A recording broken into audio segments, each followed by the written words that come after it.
but you're still working 6 out of 7 days a week. There's still long hours. You're still going to miss a lot of important things in your life.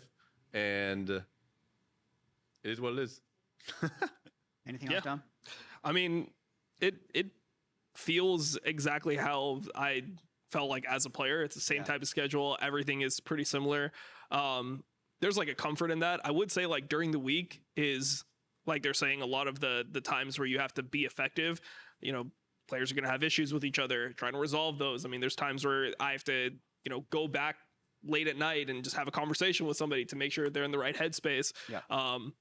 If we're running it down in scrims, like I have to be hard on the players. Like you have to make sure that they know what's acceptable and like set a standard and a level of like what's like what your culture will be. So there's definitely like a lot that goes into the normal week. And then, you know, Nick and I spend a lot of time just trying to talk about like the direction of the team and how we optimize everything with like the players that we have, because all players are going to be unique in terms of the way they communicate, in terms of the way that they draft. How they are on game days is different than how they are in practice. Some people are really chill about like what they want to play in practice, like, oh yeah, just pick me whatever. Then they get on stage like, I have to pick this champion or it's like doomed, right? So like you have to just work through all these things the entire time. But I find it really rewarding, at least compared to streaming. It's way more rewarding than streaming. Streaming is just like like the benefit is good. I mean, obviously, like you can make good money streaming, but in terms of how you feel, like I don't feel rewarded if I'm getting like more views or something on something. I'm not like, oh man, I'm doing something good in my life. I'm just like, oh, that's cool. Like more people found this enjoyable or something. So I would say that like coaching, like helping somebody play the game better, even if it is a video game, it does feel extremely rewarding as a coach, at least. The peaks and valleys are much more extreme. Yeah, for sure. That's one thing I noticed when I haven't coached nearly as long as any of you guys have, but that's one thing I noticed, especially when I was on Team Liquid. Was there anything that like hooked you in? Because it is obviously a hard job, but you all still feel very appreciative that you get to do it.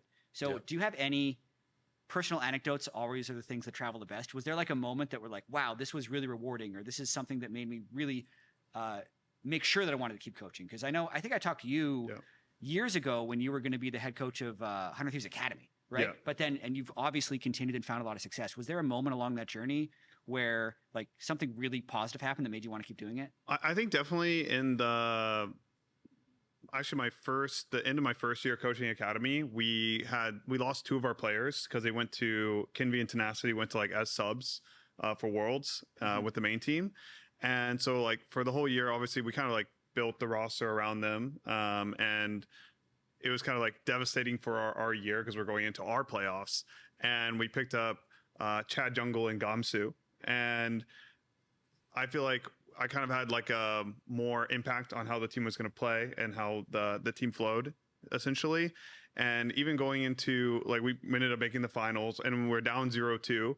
And I kind of gave the boys like a bit of a pick me up speech. And I was like, we're not going to fucking lose like this, that kind of thing. And then when we ended up reverse sweeping that series, I was like, oh, wow, I feel like I actually do have a lot of impact. And I think compared to my playing career, I always felt like I was working really hard. I was really like going against the grind essentially. And I do feel like my coaching career has just flowed a lot more naturally. So I do feel like very frequently I like chose the right decision. Just because I feel like I've been joining rosters and having success with rosters. I've been like the underdog in LCS for like 3 years now, but I'm still, and you know, we're still early on and it's kind of like fake format, but yeah, I don't know. I just feel like it's just been flowing more naturally since I've become a coach rather than when I was a player. Nice. Do you have one thing, Card? I mean, it's definitely fun to be the underdog. I think just in general, like team sports, the cool thing is when everything's clicking. So I wouldn't say it's like a single moment, but it's like with my clutch run, or even when I was just with Furia, or the beginning of this year, just those like weeks or months of just the team is clicking and everyone's like loves hanging out with each other and everyone's having fun playing the game. Like those are kind of the moments you live for, and that's what you're striving to get to. And everyone's bouncing ideas off of each other, and it's honestly just so much fun when the team is operating that way. Yeah, so similar for me. I mean, obviously I haven't coached that long, but I'm really grateful I get to work with who I consider to be like the jungle goat of North America, right? and just being able to like put some of my ideas into play with somebody that's so capable. Like Blabber can do anything you ask him to do, and I think that it's so cool to be able to like try out our ideas, and like if we come to like a consensus of like, oh, I think this would be really good versus this team on stage, and then seeing it done, like I feel like that's really rewarding. I'm like, oh, cool, like we did the thing, and then he comes backstage, it's like, yeah, that worked. Especially because you watched so many like hundreds and thousands of hours on stream, being like, I can't believe they're setting up, you know, Rift Herald wrong, and then you can actually try and change exactly. it. So I just find that type of stuff rewarding. Like seeing plans come to fruition on the stage just feels really good. Small tangent. The ward, you can see both ramps if you place the ward in the right spot in the bush. Yeah. We checked it today. Oh, so he placed it in the wrong spot? Yeah, that's a Blabberism. He placed it too shallow. Blabber said outside the brush, but there's a spot on the brush that can still see the entrance. Which is it's probably like a 1 pixel spot. It's a small pixel, man. I mean, you can do it pretty consistently. It just has to be like a little bit away from the wall, so it doesn't like cut off the vision. Yeah, it's got to be deep. It can't. If it's too shallow, it doesn't get it. But you get it deep in just the edge of the brush. Yeah. I've seen many people die because of that fake vision. Yep. It's probably just better to place it in the river. Yeah, I mean, you can just put it in the ramp, man. Like just go there, put your ward down. Let's not boom the game in the first. Yeah, I'm gonna die to Braum, like just sitting over there, like trying to get the ward in the exact right spot, and just get hit by a Q and die. I think that's it for this episode of Coaches. Unless you guys have anything else you want to add. You came all the way in here on your off day, Golden Glue. You want to talk I'm just some so trash? stoked to be here. You want to get in the heads of C9 before your matchup next week? They're pretty good. I'm not going to lie. I mean, it would really suck to lose against us. There's a lot of pressure on them. I would hate to see that happen. But, you know, we're just some underdogs just doing our best. And, yeah, I'm really excited at the opportunity to coach against this lad right here. Yeah, that's what it is. I mean, I think that obviously Sentinels, they have the like they've won a major. You know, what was the last time they won like a major in Valor, right? What was the last time C9 won anything? So, you know, I think for us, like we're coming in big underdogs. I think that Sentinels will be a tough opponent. So I'm not going to let him curse us here on the C9 podcast. hasn't gone to an international tournament since 2023 Worlds. At least we got America's Cup. You're at Worlds last year. Yeah. So who's the real underdog? Really? Yeah, I mean, new team, same color, I guess, similar color, but ThinkCard went to Worlds quarterfinals. True. It's true. Yeah. Yeah. That's all I got. Unfortunately, I'm not partaking in the game last time I went to Worlds was 2012. It was 2012. It's been quite a while. I helped get circuit points for that team. Oh, thank you, Jeff. You owe him. Yeah, IPL 3 champions. Okay, that's it for this episode of Coaches. Remember, next week LCS starts on Friday. You can check Coaches on the LCS YouTube channel or on Spotify. It's called Pros. Coaches only happens every once in a while. Dom, Golden Glue, ThinkCard, thanks for hanging out. See you next time.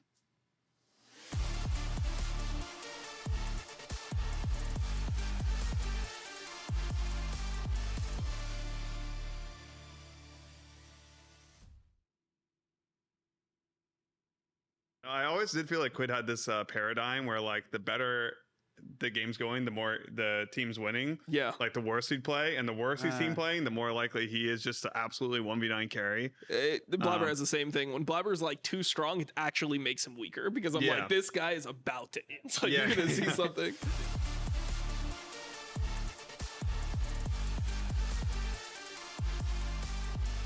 Welcome back to Coaches. It says Pros, but it's Coaches. Okay. Yeah. Former pros.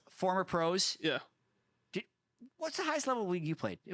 I played LCS. I played that is disrespectful. That is insanely disrespectful. Way more recent than you or me, actually. When I was playing on Curse, ThinkCard was in our house. He was on Team LOL Pros. All right. Yeah. Dude, I keep accidentally starting these by flaming the person on my left. Like I called Fudge old, and then I was like, "Did you play LCS?" It's like you did. Like 4 years after. Of course.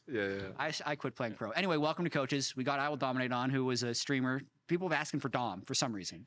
Not 100% sure. Yeah. For some reason as well, we have 2 coaches in suits, and then Golden Glue shows up in a t-shirt and a jacket. It's not happening, guys. It's not happening. Yeah, maybe for internationals you'll see me in a suit, but you will not see me in it. It's Sentinels vibes. Like they're like the new like cool kids. Like they show up like this. Yeah. If I showed up without a suit, Sven would kill me. So I have to. It is in my contract that I need to wear a suit. Are you only wearing suits until you lose? Like no, we're wearing suits the entire time. Sven has a theory that coaching doesn't matter at all.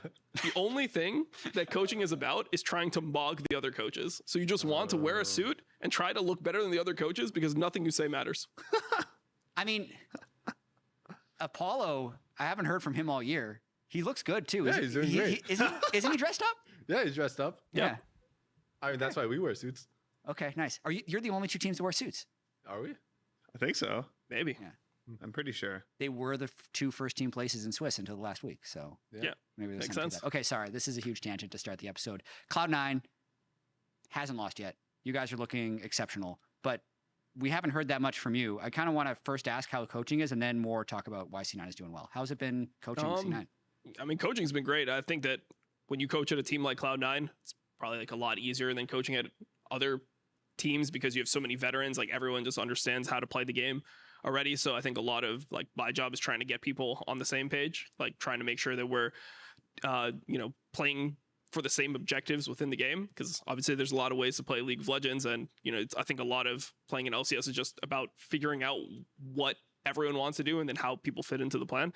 So, I mean, I've been really liking coaching. I feel like it's really comfortable being on stage. Like obviously I played in LCS before, but then also like when you co-stream, if you're actually paying attention, it's not that different than coaching when it comes to reading a draft, right? Like you're just reading the draft, you're saying, hey, I think that they'll pick this. Like, are we good with like these answers? And then for like Blabber, a lot of times it's just me communicating about what jungle I think will be good in the game. And yeah, I mean, it's just, it's pretty cool. Yeah, and you got to try it out for a year in a sense too, because you were a remote coach that was fairly involved. How much has your role increased this year compared to last year?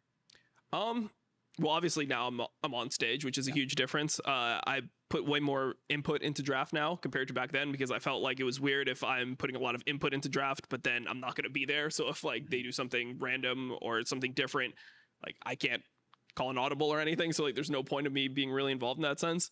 But yeah, I mean, I think that I'm just doing different things now. Like obviously as a in-person coach, going to facilitate like communication, try to resolve disputes, like make sure that the team environment is good. And, Nick and I work on similar things throughout the day. So yeah, it's definitely like a big change, I would say, but I still really enjoy it because I mean, I genuinely just like the players on my team. So it's something that I wanted to do because I'm like, I want to see these guys succeed. That's awesome. I want to get a little bit more to the games today. And just so we keep things moving around, not the series you would have planned to have happen. What do you feel like went wrong today in the series against Cloud9? Well, game one was kind of just a disaster from start to finish, but it was pretty clear. Game two, we were a little bit more comfortable. We got through the early game, we got to mid game, but then it's pretty, I mean, as Don was mentioning, he has a lot of veterans on his team. Like they understand just game flow in general, just pushing side, retaking, make sure side lane tempo is even, stuff like that. And we definitely missed one or two timers that drastically impacted game two. So, but overall game two, I was pretty happy with getting gold onto his ear. Quad was doing a great job, I think, game two and game three, playing to his conditions. But overall, it's all about consistency. And I think maybe like a month or two ago, I predicted that Cloud9 would be the best team out of the gate. You guys only made one roster change. Overall, they had really good macro last year as well. So we have a lot of learning to do. We have a lot of kids. Yeah, I mean, I want to do this as respectfully as possible because I think Griffin, I really like him. I think he's a really good jungler. He definitely had by far his worst series. Did you feel like there was any level of like nerves that came into it, having lost the previous series, going up against exactly the same team? Because like the crab forces, it felt like he was overforcing a lot of situations. What was your read? Yeah, I mean, I would say also like jungles usually don't look good when the team just is falling apart a little bit, like here and there. So I don't want to put too much emphasis on his gameplay. He's definitely not super happy with the way he played, and he can play better. Die at 4 out of 6 crabs in 6 games, like it's not going to feel good. But overall, that just shows a bigger problem overall than if the fights are going that poorly, or just we shouldn't even be taking the fight to begin with. Like that's just a whole different problem than just like jungle gap, Yeah, for sure. Golden Glue, did you get a chance to watch the series? I was watching it while I was also playing my ARAM Mayhems, so I was only kind of watching it on the side. Serious coach right serious here. Coach. But I will say I was impressed with game two. I do also thought, I was like, when I was looking at the draft and I was watching it like 18 minutes, I was like, we have 2 dragons. I feel like their comp is pretty good. And then I kind of felt like you guys were in game. The call was to try to do something creative, like try to pull Baron on the dragon timer. when it was like all 2 items, and I was just like, I feel like you guys could just fight the dragon. Then you lost tempo, and then kind of crumbled, I thought, after that point. But I do think C9 is super strong, and they kind of play the same style. They try to push you in the early game. Blabber, I think, is having just like a phenomenal performance so far. And I do think the game right now, the way it flows, like if your jungler is playing well and your lanes are helping your jungler, the games can be really stompy. Yeah. Dom, how'd the series go? I mean, it went well. I think from the beginning, I think that one of the issues that Griffin has is that he doesn't play that many champions yet. Like, I feel like if he's playing a lot of the more standard jungle matchups, he's not going to be able to play them as well as somebody like Blabber, who's played them at a high level for years. So, I mean, you saw, obviously, we first picked Mbessa versus them, played a jungle that's like one of Griffin's best champions. We saw it in the LCS. He's just super good at that champ. So I think that we had pretty good prep coming into the series, and everything kind of went as planned, I would say. Fly did some things that were pretty interesting in draft. Not going to like talk too much about it, but they did do some things that we didn't expect in draft. But overall, I think the series was good. I think, the real difference is just that we've been inting for Crab for like 2 months, and they've been doing it for like 3 weeks, so it's like there's a huge gap there when it comes to how long you've been inting. They're catching up a bit, though. Griffin had already died at like 5 crabs, I think, in the first 3 weeks. Yeah. Oh my God. Yeah. And that was just the 6-minute crabs. It was a lot. We're learning. We're learning. No, I mean, it's just like, I don't know how to coach, man. Like, it's just like, okay, Blabber's gonna go to the crab and kill himself, so let's just show up to the crab with like 4 people. Like, maybe then we can win the fight. Like, I don't know what else to say at that point, because like nothing else I say will change the fact that Blabber is gonna try to get that crab. Like, it just is what it is. But it is crab meta. I feel like you guys kind of started. It is the crab meta. Like, it is so impactful. Your jungler hits 6 first if they get it. Like, it's the Blabber crab meta. It really is. Yeah, exactly. That's happening in other regions too. No, I mean, but it's Blabber. It's Blabber. But did you see the DRX series? Like, the DRX series, they just walked to the 3-minute crab. Their whole team killed themselves, and in the next game they just did the same thing, and they just like lost 2 games in a row. I was like, all right, cool. Like we're done here. They just went. 4 people died on one crab. 4 people died on the next crab. GG. Like, that was the end of it. Yeah. I want to talk more broadly about the game, but the structure of the episode says we should talk about the other series as well. But you had a banger series, man. Yeah. All 5 games. I would say, and I'm not sure why, I want you to tell me why, you looked almost more stressed than you did at points last year on your 100 Thieves coach cams during that series. Walk me through why you were so into it. I mean, to be honest, I'm not very self-conscious when I'm watching the games. I kind of forget people are watching, and that it's which just is good. my like stressed reactions perma. I don't know. I think I was pretty into it yesterday because I felt like the games were just so close, and I feel like as a team we're not super consistent yet, to be honest. Like, we'll have really great games, and we'll have games like we threw with Soul, right? So I feel like no matter what's happening in the game, like I'm kind of on an edge. I think that game, the game 5 where we had a pause, the game was going insanely well, and then we just like inted into the top side and almost through. So I mean, I do think my team gives me a reason to be stressed, but I do think also, they're doing pretty good, and they did a really good job keeping the energy up for 5 games. And I think also props to DSG. I think they're a pretty good opponent, and I think they're pretty like exciting to play against, both the first time and this time we played against them. So yeah, it was honestly, it was a banger. Yeah, Dom, what do you think about DSG? Because I know there was controversy around the selection, but picking between DSG and FlyQuest, you decided that DSG would be a stronger opponent. Yeah, I mean, I think that it wasn't necessarily that we thought that DSG was significantly better than FlyQuest. It's just that like we had just prepped for FlyQuest and just beat them. Sure. And last year we made the mistake of beating TL and then being like, no, we're gonna play Shopify instead. And then we ended up losing that series, and it kind of like boomed our entire year. So, I mean, we just thought that we understand how FlyQuest plays, and I think we know how to beat FlyQuest. So that was the decision there. But it was something that Phil has been on my ass about the entire week, because every time DSG does anything remotely bad, he's like, oh, let's not pick DSG, guys. They're like good at making side plays. And I'm like, bro, like, what do you want from me? Number one, okay, I left the room and we were like, we're playing Sentinels. Yeah. And then I had to do content or an interview or something. And I came back, it's like, oh, well, that wasn't an option. So we just like sent in FlyQuest. So I don't even know why I'm getting blamed for this decision. Like, maybe it was a miscommunication, something. As a coach, I thought that we were doing one thing, and then I left, and then we were doing something else. Sven said the same thing. So really, was it just Blabber who I made don't the know decision? who made this decision. Like, Yeah. I don't think any of our players like knew what was going on, because we thought that we could choose between Sentinels and DSG. Like, we thought that would make the most sense. Yeah. I mean, we can call a spade a spade. It's I think a valid controversy. You guys were 2-0. You were one of the 2-1 teams. Yeah. You feel like you didn't want to run it back against C9. How have you tried to deal with that like emotion internally and like move forward? Since I agree with you. Like if I not making the format, but if I was making the format, the 2-1 teams would all be pickable by the 3-0 team. And then we'd see what ends up happening. But this has happened now, and how are you reacting to it? Yeah, I mean, that makes a little bit more sense. I was pretty frustrated, to be honest. Yeah. But it is what it is. And the good part about just all 4 teams playing well in the beginning of the split is we all earned the right to have double elimination. So even though we lost to FlyQuest or to C9 twice, we now get to have a second life. We go against Lyon, and anyway, like, looking at the big picture, we have a lot to learn. So I don't think it's necessarily a bad thing. We got to play C9 twice. We're going to learn a lot from this series. And I think the players kind of understand that we have to level up in a bunch of different categories. Mm-hmm. And there's no better way to do that than playing against currently the best team in the league at the moment. Yeah, losers improve.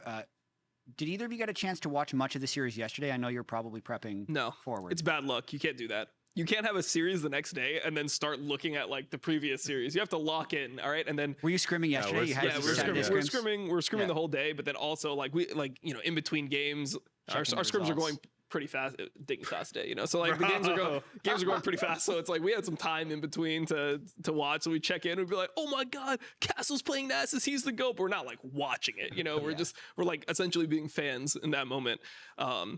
And then obviously Phil was just blaming me every single time Sentinels like did anything well. It's like, oh yeah, let's not pick Dignitas or not pick Disguise. So it was just a day of like casually watching it. But obviously for next week we'll have to watch the games intensely. For sure. You need to tell me more about the series then, because I can't believe we lost to Nasus also and Ivern Yeah, we had Rel. We had literally the shield breaker.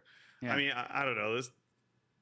What is there to say, bro? Like we had Infernal Soul, and I mean, you could just see sometimes we're not always fully connected. I think, and I was like Jay. I think he did get Player of the Series. He did. Is that correct? Which I was like very happy about. I actually made a series shouting him out before I even saw that. Nice. So I just think he, like, obviously people don't hear the comms, but his energy was just so good, and literally shot calling in basically 2 languages, because like they'll have their discussion in Korean and then they'll make a decision in English and then they'll say it to Isaac. Interesting.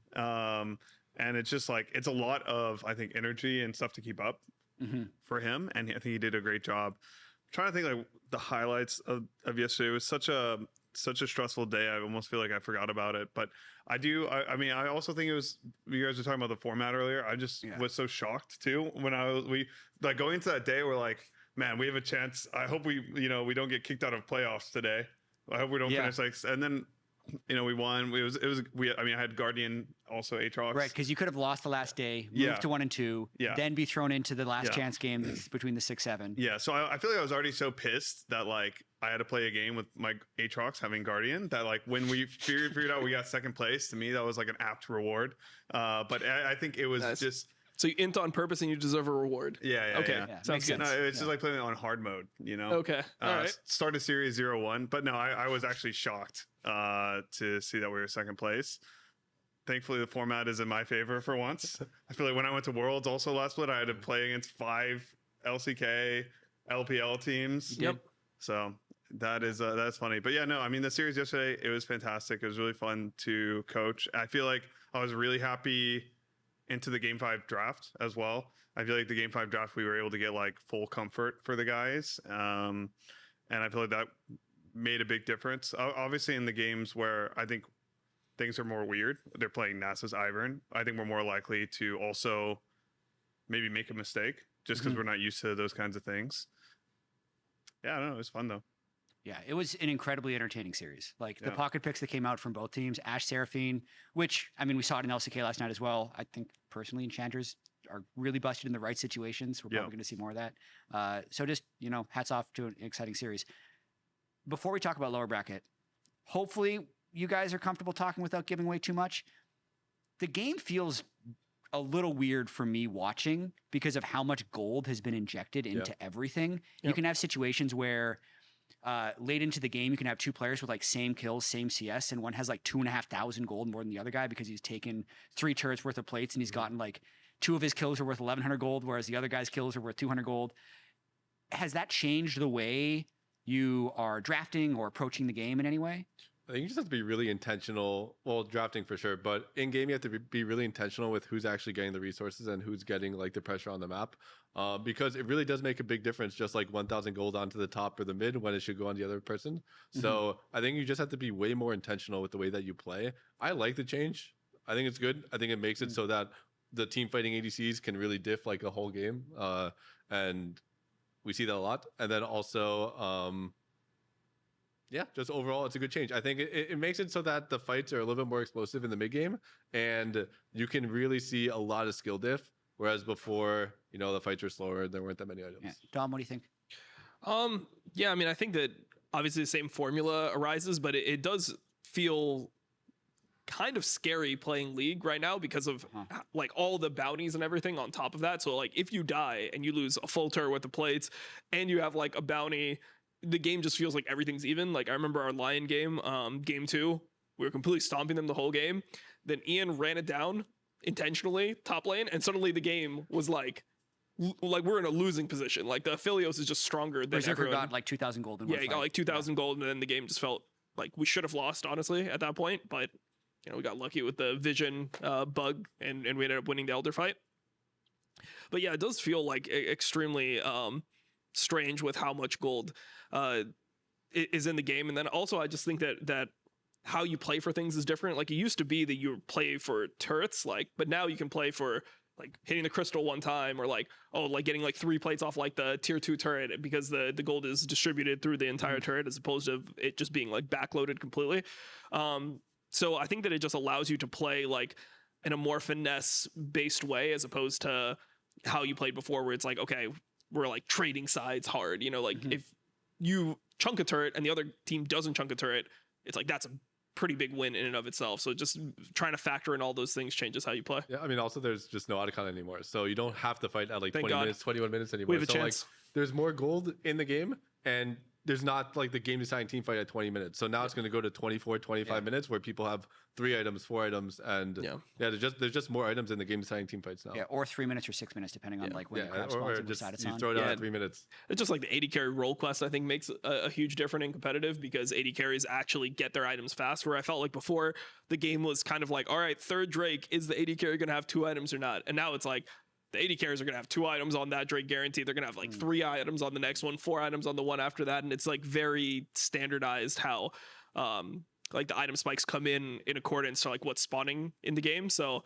I think that's also something that is really important in competitive right now. Just AD carries get so much gold compared to before. Yeah. Golden Glue, anything these two haven't mentioned? I mean, I do think I kind of missed the Otacon. I was an Otacon enjoyer. I mean, Huddle Thieves was very effective with the Otacon. I'm sure you were. Yeah, I mean, because I think right now, basically, it's just like the Otacon's at like 5 minutes. It's the crab. I feel like whoever wins the early crab fight at 5 minutes, they hit level 6, they invade your jungler. If you watch our game 5, Humbox is invading every camp, and the game just is so snowbally from such an early perspective. And I also think the fact that they devalued Baron so much, like the gold you gain from it. Essentially, if you're playing early in comp, you win early, you get 2 dragons, you're already ahead. You get the maybe they'll try to fight you on the 3rd dragon. You already have a gold advantage.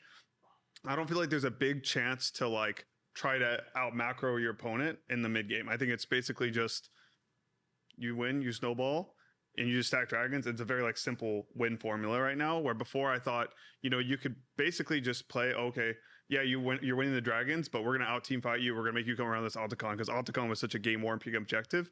So I think they need to me, buff Baron a little bit. I just feel like taking Baron right now, like even Baron for 3rd dragon, you get 150 gold per person, and the other person's on soul point. And they made Baron also harder to kill.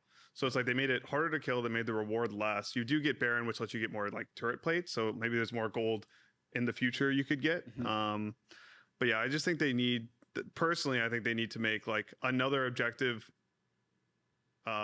post 20 minutes, in my opinion. Like at least make Baron better to take or trade for a dragon, in my opinion. Yeah, it doesn't feel like you actually guaranteed win the game when you get Baron anymore. Like it doesn't feel like it's just ending the game. It's like you get Baron and it's like, okay, play it slow. We'll see if we can like kill their inhibitor turrets, and you just kind of have to eyeball it as opposed to, oh, we have Baron send it down 2 lanes and like we're going to win the game. Yeah.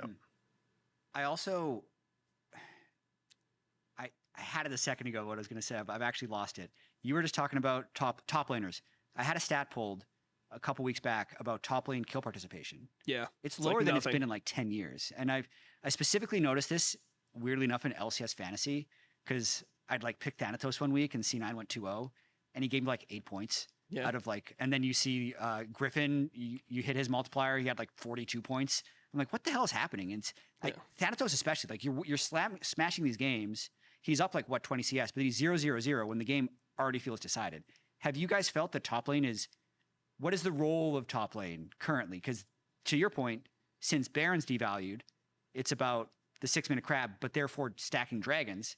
And the top laner doesn't want to leave for the early drakes because he's going to lose his role quest role. So how are you kind of navigating the top lane, like diminished influence this season? I don't know. I think it just depends on the champion you're playing. Like if you're playing Rumble or you're playing Galio into Rumble or even Aurora, like these are champions that you're going to win the game by impacting like the goal that your teammates have and being able to affect the map and like being present in team fights. So then that means like if the Cassante is doing his job, the Cassante is stopping the Rumble from doing that. And same with the Gnar. Then if the Gnar is doing his job, the Gnar is stopping the Aurora from doing that. So I think it comes down to how effective is a top laner at actually finding a way to get KP when he is on those team fighting champions. And right now it seems like the top laners that are playing the more for the 1v1 and doing their job really well to stop that team champion from getting to the team fight is just doing a good job. Yeah, I think that's correct. It's like when you're playing as a top laner now, a lot of your job can be to just like prevent the other guy from impacting the game. So I think that's something that you see a lot of people doing is like you play your lane in a way to force the other guy to TP to his turret, and then maybe you can threaten to move, and maybe that threat of a move might not be KP, but that might be the deciding factor on whether or not you get an objective or something like that. So there's definitely like still top lane impact, but it's just not in like the direct way of, oh, this guy is 1v9 in the game has like 10 kills or something.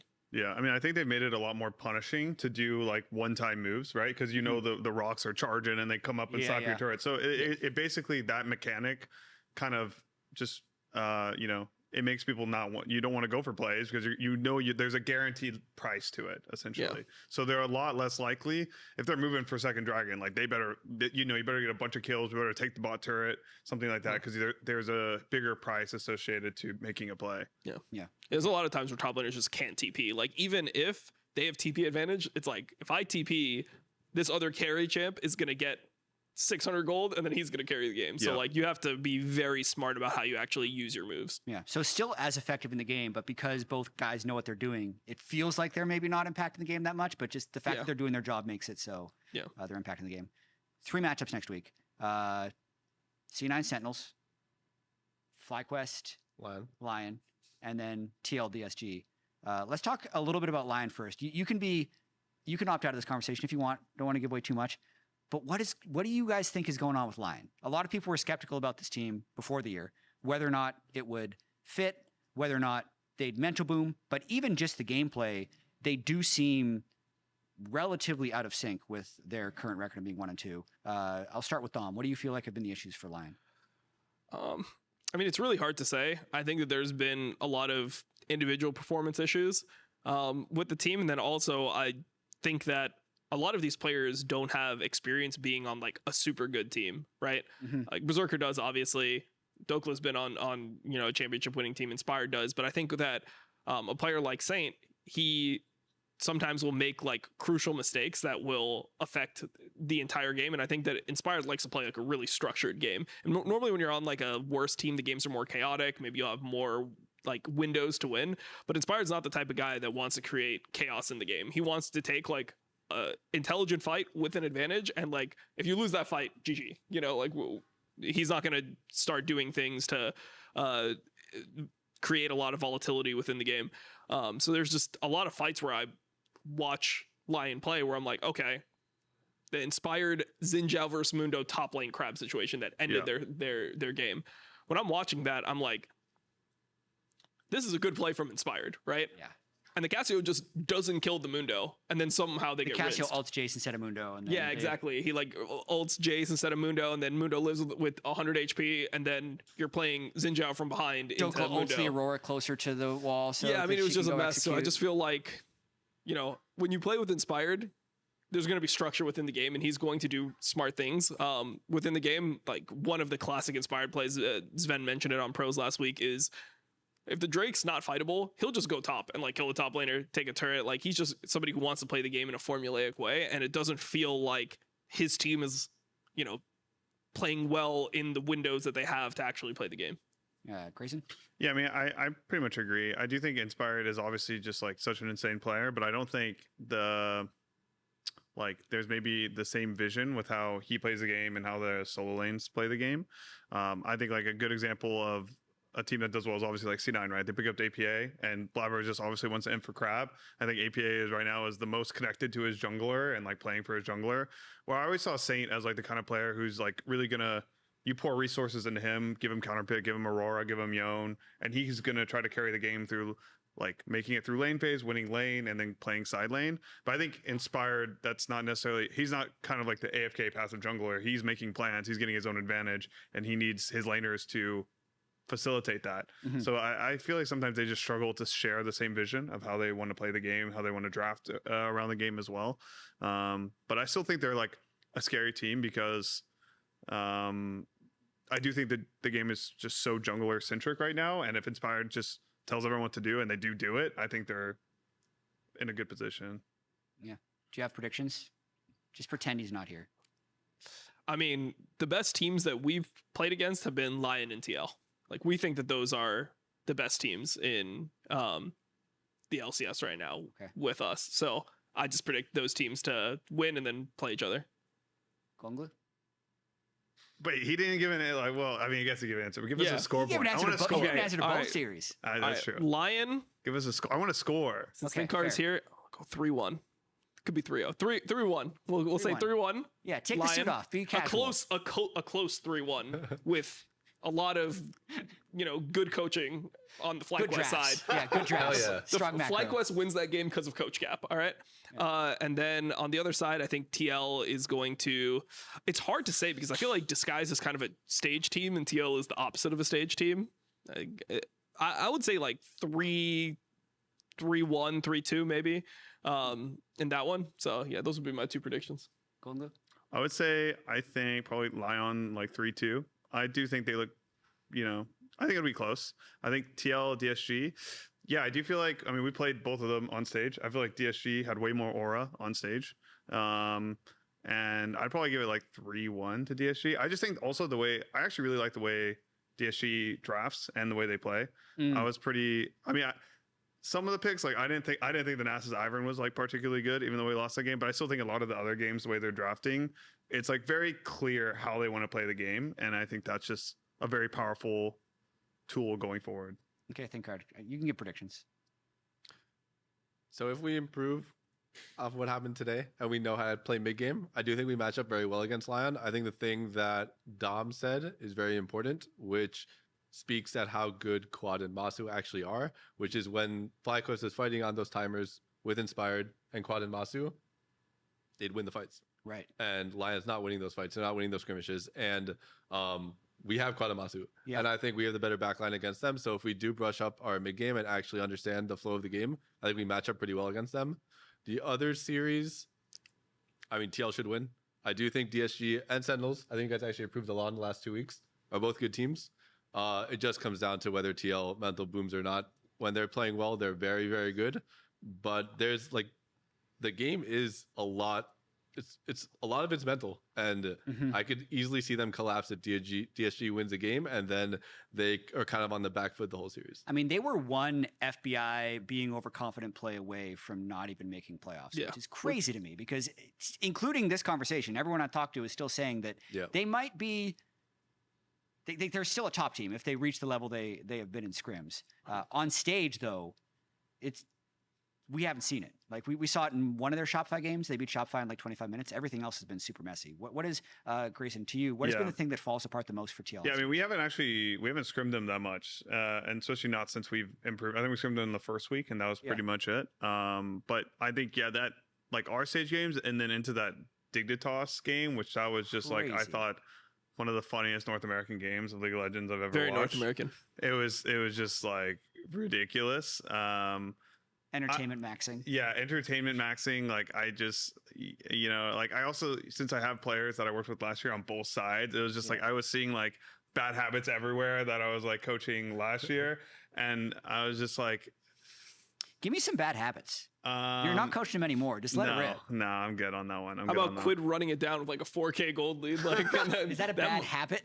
Just, yeah, I mean, having the 4,000 gold lead's a good habit. It is a good habit. Yeah. No, I always did feel like Quid had this paradigm where like the better the game's going, the more the team's winning. Yeah. Like the worse he'd play, and the worse his team playing, the more likely he is just to absolutely 1v9 carry. The Blabber has the same thing. When Blabber's like too strong, it actually makes him weaker because I'm like, this guy is about to end. So you're gonna see something. Yeah, like they just become little. They have a little like monster inside them that has to push the limit. You know, when the game's too easy, I think it's like the game's too easy, so they get bored. Yeah, no, they fight their demons. It's like sometimes I talk to Blabber and I'm like, and he'll be like, no, I thought I was really strong here because I have my death stance. And I'm like, they have an extra champion. Like, I hope that this whole champion's existence is worth more than your 4,000 gold item, or there's a huge balance problem in League of Legends if this makes you like stronger than the entire other person being here. Yeah. So they're fighting their demons for sure. Yeah. Give me another one. Another one? Yeah. Well, I mean, I think, I do feel like, well, actually, I thought that one of the biggest problems of that game was I did feel like why is the Thresh stacking on the Philios like so frequently? Oh, yeah. But I do feel like, I don't know what you can do in that situation, but I do feel like when FPI's got no flash, like he needs to just play safer in general. For sure. But I do feel like the Thresh was on top of him the whole time, and I was like kind of confused by that. Yeah. Yeah. Did you see the Cloud Sicky interview about that? Well, are you talking about the final one? The final one where FBI said, I know Nico's on this minion wave. I'm going to bait it. Yeah. That made it even funnier. That just makes it crazy. That made it even crazy. That's crazy. No, I don't know. It's respectable, honestly. It is respectable. But then like 4 people got hit confident by the comms. Yeah. It's incredible. No, I was like, it's a good play if it works. I guess. They could have won the whole series. Execution issue, for sure. Yeah. ThinkHard, what do you think Team Liquid is missing the most? And do you still feel like you guys are in a difficult situation now? Because I agree with you with your Quad Masu take. I think that's really good. Like Inspired would just take these fights where with Whipple Quad Masu, they'd win the fights. And with their current roster, they're not winning those fights. And there's not a huge amount of difference. And in that, I would say top lane being like 1,000 gold up every game with Whipple was also a big factor for FlyQuest. But I'm sorry for rambling. The question's about Team Liquid and just what you feel like they need to do to look better.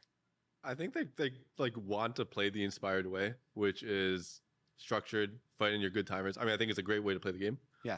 But I don't know if some of their players can fit into that. We're talking about like Quid, like trying to be a playmaker and kind of inting on certain timers. Like the team does kind of fall apart, at least on stage. But it's hard to get past the fact that in scrims and in practice they are very, very good.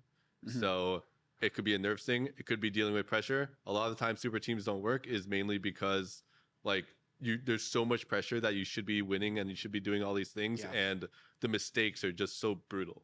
Yeah, and the pressure for Team Liquid is really high, just because when they also raise their expectations. If I think about when they actually won their split and they broke through, it was the split where their expectations were the lowest, because it was the year after they had the like Bjergsen, Whippo, Santorin, like most expensive roster in NA history. And they're like, actually, no, we're going to go with APA and Yon. And then they win the split because they changed the expectations. That was 2 years after, no? Was it 2 years after? I think it was the year they got rid of him. Because 2023 was the summit. Oh, God. Yeah, it was the summit. The TLCK. Pioshik. Yeah. Yeah, it was still TLCK. Relatively high pressure. Yeah, it was pretty high pressure. God, that was so a wild funny when team. they got 7th, though. Like, that was a wild team. Like, they didn't make playoffs. That was a prime hate watch, but, it is what it is. I like this. Yeah. Do you have any other hate watches? No, I don't hate watch any teams. Definitely not never. T1 that lost to BNK FearX. It was horrible to see. I was really sad seeing BNK FearX take out T1. Yeah. All I'm saying is C9 beat BNK FearX in Kespa Cup, but T1 couldn't. So That's really interesting. Who's the better team? Like, oh, really? Yeah, that's true. Like that's T1, true. like C9, like I don't know. Begs the We'll question. have to see. I mean, if they don't even make it to first stand, then Yeah, we'll they're never scared know. of us. Yeah. That's why they're trying to avoid going there. I see. Yeah, I like this. I think we're out of LCS topics, but I did actually legitimately want to talk. Did you catch LR at all? Los Ratones? Just a follow their little- story a little bit. A little bit, yeah. A little Yeah. bit. I've viewed every single game they played. Yeah. To In-depth. me, and this is a question for you, Dom, like how crazy is a full-time streaming schedule? I mean, you did it a little bit last year on Yeah. top of coaching a team. Yeah, I mean, it's like pretty much impossible to maintain. That's why I decided to go in one of the directions. I said, I'm either not going to coach at all this year or I was going to coach full time. And like, I'll stream every now and then, but not really. I think it's just impossible to maintain really, because I would wake up at 3 a.m. and I would co-stream LPL, and sometimes like the LCK games last year, they would do like the 1 a.m. starts. So I would do like 3 a.m. until 10. And then I was also doing like, talk shows. I was doing some podcasts as well.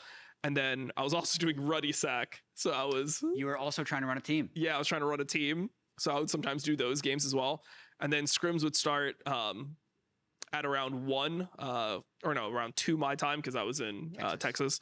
And then I would go from 2 to 8 and then wake up 3 a.m. and do the same thing again. So that was probably the most tired I ever was, just because of the lack of sleep and then the constant grinding. And then obviously if you're trying to actually be a coach, you have to spend time preparing things. So sometimes that in-between time between when I was done streaming and scrimming, I'm like rewatching VODs, trying to think of good things to bring the team, like things I've noticed that I think could have good impact in our game. So it was a pretty impossible schedule. I think that, like, obviously Kedro wanted to keep on going with Los Ratones if it was possible, but I think there is probably a sense of relief that he has now that he can chill a bit. Like if you're only working 7 or 8 hours, that feels like you're on vacation when you're doing that type of schedule. Yeah. Before. This is more for ThinkGuard and Golden Glue. You guys have been coaching for many years now. Yeah. But I don't think necessarily people realize how much of a grind playing and coaching league is, because you're talking about you're coming in on your off day. Yeah. Right? Yeah. And that's how it is during the season. It's almost always 6 days a week rather than 5, and then 2 weekends, which a lot of people get. But then even on your off day, you're doing something like this, or you're watching your opponent, or there's a pressure to play solo queue, or there's a pressure to press drafts. Now that you've been in it for a few years, like, I don't know, how do you deal with the nonstop work that it is to be a pro coach? Yeah, I mean, it definitely is a lot. It's definitely different from playing. I think playing, there's more onus on. There's definitely more pressure on you. At least that's how I felt when I was playing. Definitely. Because your own performance is so dictated to how much you're practicing. I feel like as a coach, sometimes it's like you could put in so much work and effort and prep, and then sometimes it's super satisfactory, and it makes a big difference to the teams. And sometimes the players just show up and they're asleep, and you get nothing out of the day. And then sometimes they're also just super focused and they lock in. But I do think in general, it is a lot. I think this team, particularly, like starting a new team and having brand new players, I'm putting in a lot more hours than I was when I was like more comfortable and used to the guys on 100 Thieves. And I feel like I've also coached like in academy a bit as well. So it's definitely a different level of I think grind depending on where you're at with your team and what's going on. But yeah, I do feel like right now, this is my off day, and I'm probably working like 70 hours a week plus. And yeah, my off day, I'm always like planning the first meetings of the day of the week, and like thinking about my opponent. So it is it's pretty relentless. And then if you then go into international travel, that's when it just becomes a full-time, full life cycle, feels like, kind of thing. But I don't know, it's still fun. I still love doing it. I love competing. So it's one of those things where I do feel still very lucky that I get to do it, even though it is a lot of work. But I mean, I'm teaching people how to play video games better. You're coaching a video game. It's like you tell someone else you do this job. It's like, what? Like, yeah. How is that a job? What about you, ThinkGuard? A lot of at least for me, I feel like a lot of the pressure is actually during the week, and then on game days, like it's the opposite for players. Like on game days, a lot of pressure on the players. Like it's really up to them to perform. But for coaches, it's most of the difference you're making is just the in between. And on game day, it's just like you're there for the players, you're level headed. But for the most part, they're the ones dealing with the pressure that day.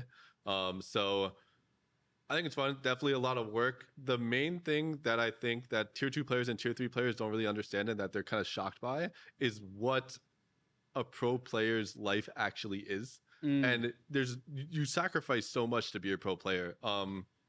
You miss family events, really important family events you're going to have to miss. You don't have a lot of time for friendships and stuff like that. And it's stressful. And I think a lot of people, they don't really understand that. And I think Cryo actually came on after one of our games, maybe against DSG. And that was something he actually brought up when they were interviewing him was I was shocked by the intensity of practice, because it really is a job, and it's really hard. There's no like physical limitation. Like when you're playing basketball or football, you physically cannot train for 6 hours if you're going hard. But for video games, you can. So you have to put in a lot of hours. And as a coach, it's really fun, but you're still working 6 out of 7 days a week. There's still long hours. You're still going to miss a lot of important things in your life. And it is what it is. Anything else, Dom?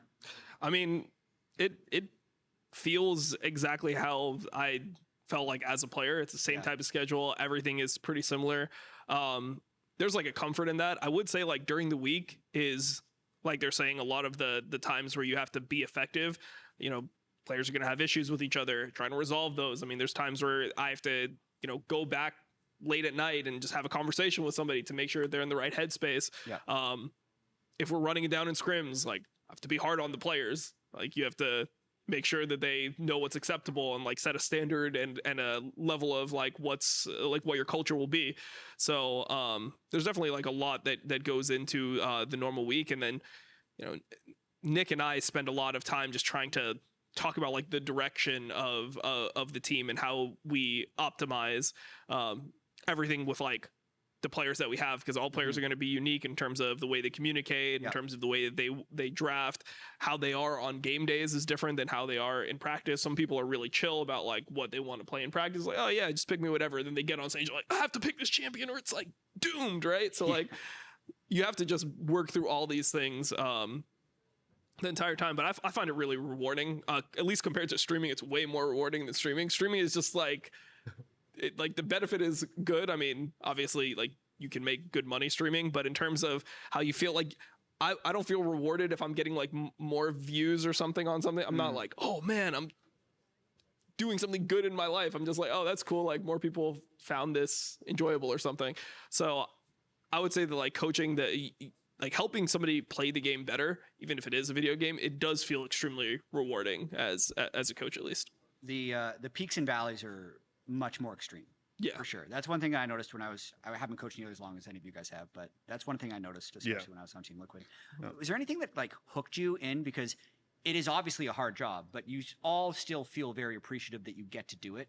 So do you have any personal anecdotes? Always are the things that travel the best. Was there like a moment that were like, wow, this was really rewarding, or this is something that made me really make sure that I wanted to keep coaching? Because I think I talked to you years ago when you were going to be the head coach of 100 Thieves Academy, right? Yeah. But then, and you've obviously continued and found a lot of success. Was there a moment along that journey where like something really positive happened that made you want to keep doing it? I think definitely in the end of my first year coaching academy, we lost two of our players because they went to Kinvi and Tenacity went to like as subs for Worlds with the main team.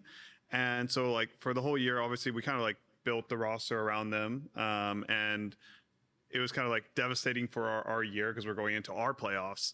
And we picked up Chad Jungle and Gamsu. And I feel like I kind of had like a more impact on how the team was going to play and how the team flowed, essentially. And even going into, like, we ended up making the finals and we were down 0-2. And I kind of gave the boys like a bit of a pick-me-up speech. And I was like, we're not going to fucking lose like this, that kind of thing. And then when we ended up reverse sweeping that series, I was like, oh, wow.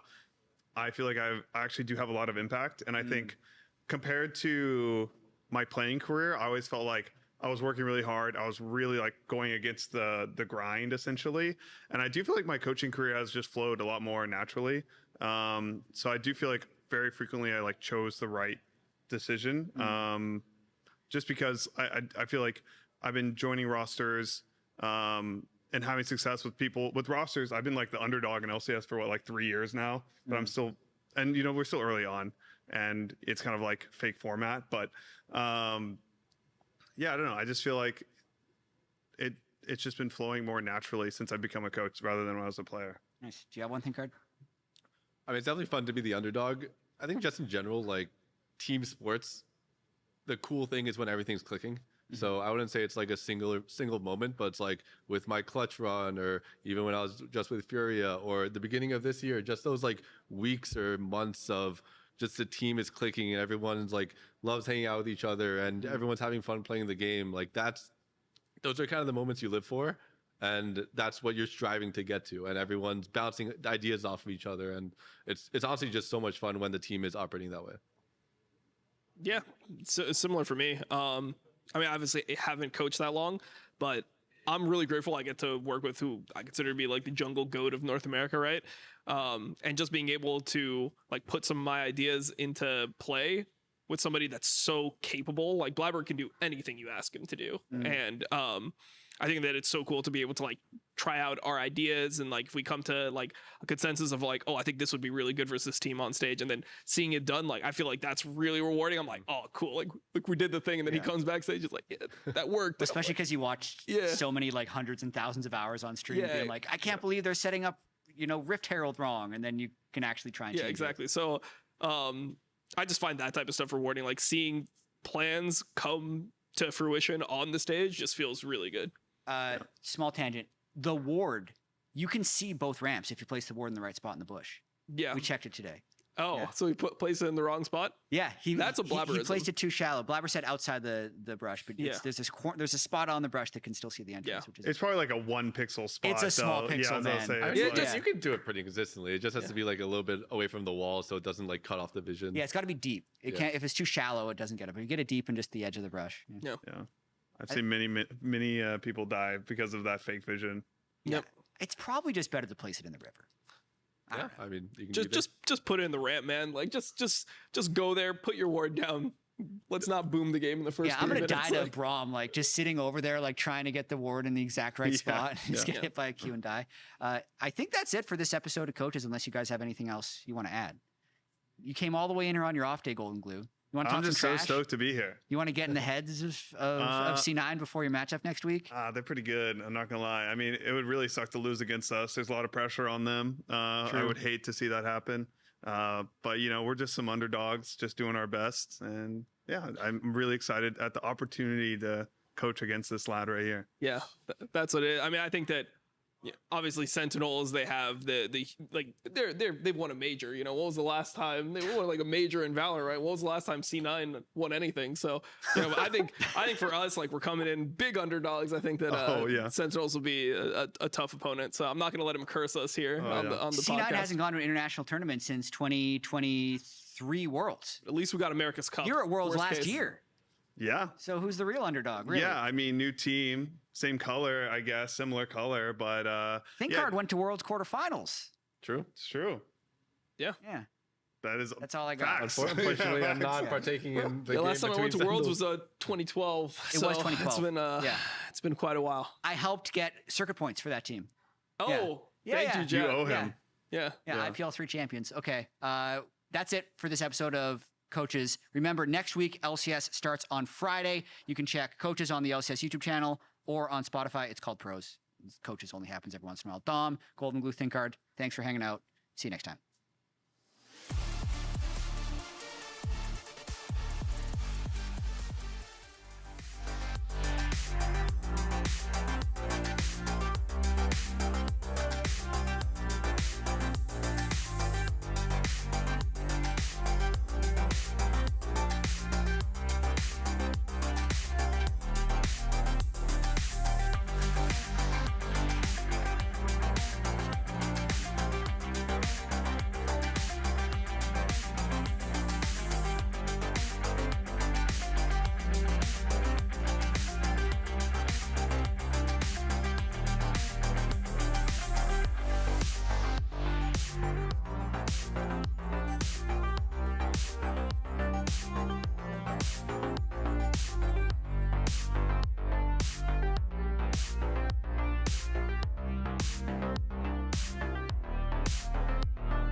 Moving the muscle, I'm making my way. Leaving my opponents in disarray. You didn't know what you're learning today. Learning today.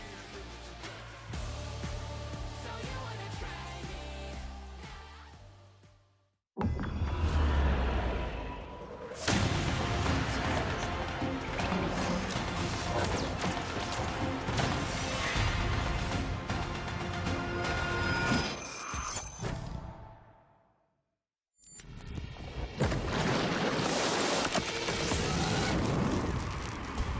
A Lion yet to find its claws. With pressure mounting, this would-be super team needs to find their footing now. Actually. When is here? Yeah. When is here? I'm gonna ult in 10 seconds. Okay. When is flanking? I have ult in 10. Go ahead, no W now. Nice. Pushed up, we can maybe end. It's a slaughter of a game one with a 21,000 gold lead. Game one, the Lion. Oh, use ulti, sir. Oh. I just use ulti like this. Yeah, looks good. And I'm behind Just them. take it slower. Yeah. I'm driving with Rift into them. They use Rumble ult already, okay? Yeah. Look here. Look at Cassio, no flash. Cassio, no Yeah, flash. I'm chilling lumber. It looks good. Just Come, keep playing slower. come. Keep playing slower. The Corki's really far. Corki's really far. Okay, I'm going. Okay, we're coming now. They took gate behind us. Lucian pass. Rumble, no flash. Rumble. Doubling one, heal me. Yeah, I'm looking. Okay, I'm going mid. Where did Corki go? That Corki was far. He just misplayed, I think. Huh? Has Take flash, it man. slow. I think has flash. I'm tanky, okay? Just keep hitting it. I'm dropping now. They have absolutely dominated. They have changed the narrative about Lion in lock-in. They have destroyed FlyQuest. Lion made it a fast day. Yeah, he did. Also, TL made it a fast day. True. Will we see a third fast day? I mean, C9 already made it a fast day in the upper bracket just recently. with FlyQuest. Yeah. You're getting a lot of fast days. We are. Are we cursing it? Yeah, I'm Yes, trying to. absolutely. I'm really trying to. I would love to have extra time. Oh my Let's god. look at the You're bracket. mad. So here's the history of fast days in the bracket right here, where we're at. We're actually down to 4 teams right now. So today we're seeing the winners final. Do it between again, C9 and Sentinels. SEN.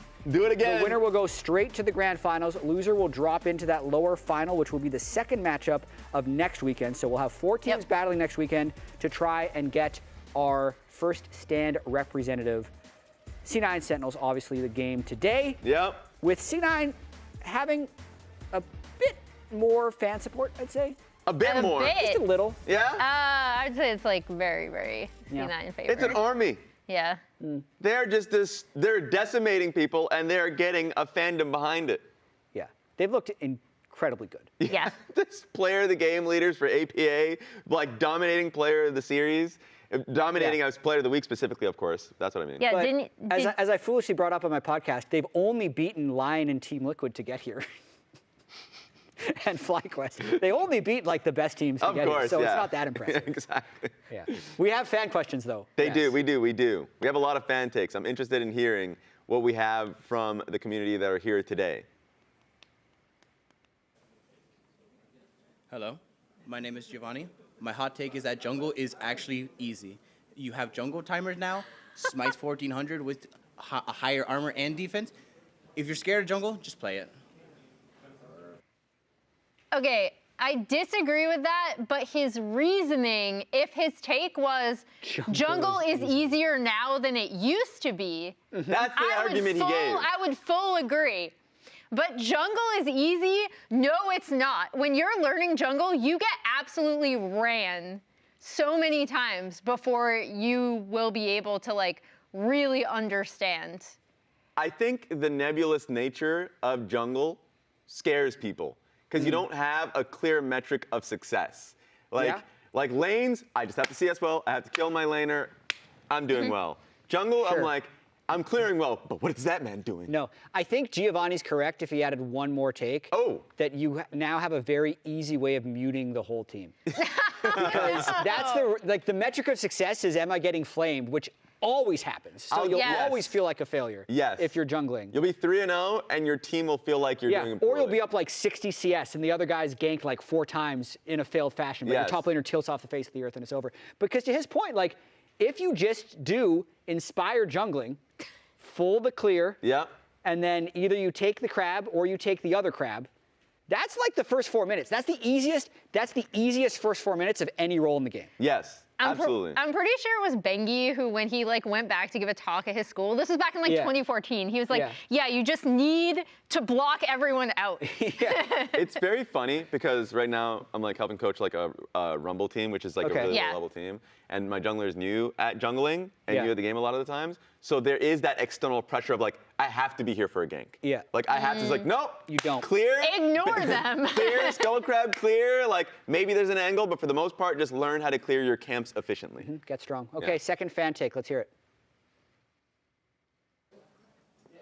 What's up, guys? My name's Will, and I think Fly is terrible now. It's unfortunate that they replaced their best player with a completely terrible player in their jungle, but, you know, it is what it is. Whoa! Okay. Well, what the hell was that? They're terrible.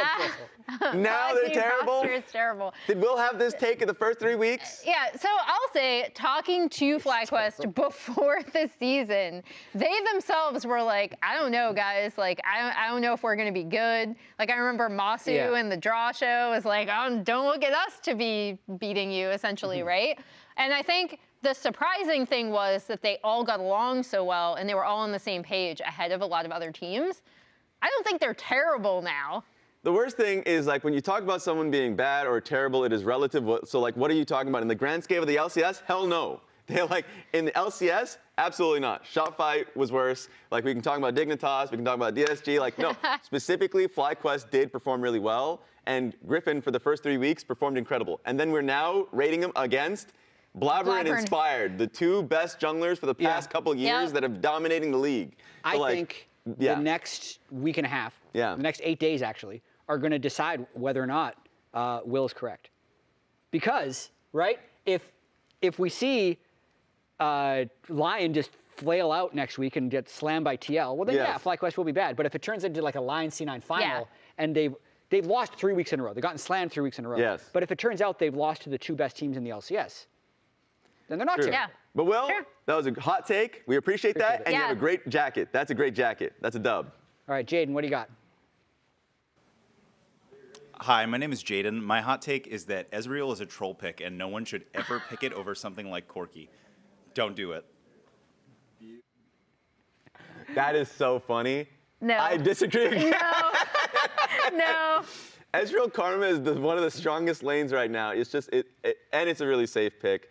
It's funny because I remember I had a assistant coach in Jess's, and the one thing he always gets tilted about is like if his Ezreals go like tier cull, and if you're just like permanently scaling and like you're like, please just you are strong in lane. The difference between seeing Uzi on Ezreal and seeing like your 80k on Ezreal is going to be different. It's about the player, not the champion. It also just gives you so much agency, right? Like Ezreal is really, really hard to get on, even when your opponent team has like a full dive composition. We were literally just talking about this in the green room watching LEC this morning, and I think that's the big thing for ADs right now in particular. He's super strong in lane, especially when paired with something like the Karma or like an Enchanter support.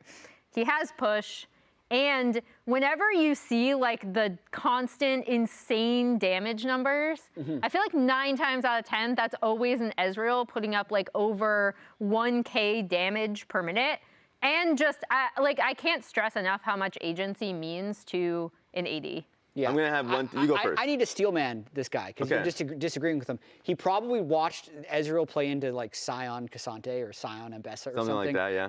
Ezreal can be a troll pick. Yeah. I think it definitely can be. Yeah. It's usually picked in the right situation, but when it's not picked in the right situation, I completely agree. Yeah. So for the most part, I disagree. But in my solo queue games, completely agree. Because that's usually a fill pick. You can immediately identify that is not an actual AD carry player. If they're just queuing and they're not auto-attacking, that's a filler. So like, yes, I agree if you're playing with that Ezreal in solo queue, not so much in competitive. All right, we got next question. Hi, I'm Pearl, and my hot take is I think NASA should be picked. He's a sleeper pick, and he scales really well, so come on, please. Dead ass. More than once. Dead ass. Yeah. Pick it more than once. More than once. Although matched up to a blind pick Kennen, basically picking it against lane bullies where you can itemize the resist that you need to, spam farm with E, and then also pairing it with Ivern, I think was actually really key to close the gap in team fights. But yeah, I can see it. There was a solid meta there last year or the year before. Time is an enigma for me, where we're just seeing a bunch of Nasus mids for sure. But yeah, it's... Oh God, the Nasus mid. Yeah, the Nasus 2024 summer. 2024 summer. There it is, 2 years ago. That was the meta. So it can always come back. It's a looming Nasus, so it might be a thing. Now we got a final take. We got one last take here from the Big Z. Big Z. Okay. Hello. My name is Zeke. My take is that Sentinels are not frauds. I think Rahel is at the worst the second best AD carry in the league. Yes! I think that Hanbok has the potential to make any play happen, and I think they're going to surprise people in the coming splits as well. Thank you.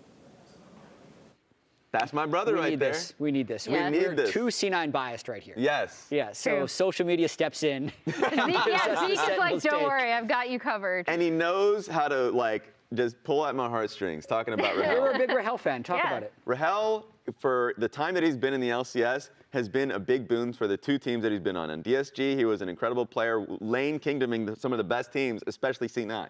And then when he's on Sentinels and they just look like headless chickens at the beginning of the split, what did they do?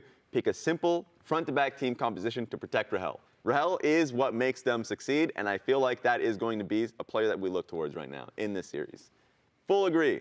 I'm a Rahel apologist, but I don't even have to apologize because he's still performing. He didn't even mention Huhi. Yeah. He didn't. Yeah, player of the series, one of the best players on the team. Yeah, I was going to say, I think Huhi has been so key to the success of the Sentinels team, especially talking to him after their first win, where he was like, we were all over the place and we have a good team, but it was just a matter of we're all doing different things and we needed to be on the same page. That's when you saw their Drake focus coming through. That's when you saw a lot of other coordination, especially on Hanbok, who we know can be over-aggressive at times. And I think Huhi is just such a cornerstone of this roster. Yeah. Also, a big shout out to all the fans who gave us their thank you. We want to move on to the rest of our show, and it's actually related to the Sentinels topic. We were discussing before how these playoffs feel a little bit weird because the lower bracket has dominated. Yes. Team Liquid and Lyon, both 3-0 from the 5 and 6 seed spot. Yes. Which then makes us question how strong the upper bracket was, and therefore how strong the two teams sitting at the top of the upper bracket are. Yeah. And do you then reevaluate the strength of their victories? Because to take number 2 from Matt, I think, saying FlyQuest was terrible. FlyQuest? Yes. Yeah, Will said FlyQuest was terrible. Yes. Listen, if FlyQuest is terrible, that's all C9 has played for the last 2 weeks. Yes. Oh, okay, just think that's about your that angle. a little bit. Just a little bit. But I think eye test here, right? It feels like of the 4 teams remaining, Team Liquid, Lyon, C9, Sentinels, Sentinels is 4th best team.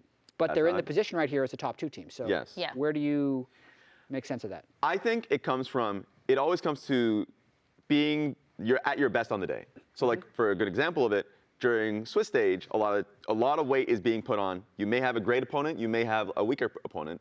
But like for instance with TL and with Lyon, they had some stinker days. Yep. Like 1 or 2 really bad days. But it's the beginning of the year, and I feel like when I look at LEC, LPL, LCK, like there are gonna be that feeling of like, oh, they look significantly worse than I expected. T1 just lost. They look significantly worse than I expected, right?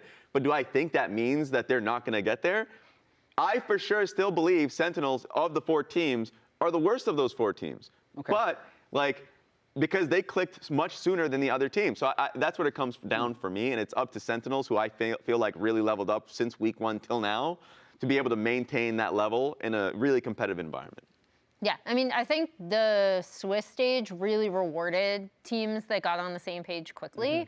And Sentinels is the most interesting to me just because it felt like even in some of their wins, they still were making a lot of mistakes. So I agree with Raz in terms of like, of the 4 teams left, I think they're, you know, the lowest thus far, unless we have like a completely shocking upset today. But I think the big thing, again, to stress, to go back to that Huhi interview, is just, it was all about taking all of this energy and directing it into one thing so they could all get on the same page. And you could see them improving on that week to week in a very visually obvious way. And that's why I think getting online as soon as possible is incredibly important, especially for the lock-in stage. And one person that is the most underrated is Huhi. Because on the teams that he has been on, like 100 Thieves when they won that championship, but I still think about Golden Guardians and those times where like with Gory and River, like that team didn't have much of an expectation. They really traveled and made that run. You can make the case of the time that he was on DSG in particular. The NRG was a low run, but at DSG in particular, that team didn't have much of an expectation. They made a late change to having Rahel Sure, but like for that change to happen on such a quick notice, and then for them to have the run versus C9 to go full 5 games, like he has a special, of course, like a skill that you want on a team, being able to translate in game with your English and Korean players. Like that is something that is invaluable. And then when you have problems within the team, he is somebody that just wants to get on the same page. That's all he ever talks about. And he's really supportive of Humbug, I think. Yes. Like we saw one final thing I'll say about this split and like the seeding going into playoffs is it's a lock-in tournament. It's not a spring or a summer split. So 3 weeks of Swiss Stage isn't going to give you 100% accurate seeding. That's why the playoffs end up being double elimination, to try and give you that justification. But completely agree with you about Huhi and how much he's helped his team get on the same page right away. And we actually have him standing by with Kobe for an interview. All right, Huhi. Raz was just saying you're the most underrated player. I mean, you're playing well individually, and you're doing so much shot calling for your team. What is this process like of having to shot call in 2 languages and translate Korean and English? I mean, it's definitely something that I am still struggling with, especially during the practice. You know, like Hanbak did mention, oh, Hyung, like, why don't you like shot call like on stage? And I'm like, well, I cannot do that every single scrim. You know, it takes a lot of my energy, but still on the stage game, I try to do my best so that the team is on the same page. If you had to put it into like a percentage, what percentage of the time is the team communicating in Korean versus English? I will say like 70% in Korean, and the rest will be me or Impact, or like even Hanbak talking in English to Isaac. But yeah, like mainly it will be like communicated in Korean. I'll make a plan in Korean so that I can communicate to them faster, and then I will try to tell Isaac what to do. Well, regardless even of those issues, with how successful Cloud9 have been, everybody coming into the series is thinking, oh, it's a 3-0 for Cloud9. They're writing you guys off. But you've been on a lot of underrated teams before, and you have always found yourself into at least the top 4 of the LCS.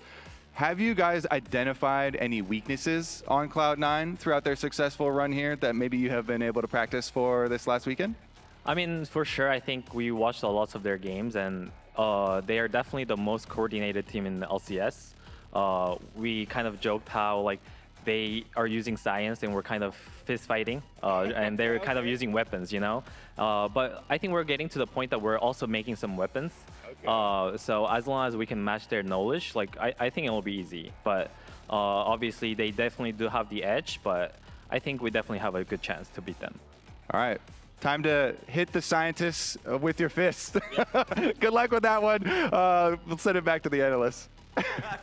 Scientists versus boxers. Scientists versus boxers. I thought we were playing League of Legends, not Civilization. That's what it sounds like, right? Like, he just needs to keep working their way up. But yeah, it's always really nice to hear from Huhi, just because you can tell, again, even just from that interview, how integral he is to this team. On the other side, as Kobe already pointed out, C9 have been super, super dominant. They've by far and away been our best looking team. I keep hoping that they're going to do something really fun with these intros. There were a few weeks where Sven promised me he would do something, and I forgot to remind him to do something, because we show him every single time. Maybe he does something this time around. And he's blowing us off, man. He is. He actually is. Vulcan waved. APA looked like he was like, you know, muscling his way towards the bathroom. Well, they got on stage real fast from that car. Oh, God, what the hell? Direct access. So, here's the thing with C9. Hit me. Yeah. They've won all of our awards. True. We've had 4 weeks.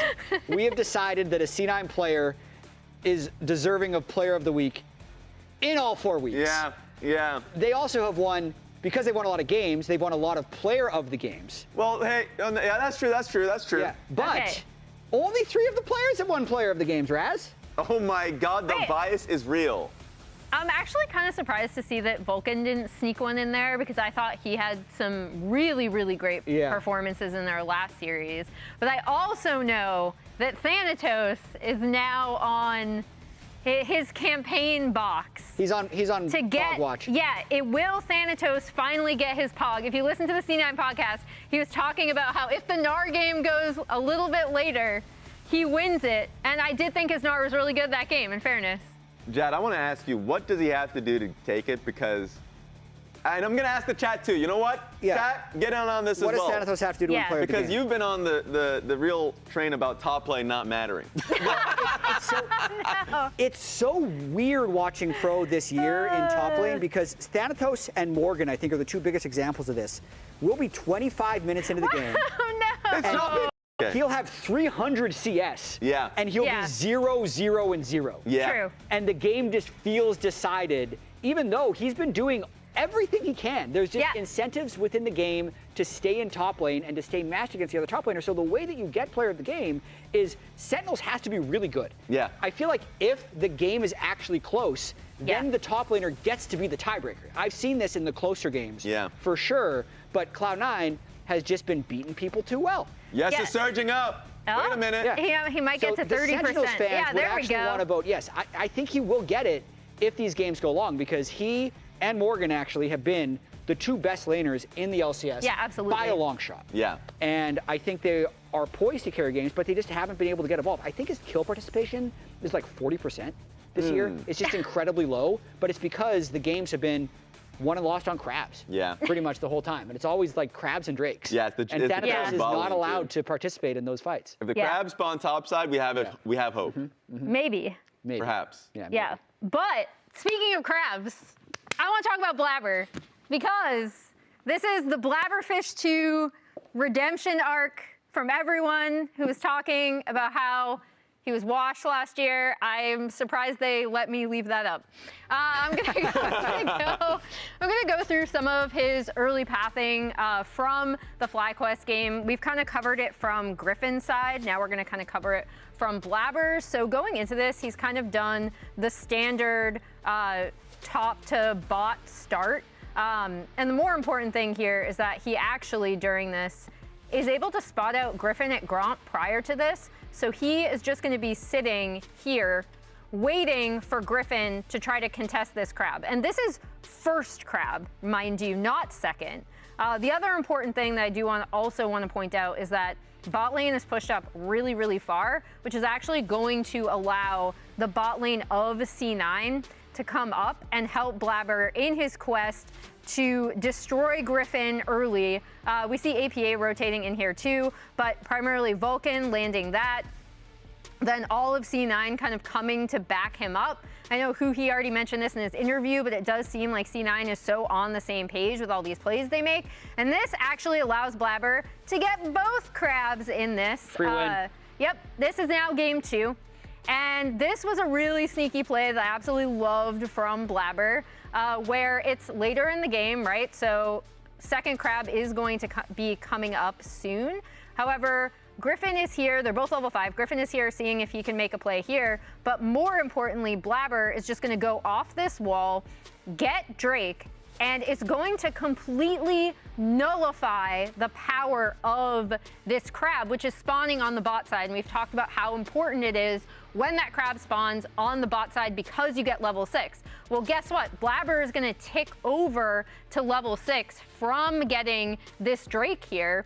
And so that sets him up in a great opportunity where crab is just not going to matter. And then he sets up for this really great lane gank here while, Griffin is up here grabbing his crab, but it doesn't matter because Blabber already hit 6. They get early Drake. They get that lane gank there. Game 3.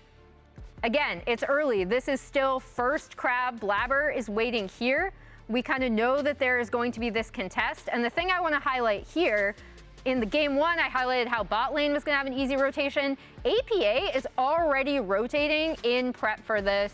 And this is just a really clean setup and fight from C9. Vulcan lands this Really, really great double bard stun on the back half of that right there.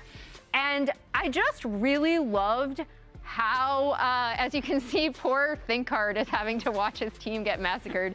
But you can just really see the early game thoughtfulness from Blabber and the rest of his team whenever they had a pushing wave on those super early crabs. That lane was really ready to join him in these fights. It put Griffin absolutely in the dust in all of those games. Yeah, and I think just it goes back to an interview I saw, or just like from Blabber talking about how he's being thoughtful about his general strengths and weaknesses, and his strengths in particular being as good as he is in early game pathing.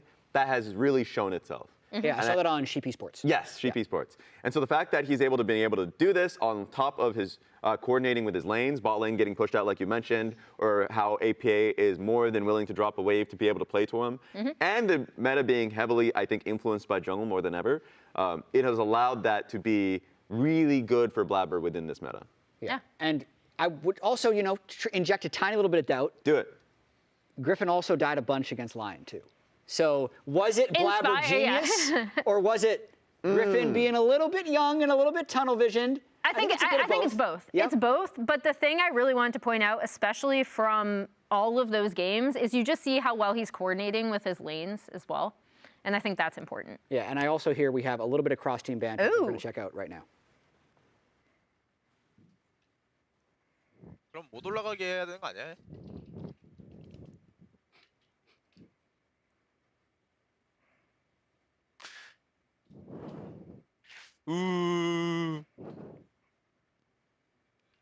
What?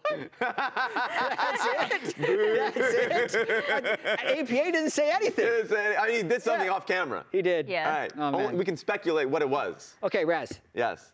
The last time some of these players faced C9 in playoffs, it was close. Yeah. The core of that DSG team. And I harkened back to it a little earlier on, that this series shouldn't have been as close as it was, DSG versus C9. It really went to 5 games. And it took Loki on his Zeri performance, just having a ridiculous Zeri game, to be able to save C9 in it. And yes, you can talk about how Thanatos played within that, but it was DSG's team fighting and playing around Rahel and Huhi that really strengthened it. They had incredible laning phase consistently within those games. They were able to translate it into the fist fighting that probably is going to be seen in Sentinels games.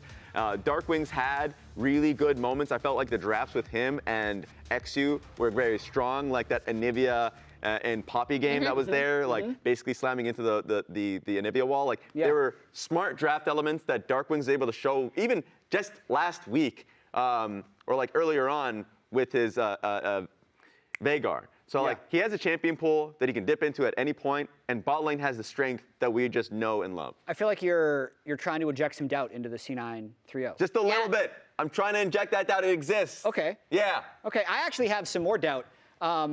Just because I think it's been too easy. So if it's too easy, I feel like C9 is going to run into a wall. What the hell? Here's the worrying trend for C9, is that since 2023, they haven't really been able to go to Worlds in 2 years. So just look at this. You don't know when they are going to lose in playoffs. So even if things look great now, they could lose at any moment. Look at this. They were 13-3 before losing to FlyQuest. They were 3-0 in series before losing to Team Liquid. Yeah. Split 2, 15-4, 6-0, 9-1, and they were always losing at some point in the playoffs. Now, we don't know when that's going to be, but what we do know is that 1, 2, 3, 4, 5 times in a row, they have lost. Which to me is a trend. You're trying to speak this into existence. I'm not sure. So they haven't proven anything yet. I need to say this because I was actually the one giving C9 credit in all of these splits. And then they let me down. So I'm just saying they haven't proved it until they win. In fact, I have an analogy that I think is better than just stats. Okay. This is what Cloud9 fans see. Yeah. But oftentimes, this is what's actually there. And it looks so real. And they just faceplant. So, will they faceplant today, next week, or will they make this real? All right, so what's your prediction? What are we thinking? Okay, Emily, what are your thoughts? I I'm going 3-0 C9. Okay, well. Yeah. I'd like to see all of our predictions. I feel like we're all going C9. So, to be fair, I still think C9 is the best team by a long shot. So I'm going C9 3-0, but you just can't, like, I don't want to say it's going to be free, but they're like, APA's been so good, man. Yeah. Him and Blabber have been so connected. The mid-jungle synergy is real. So you all just lied to me and made me feel like something was going to happen. I didn't lie to you. I was always I'm injecting. I don't want to hear it. I don't want to hear it. chat. Start the show. Let's see the games.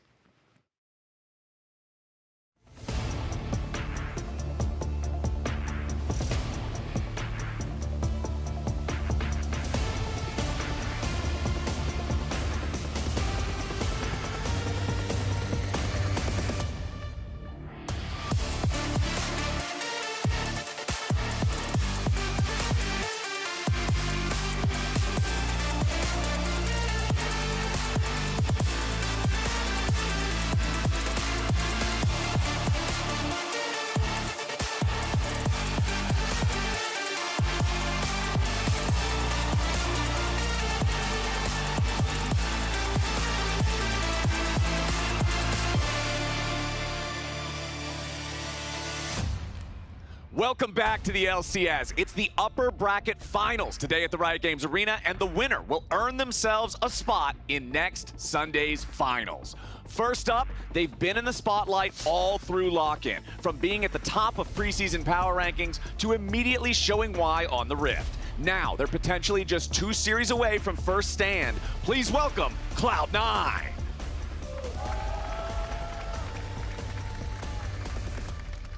And their opponents, the new team on the block, looking to pull off the upset and avoid the chaos awaiting in the lower bracket, it's Sentinels.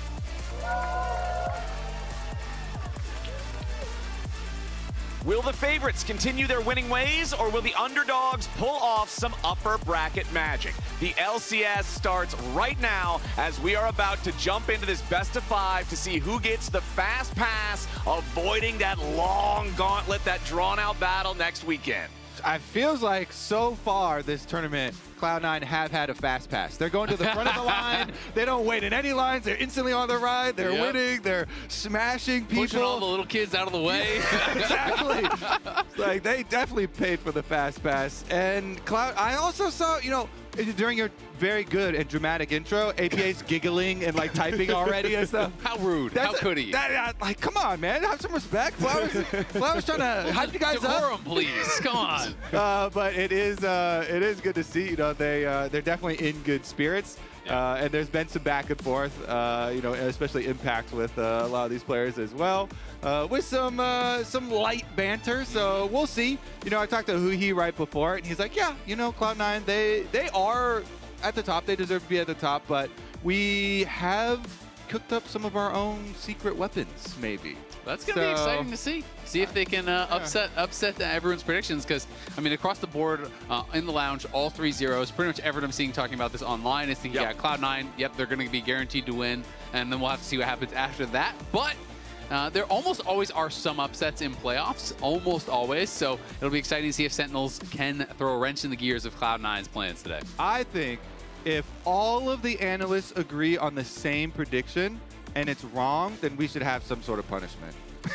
Sure, I'm not an analyst today, so I agree. Some of those spicy chips left somewhere in the pantry around here. And since we're bringing up this on another day, I don't know if I'd be with you, but today, since we're bringing this idea up live on air, I think they're going to have to do it. I think so too. There you go. All right, let's get into the draft here. The Ziggs respect for APA remains very much true, and the Thanatos respect for the Aurora here. He is a monster Aurora up there. Thanatos has some very specific champions, but he is very, very fearsome on all of them. The Renekton, the Gnar type things also go into that bucket. Rumble is banned here, so that takes one more off the top lane list. Yeah, Rumble's banned away. The Orianna and the Varus are banned out, and critically, Nico gets banned here. So Ori's banned away, but Azir is not. Oftentimes, these get banned away in pairs. So I'm curious if that's going to be Cloud9's first pick priority here. I also really like the Nico ban, not just because it is a powerful support, because APA is also willing to play it, right? He's one of the only mid laners that is kind of playing it these days, so it is a little bit of a double ban.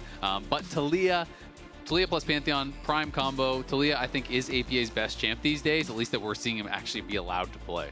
Yeah, and Talia is a nullifier for Azir, so the Azir you're talking about, Flowers, it is a high priority, and even though APA has, like this year and then at the end of last year, been a lot better on Azir than in the past, they still seem like they want to play this style where, you know, he is going to be on a mid lane champion that could really play for jungle. And so they are going to go for the Talia. Yeah, I would assume they're going Talia plus either Pantheon or Vi type champions for Blabber. This is an important takeaway from Thanatos, though. You know, stealing away the Ambessa, which could go to jungle for Hambach if they don't want impact on a top carry champion. It looks like they don't instantly. So it's not instantly revealed the flex pick is not really that flexible for this team. Yeah, that's what I was going to say is Renekton is up. It's one of Thanatos' best champs, and that's a really hard matchup. So I was going to be assuming that it probably would go jungle. And it's you basically, if it's a full best of 5 Fearless, you headshot 2 Thanatos champions in the first game is really Bang, good. bang. Take his Ambessa out, take his Renekton out. Those will be permanently banned for the rest of the series. I think Gnar, though, seems then the obvious option. I think it's a really strong champ. It's a good answer into the Renekton, so that's kind of what I'm expecting to be locked in, and there it is. 3 of them out in the first game. Yeah, we'll see, though. You have to be able to last long enough in the series for this to come into play, but I do like this strategy, and we'll see how Hambach can perform in it, because Hambach, to me, has had really good early games. He seems like a player who wants to take risks, and when they pay off, he looks amazing. When they don't, sometimes the game snowballs the other way. And I feel like having a Gnar, having a powerful side lane champion feels extra good when you have this Talia Pantheon combo. You guys mentioned Pantheon and Vi both being great pairings. I personally like seeing Pantheon with Talia more because they both have the double super long range ultis. You can just make absolute chaos in side lanes. And we actually discussed this a lot on the dive, but how well APA and Blabber have been playing together. When you have point and click stun to set up seismic shove combos, like these two can just wreak havoc. So going to be fairly difficult, I would think, for Darkwing Seer as far as the jungle pressure goes, because Pantheon early Pantheon ganks with flash point and click stun are going to be way more fearsome than Ambessa coming at you and just trying to you know, walk and dash in range here. So Blabber has been an absolute terror early on. We'll see if it does continue. Bottom lane priority, though. A lot of you know, bans coming through here towards some of these enchanters, you know, like Nami and stuff. Lane priority definitely will be big. It will, and that's why I'm thinking about, you know, we've been seeing more Ashe Seraphine around the world. That is something that is up and available. Of course, Sentinels will have last pick, so they are going to be having the option to try to counterpick down in bot side. There's already some pretty good engage on the C9 side, so they maybe are kind of less needing that. I do think Sentinels needs a go button, and Huki, just like as a player for this team, it generally feels really important for him to be on engage, so I feel like they have less of an option to go towards the enchanters, but obviously Cloud9 disagrees because they're double banning enchanters. Yeah, they really want to be able to get some lane priority for themselves on bottom side of the map.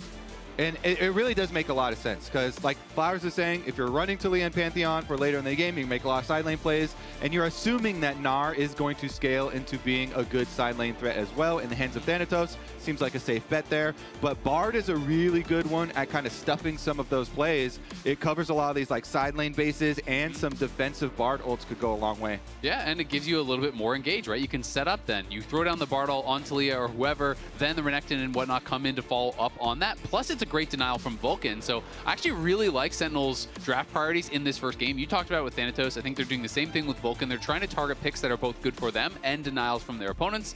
We're going to get you Nara plus Lulu down on the bottom side, though. And it's going to be answered by Corki. So some pretty good laning power for Sentinels in the 2v2, but some really strong scaling for Sven and Vulcan. Yeah, and this is something that you know, Sven has been very aggressive on. When they've run this duo, you know, constantly jumping in, trying to push out the enemy AD carry from mid lane. So I think the mid game in this first one is going to be very, very impactful. Okay. Going to be really interesting to keep track of these side lanes, you know, with one side having Realm Warp and Bard and the other side having Talia Pantheon here. It's going to put a lot of emphasis as well on the top lane matchup to see who is going to actually get a lead for individual top laner who can actually have some side lane pressure. Can Impact, who has been having a better year this year than last year for sure, can he hold up to Thanatos counterpick Gnar? It's going to be exciting to see. I'm also really curious to see how C-Line's bot lane is going to perform in the 2v2. I think they were great overall in this series against Fly. Obviously, they dominated, but they did die in the 2v2 every single game. All 3 games, they died to Masu and Cryogen. Twice they died in the 2v2, and then once it was a 2v1, so that's a little bit different, but did catch one person out and were able to kill him. So have to be able to clean that up against what we're expecting to be a tougher opponent here today in Rahel and Huhi. I mean, we heard in Kobe's interview with Huhi during waiting room, right, during the lounge, that he's saying, all right, everybody on C9, they've got weapons. The rest of us are kind of fist fighting, but we think we're developing some weapons now of our own. And if that 2v2 can be the secret weapon here in game 1, that's going to feel great, especially with all of these Thanatos picks being disabled in the top side for the rest of the series like you guys are talking about. Runes popping up on your screen right now. Summoner's Spellbook for APA's Talia stands out to me in particular. I want to see how creative he can get with that. I just think it's great. To me, it's a really solid rune if you think it's just going to be a scaling matchup. You know, you're just going to be farming. You're not really going to be interacting that much. You can get a lot of value later on. But we talked about it. You touched on it, Kobe. Impact is having a much better year. Last year, to me, was historically one of his worst, if not his worst year ever in the LCS. He has been a top performer for such a long time. And it was so strange because it came off the back of the year before that, him winning an MVP and then going into this real slump. So he is back now. He's performing a lot better. And he is currently holding 2nd place for most assists all time. 1st place in the LCS is held by Aframu still by quite a lot. But there's 2 other players here that are, you know, hot on his tail, shall we say, for that 2nd place in this series with Huhi and Vulcan, 2 veterans of the scene. Yeah, and when you look at the difference between Vulcan and Impact here, it's what, 59 assists? If you have a best of 5 that goes the full distance, that's entirely achievable. So we'll keep an eye on how those assists stack up as we go throughout the series. If anybody can steal someone else's position. Right now, though, at the beginning of our game number 1, Huhi is going to take a little bit of punishment down here in that bottom lane 2v2 as Sven and Vulcan want to continue to control the wave. Of course, Huhi has his little shrines. Junglers are pathing towards opposite directions here early on in this one. Yeah, that's the big thing here with the Pantheon, especially for Blabber. What sort of early impact can he get? And that's why I really like that ward that they put super early on in the river. Sven and Vulcan now going kind of aggressive off the wave and trying to get something out of the bottom lane before the Pantheon does come. But the early wards here are going to mean a lot too, because Blabber's got options for bottom lane or possibly trying to make a stun play here towards Darkwings and see if they could get an early summoner spell. Okay, Impact's got that wave crashing in topside, so control up there for him means that it should be easy enough for Hambach to guarantee that he has access to this topside Scuttle Crab here with those about to spawn. You can see the wave also being crashed into the bottom lane tier 1 there by Cloud9, so they've got that same control for Blabber on this bottom part of the map, and it's looking like we're not going to get any of the crazy early crab battles, and we'll just have to wait until the usual level 6 one. Yeah, and Bessa want to path away from the Pantheon side and pushing bottom lane here. Both of them getting their recalls off. It's Cole for Yunara and Tyr for Corki. They're both fine with that. Blabber drops off the extra Raptor ward. He did pass through over the ward, so they know he's here, and they're not going to let him get the fairly efficient, little bit lazy recall off. But look at the Krug respawn timer. It's not super soon, and Hambach, since he did start Raptors, he's got the early Raptor respawn. This has become a big issue. We just saw yesterday, defending your second Raptors can win you a whole game or lose you a whole game if you int over them. So, sometimes in life you just got to make a stand, Probably not and for junglers, it's at the second Raptors. I don't know if it's I'm worth willing the whole to lose game. the whole series, end my career over these Raptors. Well, hey, you That's can the see line I'm drawing. The communication with your support is important as well. Since they did have that ward that was in the river there to see it come in, they're like, hey, Huhi, get over here too. Just make sure we're gonna protect these. And nobody wants to fight super early on, so it means Blabber will go into a regular top-down clear again because his was a little bit delayed, starting on the red buff. Means that he's not missing any time with the interrupt. He got his second Krugs respawn basically as they respawned. Same thing here with Raptors, so he still remains efficient. Yep, Hambach going to be feeling pretty happy, though. Had a really fast clear, got to do both the respawns of those little camps, and now is out on Wolves with a better buy, has the Tunneler, so going to be pretty strong right now. And, of course, when you do get 6 for Hambach, yes, Gnar can be difficult to lane against, for the Renekton, especially once he has steel caps. Both of them are going to rush steel caps, let's be real. But the move speed becomes really, really difficult, and it's so easy when you're in mini Gnar then. Post 6, Renekton stuns, in comes the public execution, and you can sometimes get that 100-0 play. Got a little time here. When you do the Raptor starts, has a little bit of extra time. He actually dropped his Gromp to make this play, though. So Impact wants a dive. Level 6 Renekton here. Look at that Gnar bar. Thanatos is charging it up. Hambach in the area, and Rise Realm Warp will be 3. Okay, Thanatos is already in Mega Gnar. He slams Impact into the wall, but the burst damage comes down. The final turret shot can't fire, and Sentinels draw first blood. Really well played there. I didn't think they were going to be able to pull that off until I see Darkwing's Realm Warping in. The 2v1 dive would have been really risky, but Impact gets out without even having to flash. That is a big win. And Darkwing's, nice move from him. Yes, he's going to lose a plate. Yes, they're going to lose the Dragon. So there is a cost to that, but that is a great play. Yeah, and they called it really early on. You could tell he was like, Hambach, drop your Gromp right now. Get over here. We're going for the dive, Realm Warp. The mini map does show what is being taken by Cloud9 on the opposite side. But also remember First Blood. So it would have been bad if the counter kill went over, because then you lose your mid turret plate and you lose the Dragon as well. But remember, the First Blood extra bonus is back in the game, so you get that extra boost of gold on top of it. It is a small thing, but honestly, watching the replay back, I think if Thanatos angled his Gnar ult differently and actually pulled Impact towards the tower instead of towards the wall. Just straight into the wall? Yeah, I think he might have been able to get him. Ooh, meanwhile, public execution here in the mid lane, and Hambach's not done. The jungler is off to a flying start here, 2-0 on the Mbessa. Hambach always likes to get active pretty early on, and it's successfully active. Immediately using the ultimate as soon as you get it always feels so good. Put it on cooldown, make use of it the next time for your next play. He does invest the double flash. It is Darkwing's flash and Hambach's flash to make that play, but it is beautiful. The synergy right there between them. And it looks like, the communication where I interviewed Huhi before, and he's like, well, we're 70% Korean right now. That's the 30, baby. Darkwings was locked in. They're like, all right, we're both flashing for this play. Yep. I'm going to set it up. Boom, CC chain, and they get their target. They kill off APA. Sentinels here, showing some of the weaponry they were talking about. I mean, this is just really nice. It's pretty simple play, but Flash, Room Prison, lands a stun, then Flash, Public Execution there to follow it up. We talked about how you can do that with Renekton. Obviously, you can do that with Rise here as well. Yep. So, nice play from Hambach, and he is sitting on a ton of gold. He is still just being so efficient, re-clearing all his camps for bases. He's going to be on over 1,800 gold, so he's got a full item when he actually goes back to base here, pretty much, and he is going to be really tough to deal with. This champion scales incredibly well, I think, in the jungle. And because there is such good setup from the Bard, from the Rise, from the Renekton, he is in a good position to have a great game. Yeah, I mean, generally you're expecting the Pantheon with the point and click, early levels to, have some sort of openings. But Cloud9 have also been focused on the objective, so they did get their Dragon, was one of the payments there. And APA at least knocked off the mid turret plate, the first one. Those baby turrets plates are pretty easy to take. And of course, Sentinels also got their one after the dive up here. So we'll see about the ramifications of that play afterwards. Impact seems to be doing quite well in the early stages, and it does set them up for the Grubs take. So Hambach feeling quite good on those Grubs. Doesn't look like there's going to be anyone contesting him. And they've told the bottom lane, hey, you're weak side right now. Try and play safe.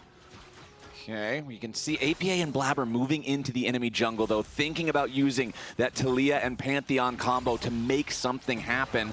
We do have the wave already crashed into the bottom lane tier 1 turret here by C9, but there's no move from the mid jungle. And it's interesting, Hambach backed off after one. So you just want to take one really quick grub, back off, and he got enough money there to buy his Spear of Sojin. Sojin rush for the Mbessa. So first item completed very early on here for the 2-kill Mbessa. There's tons of wards, though. Whenever you kind of leave that bottom side of the map, when you're retaking this area, you see all these Cloud9 wards. Oh, yeah. And Hambach knows it. Yes, we just left this area unattended, so there's going to be plenty of vision here. Yeah, it's kind of just a line of wards all through. So Well done there by C9. Of course, you know, they moved into the bot side, as you're saying. That's kind of that price that you do pay. Sven and Vulcan farming well. You do have a slight advantage, but of course you're going to be pretty happy about that when you are playing the Lulu Yunara. You know, less laning power here. Okay, Blabber up in the top side, looking to find the kill onto Impact. Thanatos already hits him with the Mega Gnar. They don't have quite enough damage, though. Impact with a flash away, stays alive. Yeah, good defensive play from Impact, you know, backed off early as he saw the aggressive positioning from Thanatos and the Mega Gnar walking at him, and then he's able to use his flash after Blabber had to use his for the engage. So it is a 1-for-1 on summoner spell trade, and really Impact is fine. Yeah, I mean, it's a 1-for-1 on that, but the cost to me, the biggest cost is the Pantheon ult is such a long cooldown. It's nearly a 3-minute cooldown early game. Yeah. So when I see my Pantheon jungle hasn't been able to find anything on the other side, you have 2-0 Ambessa, and then you use your first ult and you get nothing from that either, like that hurts because, you know, Blabber's not going to have much playmaking now until, you know, really after this next dragon fight would already be done, so they're not going to contest it. It's just going to be a dragon take on the bot side for the Ambessa. Yeah, and again, now they're the ones with the deep wards because topside play was Cloud9's. They show jungler, so not only is it your Pantheon ult as well as your Pantheon flash, but it gives vision of your jungler and allowed Hambach and Sentinels to move into the blue quadrant. They're the ones with the deep wards now. They're the ones with the dragon take. And gentlemen, we get to have the Hex Rift for our first game in this best of 5. The most chaotic of the rifts, the one that allows the fastest playmaking, the fastest responses. And I want to see if Sentinels are up to the task of using that to continue trying to accelerate the game. Hambach had a great first couple of plays, but things have been pretty quiet afterwards. Honestly, I actually like it. Usually I'm like, oh, quiet, you know, I'm getting a little bored, but I really like it because we've had so many blowouts so far. This week we had back-to-back 3-0s, and this one is looking very competitive here, at least in the early stages. Huhi has been able to slip in for a lane gank. Okay. Oh, just barely couldn't get range actually for the stun. And that's going to give some freedom to make a play on the bot side for Blabber, but they're sending 4 top now. They're looking to just try to re-dive Thanatos. Yeah, they want Thanatos, but he's already turned into Mega Gnar, and he's stopping the wave before it ever hits the turret. So there's nothing there to set this up. And Sentinels are going to send all that manpower up there for nothing so far. That was 5 top. And it results in a 1.2k gold lead now for Sven individually. Look at this Yunara just decimating the bottom tower here. Cloud9, they still have Blabber. They can go for a dive or try and get first tower. They've got 4. Yep, they're bringing everybody down here. Impact has already popped the Dominus, trying to clear the wave out of the way and stop this from going down. But no, it's C9 finally finding their first kill of the game. 12 minutes in, they make the 4-man dive happen. Yeah, the wheels just kind of fell off there for Sentinels. They way overcommitted to that topside play. They were too slow to actually execute on it. You send 5 top, Thanatos clears the wave, so he's not even losing anything before he bases. And on the bot side, Sven is farming plates. They make the dive happen down there. Sven is now 1.7k up, and Sentinels went from 1,000 gold lead to a 600 gold deficit in a matter of a minute, 2 minutes, and now the tower is going to fall as well.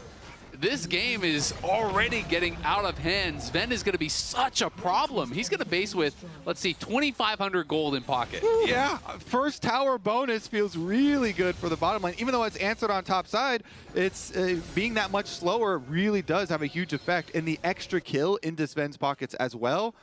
I mean, Yunara is an AD carry champion that can certainly carry against short-range clumps of champions very, very heavily. Especially with Lulu in her back pocket, that is frightening for Sentinels to try to assassinate this high-value target. Fiend Hunter Bolt's just completely purchased straight up right there for the Yunara. He one-shots it already. His ult is going to be insane. Yunara ult here is going to be the biggest cooldown that you have to play around. And I always feel like it's so difficult when you have a team comp like this. As Impact is going to be pushing Thanatos back, but he should be fine.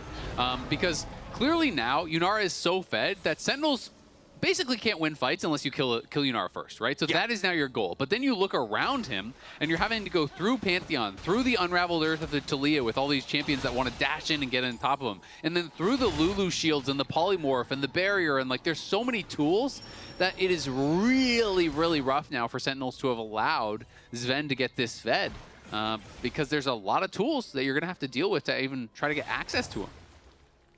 I'm seeing a little bit of pathing. I'm just trying to watch because everybody's hanging out in this like southern quadrant of the map, and I want to see if they want to make a move. He's the one finding himself in danger. Arc of Ruin plus the Wild Growth. It's Vulcan taking the kill, but C9's bottom lane, they're showing us what this farm means. Yeah, you can just feel it. Sven's like, I'm strong, I'm strong, I'm strong. I want to use it. And as soon as he sees any target and who he even being close to the brush, he immediately jumps the wall, destroys him. Fiend Hunter bolts on display there. You saw how quickly he was able to burst him down. Plus it gives you ultimate ability haste, so it'll be back up again for another play, and they should have control of the next dragon here, you would assume, for Cloud9. Yeah, the Yunara ulti is already halfway off cooldown. That thing is coming back around real fast. Yeah, it is really a quick cooldown here. Sentinel's going to try to make a fast play. Well, it is still on cooldown, though. Going to try to grab the Herald. You can see it is the Ardent Sensor rush for Vulcan. So he's just saying, you know what? It is all about Sven. Just get all of the buff items for Sven. You already have the additional attack speed. Obviously, you're giving him from the Whimsy if you're using that offensively. Plus the Ardent Sensor on hit damage as well as the attack speed there. And that is just amplifying him that much further. And as long as Sven can get peeled by both the Lulu and the Taliyah, it makes it incredibly hard for Ambessa. If you have a rock field in front of you, you just have to back off. You have to walk away. No way he's going to be able to fight over it. So like you've been saying, Sven has a lot of stuff around him that also makes it easy to play. Double summoner spells, lots of setup from his teammates. Here comes that dragon we're talking about. Cloud9, they've got the control wards really early, so they also have vision advantage and early positioning. Yup, and the Wild Growth is just about ready to go again here for the Lulu, but the fight's already going to start, and it's a lot of damage onto Hambach. The Fed Ambess is about to get bursted down, polymorphed, and Thanatos takes the kill. Now Impact's going to try to get away, but Sven is on the hunt. APA rides the Weaver's Wall, and Rahel barely escapes. C9 find 2 kills very easily and go to claim their prize. Yeah, I mean, Hambach is in there almost alone. Over the rocks, just gets destroyed very quickly. Even Hui Bard ults, to try and buy some time. Maybe they could think of a way to get him out of there afterwards, but unsuccessful. And Cloud9 very quickly making it look like, no, this is going to be a one-sided affair here because of the vision advantage in that side brush. Yeah, vision advantage comes through. Bardal just to give you some time to think about what you've done. Think about your mistakes in life. Wonder how you got there, as Sven is going to clear it up. They are just crushing through this fight, and now the game is really out of control. And this is the thing. With Cloud9's success as it continues, this tournament, what has really been on the biggest display, because, yeah, a lot of these guys are really good individual players, but their team synergy and the way they pull off really quick snap plays has been what has really rewarded this team. A lot of them have been through the mid-game. It hasn't been just like, oh, we're crushing all the lanes from the very beginning.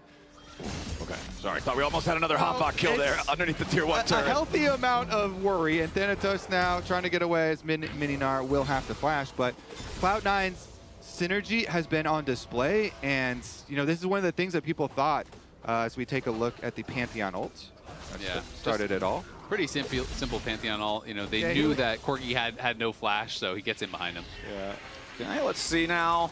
Hambach going towards the enemy jungle. They still want to try to make this move onto Thanatos, who does have his Gnar Bard charged. The turret is disabled there by the Bard ulti, but now the stun underneath. The Mega Gnar to follow it up, but no, he's still all alone. Thanatos will fall. Sentinels doesn't lose anybody, and they're going to try to force down this tier 1 turret. And nicely done by Hui. He goes down towards bot side, forces a flash from Thanatos, and then just sets up the redive, turn off the tower. Thanatos really couldn't have played it any better, but Hui's tanking the tower at max range, so nothing he can do to knock him down. Darkwings is getting punished a little bit here by Sven, who's just, Sentinels knows they can't fight around Sven. They have to just try to go elsewhere, try to get picks in the side lanes, hope that you can buy some time for someone to catch up, because Sven is basically the whole lead. He's 3K ahead individually, and that is ridiculous at this point of the game. Sitting on almost 1,200 gold, so almost has his BF, and that means he is closing in on that Infinity Edge, where Rahel is miles away from anything resembling that. Yeah, so I think that you're going to have to try and continue to make some side lane plays here for Sentinels. You want to try and get your way back into this, get split push on some of these side lanes going and see if you can make some sort of roam or realm warp over to the other side. Hui's Bard ultimate is still on cooldown from the previous play, but next time it is up, there's no flash on Yunara. and it makes it difficult because her ultimate, she can just instantly go for another dash anyway. But maybe they can do something there while the Sven flash is down and he's a little bit more vulnerable. Sentinels do have some power spikes on the horizon, but it is still a little ways away. You can see the stacking items are all still in the process of stacking, right? The Muramana, not quite there yet. The Manamune only 3/4 of the way stacked for Rahel. Meanwhile, in Darkwing's inventory, still needs 3 more stacks on Rod of Ages. Just about has the Seraph's Embrace fully evolved, though. And once they hit those power spikes, that might be the green light that they need to feel like, hey, we can make a bigger move. Yeah. And while the Yunara gets the spotlight, the Lulu is a really problematic one because on the side of Sentinels, your fed person is your melee jungle carry, but Lulu just makes melee carries life's hell. It's so annoying to play into this champion. And so we're going to go for another pick from the side of C9 here, Blabber Olsen. Wow, they are full sending it after impact here. Originally, I thought they might not be able to get him, and I was right. Thanatos' first boomerang, just barely missing impact, is the difference between C9 finding that kill or not. And they're summoning Herald topside, so we'll see if they can actually get this full tower. It looks like they can, so that's something nice for Sentinels. They survived the play here, and they're at least getting something back on the top side, going to be able to realm warp out. I didn't know you could realm warp the Herald, actually. I wanted him to charge right out of it, but it went instantly into the wall. Darkwings is in some danger. He's got to try to get out of there. Is Polymorph, but luckily he does have the Ghost to get himself all the way out alongside the Phase Rush, so C9's not going to get a kill there, but they do force the Summoner spells out of the Rise. I was hoping we were going to see the teleport car crash play, where you teleport the Herald in and immediately like run someone over, but not quite there. Too close to a wall. Not going to be able to make it happen, but still, nice play from them. And we're going to get the replay of the realm warp. It's facing up right now, and then it goes right next to the wall, so I assume it's like instantly donked. Yeah, it just immediately bangs into the wall. All right. Scientific term. Yeah. Donk. I hate it when I donk my car into the wall. Who he did say Cloud9 are the ones that are like scientists, and then we are the ones that are just, going to throw our fists at them, let our fists do the talking. Okay. All right. They're trying to make a play onto Thanatos here, and as soon as Hambach shows up, that might be what they need, but the Tempered Fate does not catch the Gnar. Thanatos now back into mini form as Hambach has made his way into the fight. C9, meanwhile, are going to secure the Drake for themselves, but it does cost their top laner. Yeah, Cloud9 got to be careful. If you give away too many of these plays on side lanes, that gold can add up. Currently, though, they're still fairly confident with their mid push. Yep. But look at the side lanes. Renekton's still pushing bottom, so it's kind of closing in around them. Sentinels will be able to get the Scuttle Crab by Baron. Can they use it as a bait? I don't think they actually want to start it much, but would rather like bait and see if anyone comes to check for C9s. Cloud9 not going to unnecessarily put anyone at risk, though. Yeah, it's so dangerous for Sentinels to go close to Sven with that Infinity Edge completed, with the Fiend Hunter bolts. Those first 3 shots are just high caliber hits. You probably die in the first 3 shots. Yeah, the first 3. If you're not Impact or maybe Hambach, you just kind of die to it instantly. It's really, really strong. The Yunara has to be respected now more than ever. And the problem is, it's 4 minutes from now that Sentinels must answer the Drake. Cloud9 now on Soul Point, and this is why it's so difficult to deal with compositions like this Yunara that has all this protection, because now Cloud9 is just going to show up as 5 and say, all right, you have to fight Yunara now. You have no choice. So Cloud9, a lot of things going well for them. Something not going as well for them is Thanatos has been really wanting a player of the game. He was talking on the Cloud9 podcast. You know, he was saying how they need to stop winning so early because he can't actually get MVP, he can't get player of the game. And then Thanatos himself was saying, you know, in their last series, Game 3, if it went long, he was going to 1v9, he was going to win it. But unfortunately, it did not go long. They closed it out too quick, and they were kind of joking back and forth. This was a podcast with Anero as well as Vulcan. Vulcan was saying, "Okay, don't worry. If we're about to get a kill next game, we're gonna back off so you can have more time to 1v9." So we decided we were gonna track who is on the race towards player of the game, Kobe. Wow. I think this game... It's not looking good for Thanatos. I would say we have someone out to an obvious early lead. Want to give us the marker of where he is. How close is he to the finish line? Like at least halfway right now. He's like all the way out to here. Thanatos, I mean, it's not that close to 30 minutes. The wrong way. So maybe he makes some more, gains later on. But I think Sven is out to the early lead. Yeah, AP's been having a good game. Vulcan also. He's part of that. Gotta give credit to the Lulu. Credit to the Lulu. He maxed W this game. Yunara wouldn't be who she is without the Lulu. Okay. Every good Yunara has a Lulu right beside them. All right, we'll see if Thanatos can have his 1v9 mega moment, but it's going to be hard to outpace this Yunara, man. Yeah, to be fair, we're 24.5 minutes, so he's got some. They told him we'll give you to 30. Slow it down. We'll give you to 30 minutes. Okay. Gonna need some pentakills or something though to catch up. Yeah, some. A couple. Was Vulcan also not too surprising, but you were talking about how annoying it is to play as a melee carry against Lulu. Yeah. He did go W max this game, so he went 1 point Q, 3 points E, and then just full 5 points into the W. So that polymorph is going to be that much more frustrating. It really is so difficult to deal with. I mean, you fly in there. There's no other way to play the fight. You have to go into the backline as Mbessa, but you immediately are going to get polymorphed and wild growth. Sentinels going in, trying to find the Pantheon, but Blabber blocks almost all of the damage. Flashing away, trying to stay safe, getting the other side of the unraveled Earth, and now C9 fires back. Darkwings, defensive flash getting out. Thanatos, wild growth here on the front line. APA tries to scatter. Sven looking for the damage, trying to find who he gets one kill. Hambach goes after Sven, but he can't kill him. The pocket Lulu is there for the save. It's a triple kill for Sven's Yunara. Impact will fall now as well. The fight was so close at the start, but C9 comes out on top. That's why I put Vulcan up there in the race. He flashed over the wall to get there when Sven dashes in for the 1v3 at the end. Yeah, Sven just kind of biding his time. Blabber, it looks like, is going to be in some trouble. They're able to focus him down, but watch Sven right here. He finds his time, flashes forward. As Rahel was moving up, he was focusing him down, and then as he bounced back, just flashes in and Vulcan follows. And I'm pretty sure he just dodged the Mbessa ult with the same move. He dodges the Mbessa ult and gets into their faces, and then the Lulu flashes in to support the play. Like, that was quite good for Cloud9.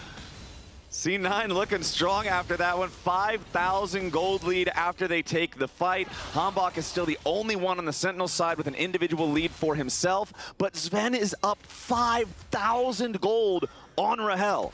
All right, Isaiah, what's our update? He's getting pretty close to the finish line. It's going to take a miraculous comeback. Yeah, Vulcan's still there with him. He's there. He's there too. In, yeah. He's saying, "Good job, buddy. You can do it." Did Thanatos get shorter, or is it the same? It's like there. Okay. Okay. Cool. It's not this game. It's a best of 5. He'll have plenty of chances to get his player of the game here. But Sven does now have Lord Dominic's regards as well here on the Yunara.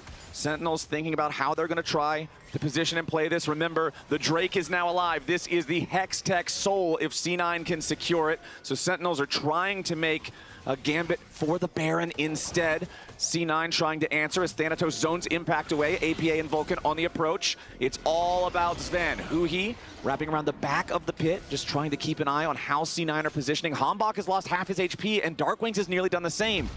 I like the camera we have on Sven right there. He's doing a lot of talking, especially for an AD carry. But when you are the center and you know it, yeah, exactly. But when you are the center, you are so fed right now. It's like the game is in our hands, and they have the Hextech Soul on top of it. No fight necessary for that Soul because of all the previous ones that they have won. But it is a huge power spike, and Sven knows he is the king in the castle right now. So. Let everybody know what you want to do, and they will just play around you. And he has the LDR completed as well. Rahel has kind of made a pit stop for more of a utility item. He has the Serpent's Fang. He's going to be going Collector next, so it's like IE is so far away. He's never going to finish this game realistically, but Sven is going to be just pumping. And APA has had the Actualizer for a long time. Now he has the Death Cap and 8 stacks on the Dark Seal, so he is also a real threat. We actually haven't been tracking that horse in our race, the APA horse or invisible horse or the Blabber horse either. So just because the Sven one is so far out in the front. It's a flashy horse. Well, they're going to have... It's also the tallest horse. True. We just can't see the other horses. He's blocking the view. Stands so high. Are you with us, Flowers? Are you visualizing the horses? I'm imagining the tall Sven horse right now as C9 are imagining a Baron for themselves. Sentinels is going to have to find some kind of an answer here. The Baron is already down to 4,000 HP. Tempered Fate going to buy them only a moment. Sentinels got to try to get in there as C9 are going to go ahead and secure the objective. Hambach jumps in only to die. Thanatos gets back to the safety of his team, and the remaining 4 Sentinels now have to scatter matter. The Weaver's Wall sends APA to his own demise, but Sven is still free firing. Blabber barely gets away. Wild Growth onto the jungler as they pick up the additional kill there onto Impact. Sven can't get anyone else, so it is a 2-for-1 trade favoring C9, and they acquire the Baron. Honestly, I respect it from Hambach. He's like, you know what? I'm going to try and steal it. I ult in. It's a little bit too late, but it's really hard to pull that play off anyways. Afterwards, though, a little surprise kill here. They get on APA. Yeah, APA just going too far. You know, I think his thought process is Lulu's behind me. We have Wild Growth. You know, you can heal Wild Growth. You can kind of bait them, keep the fight going, and then Sven just cleans up. But he went a little bit too far. Sorry, bro. That Wild Growth. It only works when I click it on Yunara. Combo 2 seconds. I'm going Renekton inside. I'm going Renekton inside. Go Renekton. No flash. No flash still. No flash. No flash, though. Still good. They got Baron. They have Hex Soul. And they've got the red buff on top. Oh, Dokla's going to join us. Oh, cool. Big Big desk. Yeah. Our desk is not that big over there with the analyst area. Of the famed Worlds vlogs. Yeah. We all love a good Nihao Dokla here. When we toss it back to them, that better be how they answer. We need Dokla to intro the analyst desk. We're throwing it to Dokla, not the rest of them. Yeah. I'm not tossing it. Pipe down, Raz. Yeah, we're only doing the toss specifically to Dokla after this game. Yep. And C9's looking to make that a very near occurrence. They're 8,000 gold ahead. They've got the Hex Soul. They've got 1 minute and 20 seconds remaining on their Baron power play, and they're pushing the top lane. It's truly fortunate that we have a top laner to analyze the huge impact that top laners have had in this game. 1, 4, and 2, and 1, 3, and 4. Huge. 1 kill versus 1 kill. 130 gold lead for Thanatos. Is that player game material? There you go. There you go. There. And even after all this time, Hambach still has his individual gold lead on the Ambessa. However, it has shrank down to 300. Meanwhile, Sven's individual gold lead, 6,500. Weaver's Wall going to cut off Sentinels from trying to defend the tier 3 turret. They can still get there in time as the wave does start to get eradicated by the damage. Impact off to the side a little bit compared to everybody else, seeing if maybe Sven will step just a little bit too far up. Impact does have flash now, so they can try to go for a flash Ruthless Predator, but it's so hard to burst down this Yunara through the Lulu protecting him. And now Sven, just a couple more auto attacks, will take out the tier 3 turret. Thanatos split pushing over in the mid lane here at the same time. Blabber's going to take a little bit of damage, but he can resist most of it because he's Pantheon. Will finally fall. Hambach gets that kill, but Sven has already jumped in and equalized, taking one back on Impact. Now Hambach will die next. Vulcan takes the kill on that. It's 2 dead on the Sentinel side, but the remaining 3 are barely clinging to life. Sven and Vulcan are saying, that's all right, you guys go PvP, we're gonna end the game. Thanatos gets an additional kill, and Sven takes out the first Nexus turret. He and Vulcan will put in the work here on the second one. TP coming in on the minion just to reinforce the C9 lines. APA has rejoined the team. Darkwing flashes away from a seismic shove. Thanatos hops right on in to try to force the rise even further back. C9 wants to pad the stats a little bit as Sven looks for the additional kill here onto Hell and shoots him down in his own fountain. They'll complete the ace, and C9 take game 1. Sven ends the game with an individual gold lead of 8.6K. That is crazy. C9's bot lane looking monstrously strong in this one. Spam chat now. Who is your player of the game? Dokla, who's your player of the game? I'm curious about. Yeah, we voted for Sven. Dokla? Dokla, who'd you vote for? Player of the game? It was a really tough choice here between Sven, and Sven. Vulcan's Lulu ult. Yeah. So I mean, what is it? Almost 8K gold lead individually. I don't see how it could go to anyone else. Yeah, pretty insane. Dokla, thanks for joining us. You had your 3-0 yesterday. While we were watching the game, it was close until it wasn't. And you identified the fight where you think everything changed. And you said, hey, that's the difference between these two teams. So break down in this clip what you saw. Yeah, hello everyone. So this fight is what to me decided the game here. So I'm just gonna play through this here. And this fight is for what, 3rd dragon here. And this to me is the difference between C9 and just Sentinels in this game and potentially the series. But Rise is over here in the bot lane. So I just wanna highlight that here. And he pushed a wave in, but C9 has Talia already grouped and sacking this bot wave here.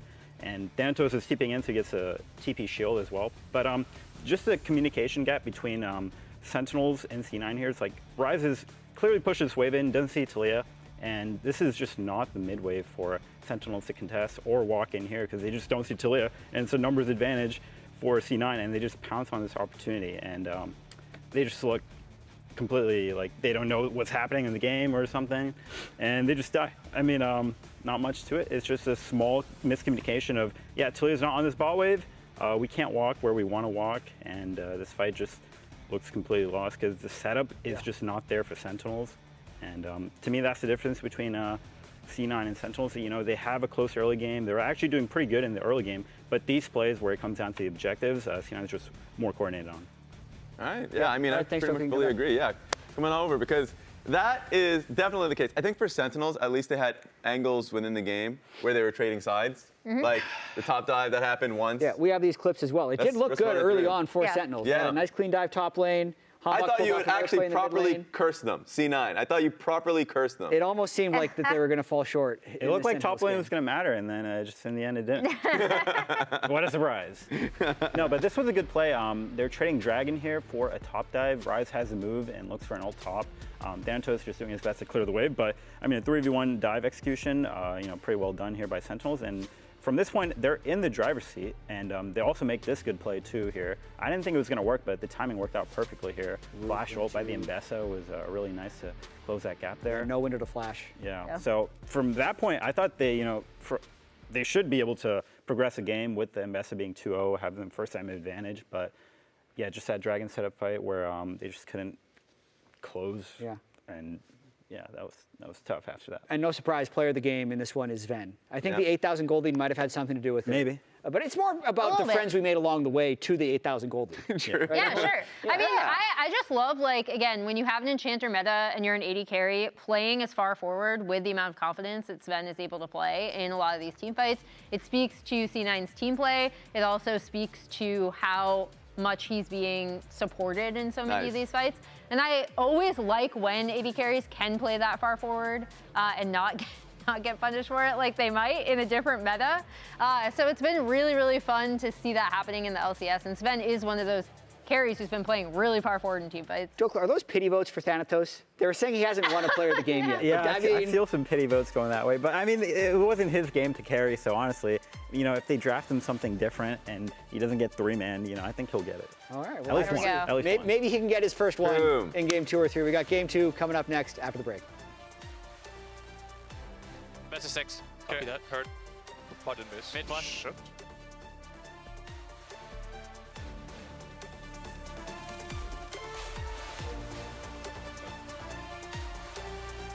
Looks like we've got a new addition on the Rift here today. Emily, is the Telluride just the obvious pick? Well, Flowers, we're looking at a turbo hybrid powertrain. That's already a problem for the rest of the Rift. And a 30-inch panoramic display too? That is unfair control. Guys, all-wheel drive with terrain mode? No shot anyone's catching this. Yeah, this seems completely OP. No debate. This first pick, we have to lock it in. Now! The Kia Telluride Turbo Hybrid. Pick it before your opponents do.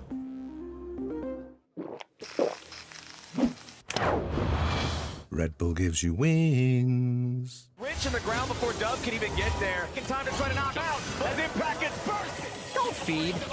Knocks him down. Get fed. Scan the QR code for deals only on Uber Eats.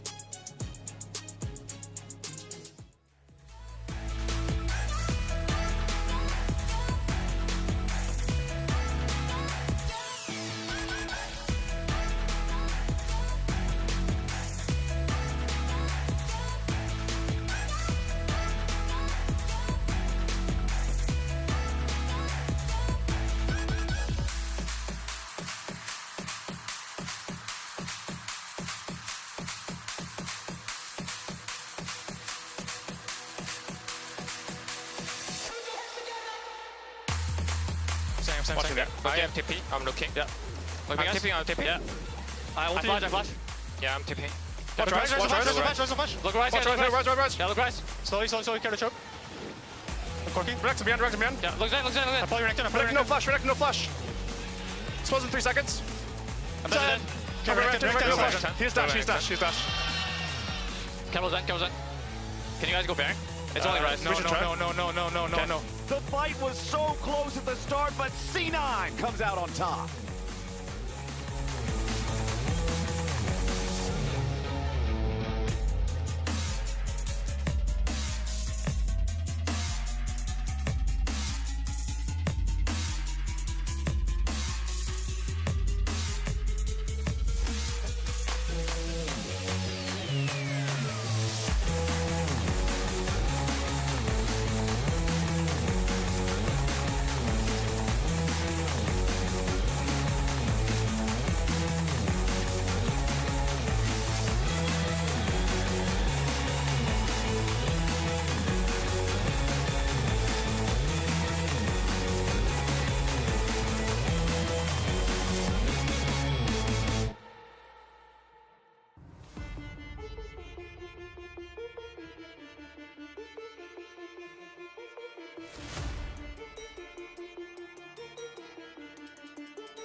Welcome, everyone, and congratulations, Flabber, on winning a Player of the Week. First of all, that was based off of your FlyQuest series. You went 13, 4, and 25 on the Ambessa, Vi, and Wukong. Just like, how's that series in retrospect, looking back?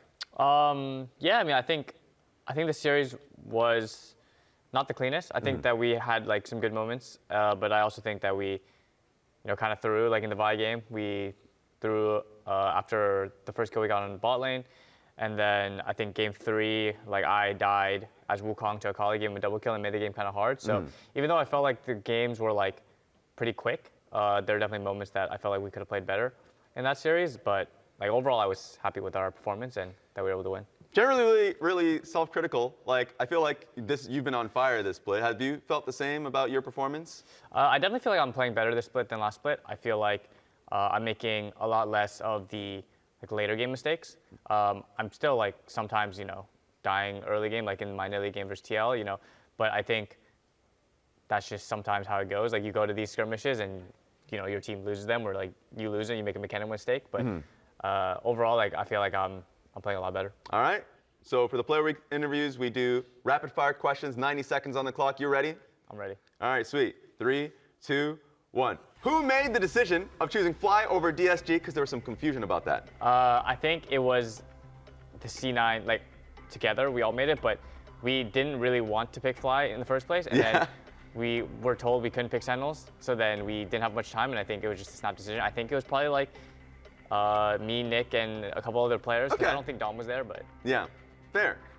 Solo queue voice comms, good or bad? From your perspective. You can also skip if you don't want to answer. I think. It's a tough one. I don't know. I feel like overall it could be good. Yeah. When I play CS, I use the voice comm sometimes, but when I don't want to use it, I just mute it. Yeah. So I probably myself won't use the voice comms that much, but I think it could be good. Okay. It's a tough one. Yeah. What does Thanatos have to do to win a Player of the Week interview? Should not be a top laner? I think his team just needs to play worse. We just got to play worse. Top 4 LCS junglers right now? Me, Inspired, Hambach, Jose, probably. And from some of the viewers, some of the fans out there in Discord, LTA Till I Die asks, why drop the fish 2 in your name? Someone told me that my name would be too long. Yeah? At the beginning, so then I just changed it to Blabber. Like right when I started. My first game, I just changed it. But I think it would have been cool to keep Blabberfish too. Bring it back. It's never too late. I mean, Darshan went back to Zion before he ended up like, so it's never too late. But that's it. That pretty much wraps it up for the interview. Once again, congratulations on winning that thing, and good luck in the future series. Thank you, Ross. At least delete the 2. Yeah, there you go.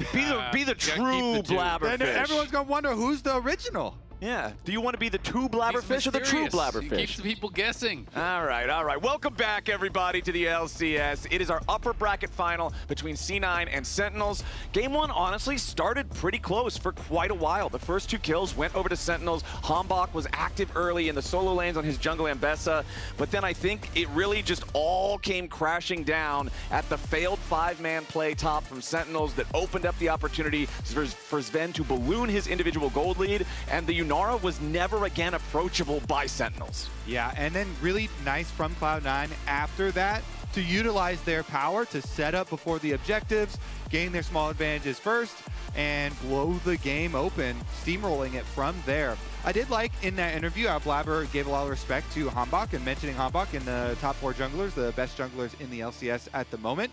And it was on display in the last one. Very good early Ambessa play. It's just like really hard to play the game afterwards. Those are our 4 junglers that are still alive in the LCS Lock-in tournament as well. So I guess you just need a top 4 jungler and you're guaranteed top 4 team. OP roll wins as usual. There you go. All right, so getting into this second game, you can see Sentinels once again banning out the Ziggs and the Aurora. Respect to the Cloud9 solo laners. They'll also take Nocturne off the table. Both Orianna and Azir are going to be banned out by C9. Azale, you mentioned in the draft for game number 1, how Talia is one of those champions that can really stop Azir from being able to do what he wants to do, and how they love to draft Talia anyway for APA, but now that that's eliminated through Fearless, Azir is going to remain banned here alongside the Nico, and Sentinels will lock in the Rumble. I mentioned it on the series on Friday. Rumble's win rate in LCS is bad. It is, but it got better after he mentioned it. They won that game. Yeah, okay, he doubled his wins from 1 to 2. Now he's 2-9. How many games has he won out of his last 1 game? 1. This is a chat stat right here, man. This is a his chat last stat. game. Could be another win right here. How tilted are you going to make flowers before we get into game 2? 100%. 100%. I'm upside down. Galio is kind of the other obvious answer to Rumble. That's generally what people will go for when Aurora is banned out, as it is here. So curious to see if Thanatos wants to play that style. I think with Vi getting locked in, I would expect Galio on 3 if Vi does get locked. It's just such a strong combo already. You have a really good AD carry, but instead it is going to be the Cassante as the answer here for Thanatos. Yep, easy tank to play into it. Cassante also has an easy time getting early magic resist. You can go Kanik Rookern if you're facing double AP lanes.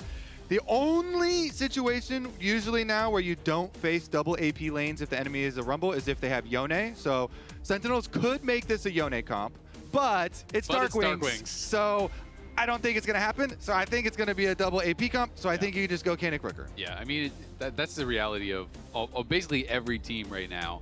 We talked about this on the Dive Flowers, but it's out of the top 20 picks in mid lane, there is 1 AD mid laner. It is Yone. Out of the top 20 picks in jungle, there's 0 like true AP. There's like, like a Maokai or a Sejuani or whatever. You have to go down to tank like that does magic damage. You have to go down to like 23 to get Diana. So basically, it's just always AD in the jungle, AP in the mid lane, every single game in pro meta these days. So yeah, I mean, it does make tanks in the top lane have a really easy time on how to itemize when there is an AP top laner.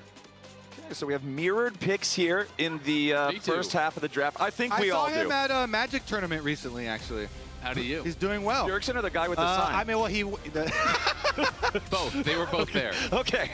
That's why he misses him. He saw him at the tournament. But, all right, we've got junglers, top laners, and AD carries drafted for both sides here. It is the Jhin alongside the Rumble, so a lot of long-range damage support for the Vi and whoever else is going to go in. We've got the Wukong drafted for Blabber and the C9 side. Let's see what we're going to get with the bans here. There's that Yone ban that you're talking about. They're paying the respects, even though it is Darkwings here who really likes playing control mages in mid lane. They're respecting the champions themselves and the comp that you can make with it. And it is interesting, though. Yeah, he has 3 games of Yone all-time in competitive and 1 and 2 on the pick. So definitely not a Darkwings pick, but they are going to respect it. And, Cloud9 did talk about how they felt like they failed in their preparation, last summer, coming into playoffs. And that was one of the reasons that they wanted to play FlyQuest again after having just played them. Being able to rely on that preparation. So they're trying to kind of check all the boxes here. How quick did they make that Cassante sign, huh? He got that instantly. He was just prepared. It gets locked in. Takes one for every champion, and then just pulls it out. That's preparation. That's thinking ahead. That's how you get shown. All right, let's see. The Annie also following it up. We haven't had the Annie picks, but we do keep getting a couple of these straggler little bands there. If you've got Wukong, the Wukong Annie is the bread and butter. I've also been seeing a little bit of Annie support. People are doing some kind of like cook builds with Banal Pipes and Rylai's and stuff. I've been seeing a little bit of that going around. So who knows? Maybe that's something that Vulcan has been trying in solo queue. Also agree, it does just feel like APA champ. The Galio is a great APA champ. So even though it was not going to be a Galio top, they do still respect that, and we're just going to get a control mage here. So Victor is a good takeaway from Darkwings. That's definitely something that he is very comfortable on, and probably, APA is just saying, all right, he's going to go a control mage. What is a good control mage against other control mages? And Victor generally outranges in a lot of these matchups, and you can kind of just laser poke and farm it up and play pretty effectively that way. I feel like Hui is a pretty common answer into this. If you're just saying, okay, we're going to go control mage for control mage, you took Victor first. Hui is just kind of like Victor, but he didn't make it into Arcane. So sure, he's also there. He got to do fine. He's serviceable. He can have plenty of wave clear, and you can really pop off if you can get a big spiraling despair in a team fight. And it's a Darkwing's comfort here. So With a Vi, it also does make it easy to like set up the big AoE combo from Hui. So you can get that guaranteed engage. So we'll see if he can stay safe though. Sometimes, a lot of times, Wukong makes it very difficult for Hui to play. We'll see about the engage. You know what I would actually really like is a Renata from Vulcan. I feel like Renata goes crazy, but maybe they just want to guarantee some engage. It just feels like there's so much dive that's coming through, and it's just about absorbing that initial punch. So to me, Renata could be incredibly strong if they wanted to go on hit Varus. You're looking at Vi, a Rumble at Hui on the Rakan as well. They're all gonna be diving in, but considering some engage options himself, so just wants to be able to start the fights. Yeah, I could definitely see for Cloud9's side, you want something with Wukong, like you get your point and click now with Nautilus, so the way that I think was already going to have a difficult time staying safe, now if you get point and click on your head, either Hui or the Jhin, it's very, very hard to get away from Wukong and the Cassante coming for you, and I'm assuming Sven is going Lethality Varus here, so the long range, damage over the top as well. Just stay safe, bro. Seems like Cloud9 are going to put a lot of pressure on those immobile carries, but you could say the same thing the other way. Yeah. So whoever gets the early lead there, they're gonna put pressure on both sides.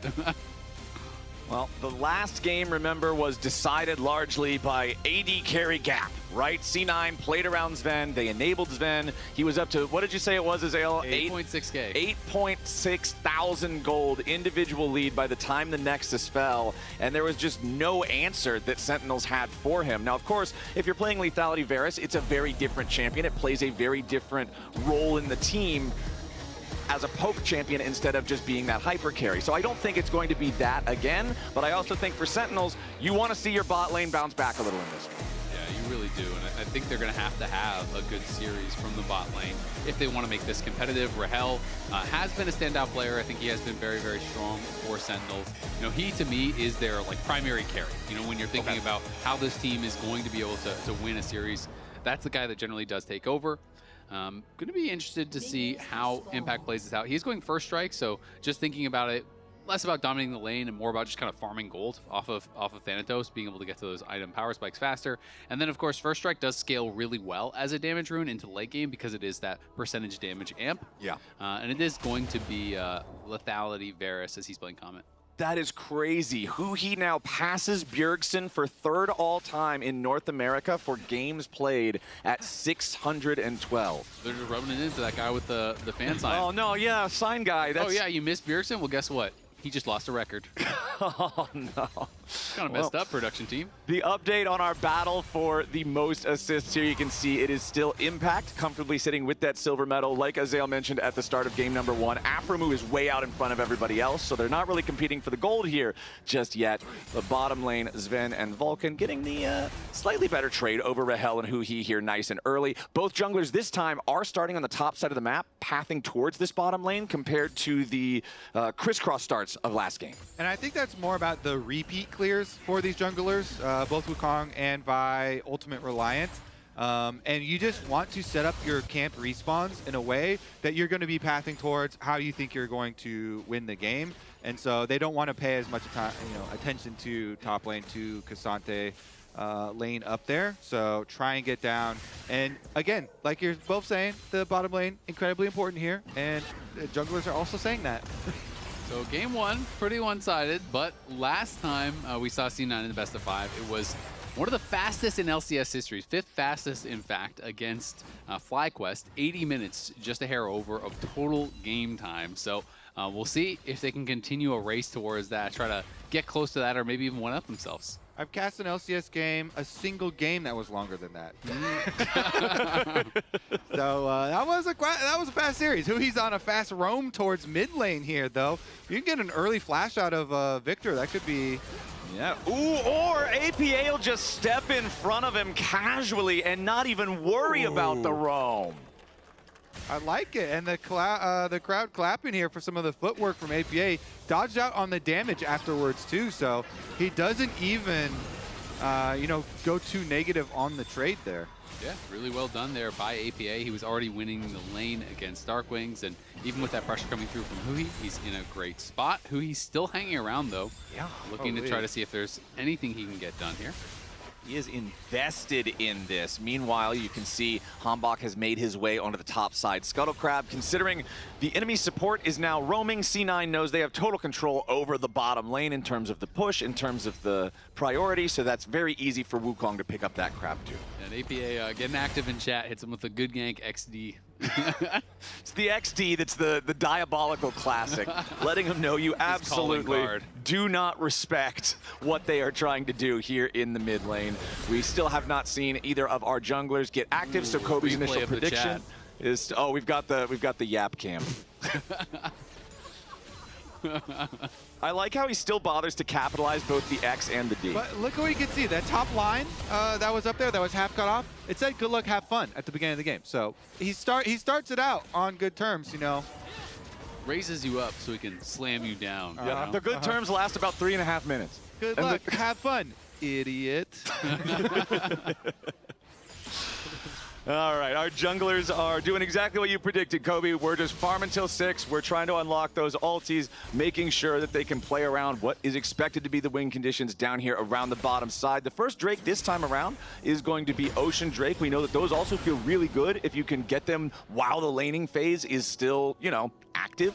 So if we can see a big play, a big fight perhaps around a third crab, that could lead into a Drake here as well. APA with a very bursty trade here onto Darkwings. Extra auto attack with the Airy there at the end, and APA just keeps controlling this mid lane matchup. I mean, Hwei just keeps using QE on the wave. You know, he's just trying to actually AoE down that wave, the kind of mini Rumble equalizer. And every time he's doing that, APA is just stepping to the side of wave and stepping forward and just looking for that trade. He has really good range, can trade through with that Victor laser. And I want to see if that you know, cannon ends up getting melted and just dies in mid lane, because APA pulled the wave. So that cannon, yeah, his the cannon for Darkwings, the whole wave just gets annihilated here on the recalls. APA getting back in time for his own cannon too. Oh, gee, that's just GG right there. Where's the chat? That's just, where's the typing after that? Bro? Cannon XD. Yeah.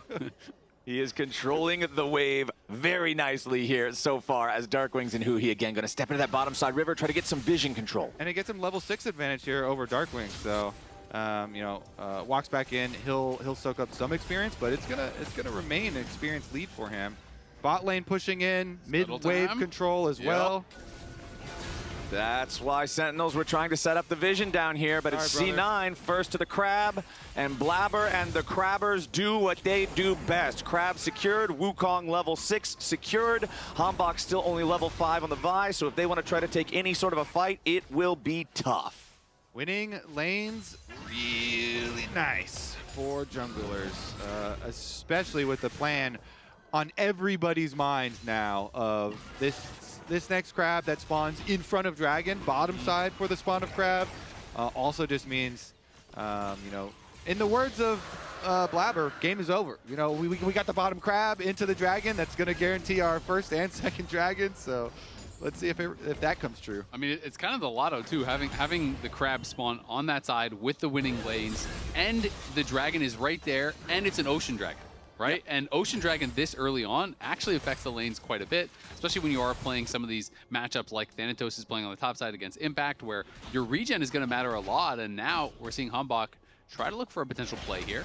Yeah, he's thinking about maybe going towards the top side. Thanatos has already used the all out, and he has to flash to escape. Does not want to get caught out by Hambach there. So ulti for ulti in the top lane. Flash still available for Impact, though. Interesting. So Blabber during that time also got to finish his blue buff. Can he finish this as well? He didn't have a smite for the Gromp. Okay, now Hambach's going to force Blabber out of the jungle. Does find about half his health bar in the process as Impact and Darkwings are both rotating over to back up their jungler. So honestly, pretty good for Hambach there, because, you know, he comes in with smite ready. He can just yoink away the Gromp that Blabber had been working on. And just by showing himself, he got the flash out of Thanatos. So Hambach with a little bit of value play here for the jungle. It doesn't like win the game or move the needle that much, but that's some decent value after they did lose out on bottom side Crab and Dragon. Yeah, it's a nice little play, trying to get something back. And Impact in a pretty good spot. I mean, the farm is even, but he has been able to get one plate, and he's been farming some gold with First Strike as well. So Impact's in a pretty good spot. Okay, let's see if Huhi ends up meeting the welcoming party here. Is not going to overextend himself. As Blabber, though, trying to go in. He's overextended, trying to steal away the enemy blue buff. Drops the clone to try to defend against the curtain call, but it's APA who's going to be killed off first. First blood over to Sentinels there in the mid lane for Dark Wings, but Sven gets one back to the Hambach.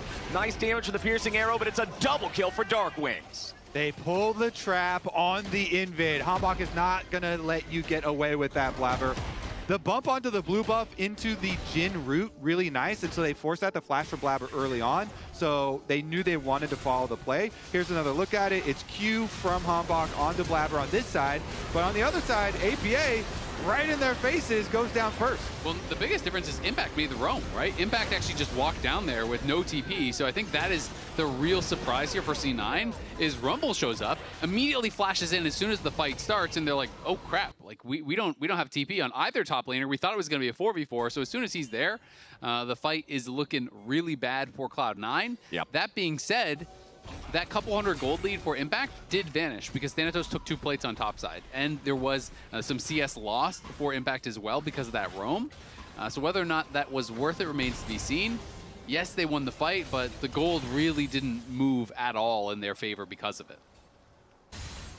400 gold lead here for C9. Next Drake not spawning for another couple of minutes. The Grubs are active, but I know, Kobe, you are a big proponent of mentioning the Grubs are just not that appealing these days. I mean, physically, they were never appealing to begin with. They're the ugliest thing that's ever been on Summoner's Rift, but even in terms of gameplay mechanics, they are just not that good. Sorry, Grubbies. It's not you, it's me. Yeah, I mean, they're the leftovers of Summoner's Rift. Oh, no. When somebody makes a play somewhere else, you can go get the leftovers.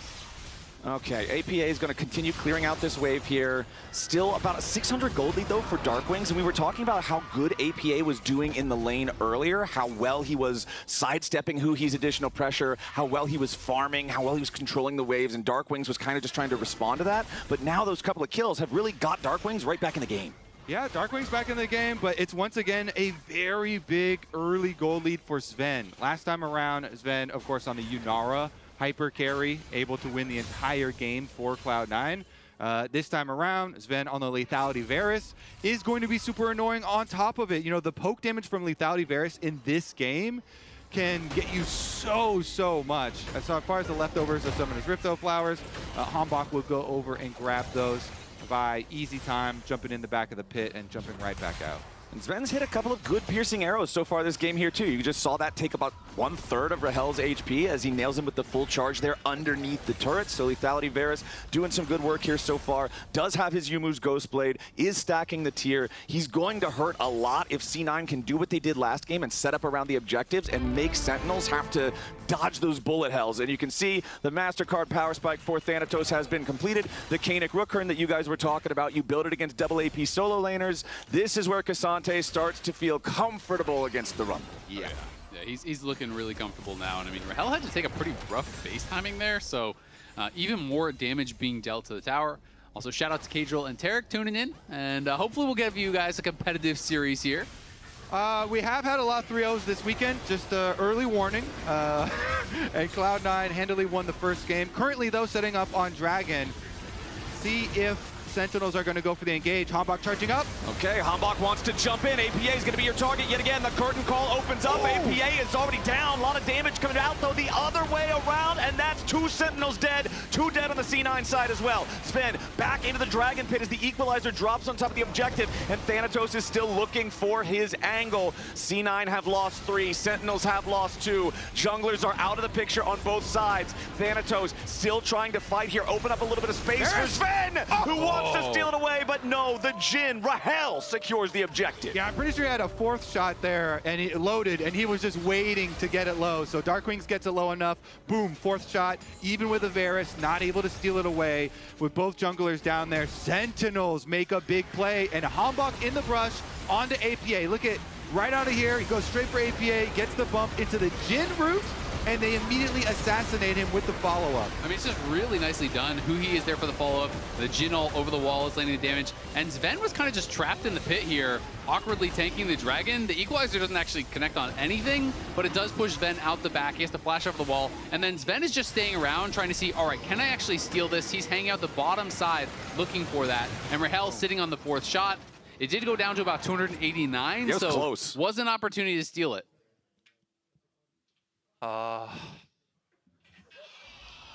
Yeah, I mean, you're just focused. Everyone is focused. Nobody talk while I'm trying to steal this, and then afterwards, okay, didn't get it. Yep. But yeah, fourth shot, Jhin and Varus are two of the 80 carries that are very good at stealing objectives when no junglers are around. You know, on the new patch, of course, the new season, when junglers are around and smites increase damage, makes it really hard to steal stuff. But that was a fun one. And Sentinels here, striking back here in game number 2. Evening up the Dragons. Let's see about this bottom side, though. A lot of participants. Yeah, and, I mean, Sven is still out to a very big lead, 1.5K. He got another kill. He is really strong this game, so gonna be pretty annoying. There's a lot of squishy members over on the other side to be able to poke away at. No true tanks or anything like that. Obviously, Exactly. There's some tools to be able to absorb, but they're going for Zen. Yeah, they want a full send after that. Varus, Hambach goes in with the equalizer right behind him, and Sven is cooked. Sentinels have found their first kill, and now they're trying to get everybody out alive. Hambach is taken low, but Blabber's got to be careful. Impact goes underneath the turret. He does get rooted up by Vulcan. Sentinels, are they going to get Impact out? Not quite. It was nearly perfect, but they still make the play. Yeah, really good play once again. They come at 3 angles at Sven. Flash Vi ultimate into Rumble ultimate into Huhi follow-up on the Recon. They take him down. Hambach surviving there with the Sundered Sky healing, doing a decent amount of work as well. Unfortunately for them, Impact at the very end does barely go down to the last shot. But still a very successful play and taking down the Varus. That is the only one with the gold lead on the side of Cloud9. Clearly, Sentinels here with a really good attack plan. Huhi ults early for the move speed to be able to follow up, and it's just a really nice flash ult from Hambach, knowing they've got Impact for the follow-up. I just like how proactive they're being. They know that Sven is a really strong member. They know he had no flash because of that earlier Dragon fight, and so Hambach has no hesitation to just fully send it on this play with everyone around. And Impact getting very, very strong, has earned 365 gold from the first strike. Has opened up a pretty good lead for himself here, as might have a Herald fight. Okay, Herald started by C9. Got it already down to just 3,000 HP, but Sentinels are hanging around the area, and it looks like they're going to choose to just walk away from this one. Blabber can smite down the Herald, claim the eye, no problem, no contest here from Sentinels.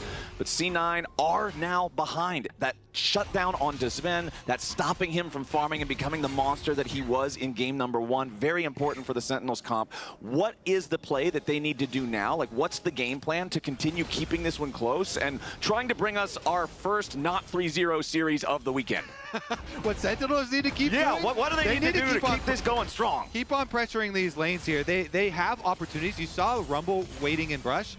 And with these pick tools that they have, with a Vi and a Recon, they can make quick plays with long-range follow-up here. So Cloud9 have to be a little bit careful with setting up their defensive vision to watch for these plays from Sentinels and see if they can keep this up, because they do have a lot of range, some very quick possibilities. Agreed. Vulcan has the Locket now, which is going to help a little bit. You know, obviously playing with Summoner Heal and the Locket to try to absorb that initial engage. And Huhi going for the Mikhail's Brush, which is something he's just been doing non-stop on basically every champion. Does have a tremendous amount of value. And I think it is going to be pretty useful this game, especially against catches from Sven, you know, with that ultimate. Yeah. See if they can pull off something here. I mean, battle over vision is the first step. Hambach charging up there is, unfortunately for him, a ward on the backside here. That's providing a lot of value for Cloud9. So no little surprise play going to happen this time around from this position. Sentinels, they definitely have no idea about this one. Nobody's sweeping, so everyone kind of converging, though. There are teleports for both top laners, and Impact generally getting the push first, so would kind of benefit them, but Dragon is on the table. Okay, they're moving down there. Sentinels first. Victor ult down for this fight now. Rahel down to 50%. Yeah, Rahel is chunked out. The Rift Herald is going to be summoned up mid lane to put pressure onto the tier 1 turret, while Sentinels still trying to make sure they can defend this objective. Thanatos and Blabber were working on the Drake here at the same time, while Sentinels are distracted, making sure nothing bad is going to happen to Rahel. Impact still hanging around on the flanks, seeing if C9 is going to overcommit towards this Dragon so they can look for some sort of an angle to punish. Rahel still has Curtain Call. He can contribute from a long way away. Vulcan engages. They're trying to find the burst here onto Huhi, and they barely miss out on killing him. Now C9 still looking to see if they can make this fight happen. APA does finally burn Huhi down. Vulcan barely staying alive. 5. C9 take the objective in 1 kill. Ooh, barely burns him down with a little tick there. And Cloud9 forcing the objective. I really like the vision toggle from observers to show how C9 were making this entry hard for Sentinels, claiming these brush this time and not presenting an early target. And then C9 also, don't let Huhi get a free entry. Immediately going for this recon. Because every time they have allowed Sentinels the initiative, If it goes for the next pick, I want to fight. I'll be here. I also was clicking up. Yep. I can move down to Dragon right now. I had top wave. Okay, yeah, I'm down. If you got the wave, I'm down. Okay. Think about Rumble zone. Watching. You can go recon, Phil. Yeah, I'll go. Take it. Look recon. Okay. Got Drake. I'm looking Vi. Recon 1 HP. Yeah, I'm on Vi. Play slow. Yeah. Nice Recon. We got Rumber. Nice guys. Alright, we got Recon. These are clean comms. These are really clean comms. I like the information that APA is delivering every time. You know, top wave is already covered. I can come early. We get the early positioning, and then we target the enemy's initiation so they can't get the jump on us again. And C9 rewarded multiple times. And that is one of the big differences that C9 will tell you between APA and Loki as well. You know, Loki just did not communicate as much. Obviously, it is a second language. APA is a very vocal player and is going to be really comfortable communicating what he thinks you should be doing in the game. All of that information has been pretty useful for them. Yeah, and we've heard multiple times, too, really confident listen-ins on these comms. He's like, you know, I can go on this play now, and then he'll also follow it up with, I'm going no matter what. So it's not really a debate anymore in some of these scenarios, and that kind of removes any sort of doubt from your teammates as far as positioning to follow it up. But nice decisive play there from Cloud9 to kind of retake. I think Huhi might have just pressed the wrong button because he just used the quickness in the jungle while he was walking up towards top lane. Sometimes you gotta go fast, brother. Yeah, I guess sometimes you just want to run really fast through the run fast zone in the jungle with the Cloud Rift, but Huhi not having quickness means that Sentinels are going to have to be a little bit more cautious about taking fights here until that is caught back up. Darkwings getting comboed down pretty heavily by APA, but Hambach is ready and waiting. APA with a Seeker's Arm Guard, staying alive for now. Spiraling Despair, can't kill him. Hambach's now got to be on the lookout. Huhi coming to try to protect his jungler, but Blabber has gone in here for the Cyclone. Thanatos right next to him. Sven's here for the additional damage with the piercing arrow. Hambach's going to fall, and Thanatos takes the kill. I mean, APA, that was very nice. Really good reactions from him instantly to be able to deal with the attempted play from Hambach. But honestly, the setup from Sentinels, also a pretty decent one from them. Unfortunately, the rewards for Cloud9 are going to be huge positioning advantage around Baron. And now Sentinels have no smite, no jungler, so they just have to 4-on-5. Yeah, Impact's already made his way in here with a teleport. Keep your eyes out for the equalizer. Vulcan there with a Hex Flash trying to catch Sentinels as they want to stop the Baron. It's already down to 2,000 HP. Smited by Blabber, and C9, 21 minutes into the game, secure the Baron. But now they got to try to make sure they get everybody out. Thanatos and Blabber both low on HP as the curtain call opens up. Vulcan's going to body block the shots as APA has made his way back, and C9 will walk away successful. No deaths after the Baron. Big sequence there for C9. The Zhonya's gets revealed, you know, able to survive on the top side because of that. Even though it looked like a good look there from Hambach and Darkwings, they can't kill him. It's this Q flash that comes out here. Darkwings is trying to bait him. He's trying to go a little bit aggressive. Takes a lot of damage, but as APA steps forward, Q flash, ult, all the CC is there, but they cannot 100 to 0 him, unfortunately. The stasis is enough. And the stasis is so much value because he immunes the pop on the ultimate from the Hui. And this is why pro players very frequently, almost always, Zhonya's first, then flashed afterwards.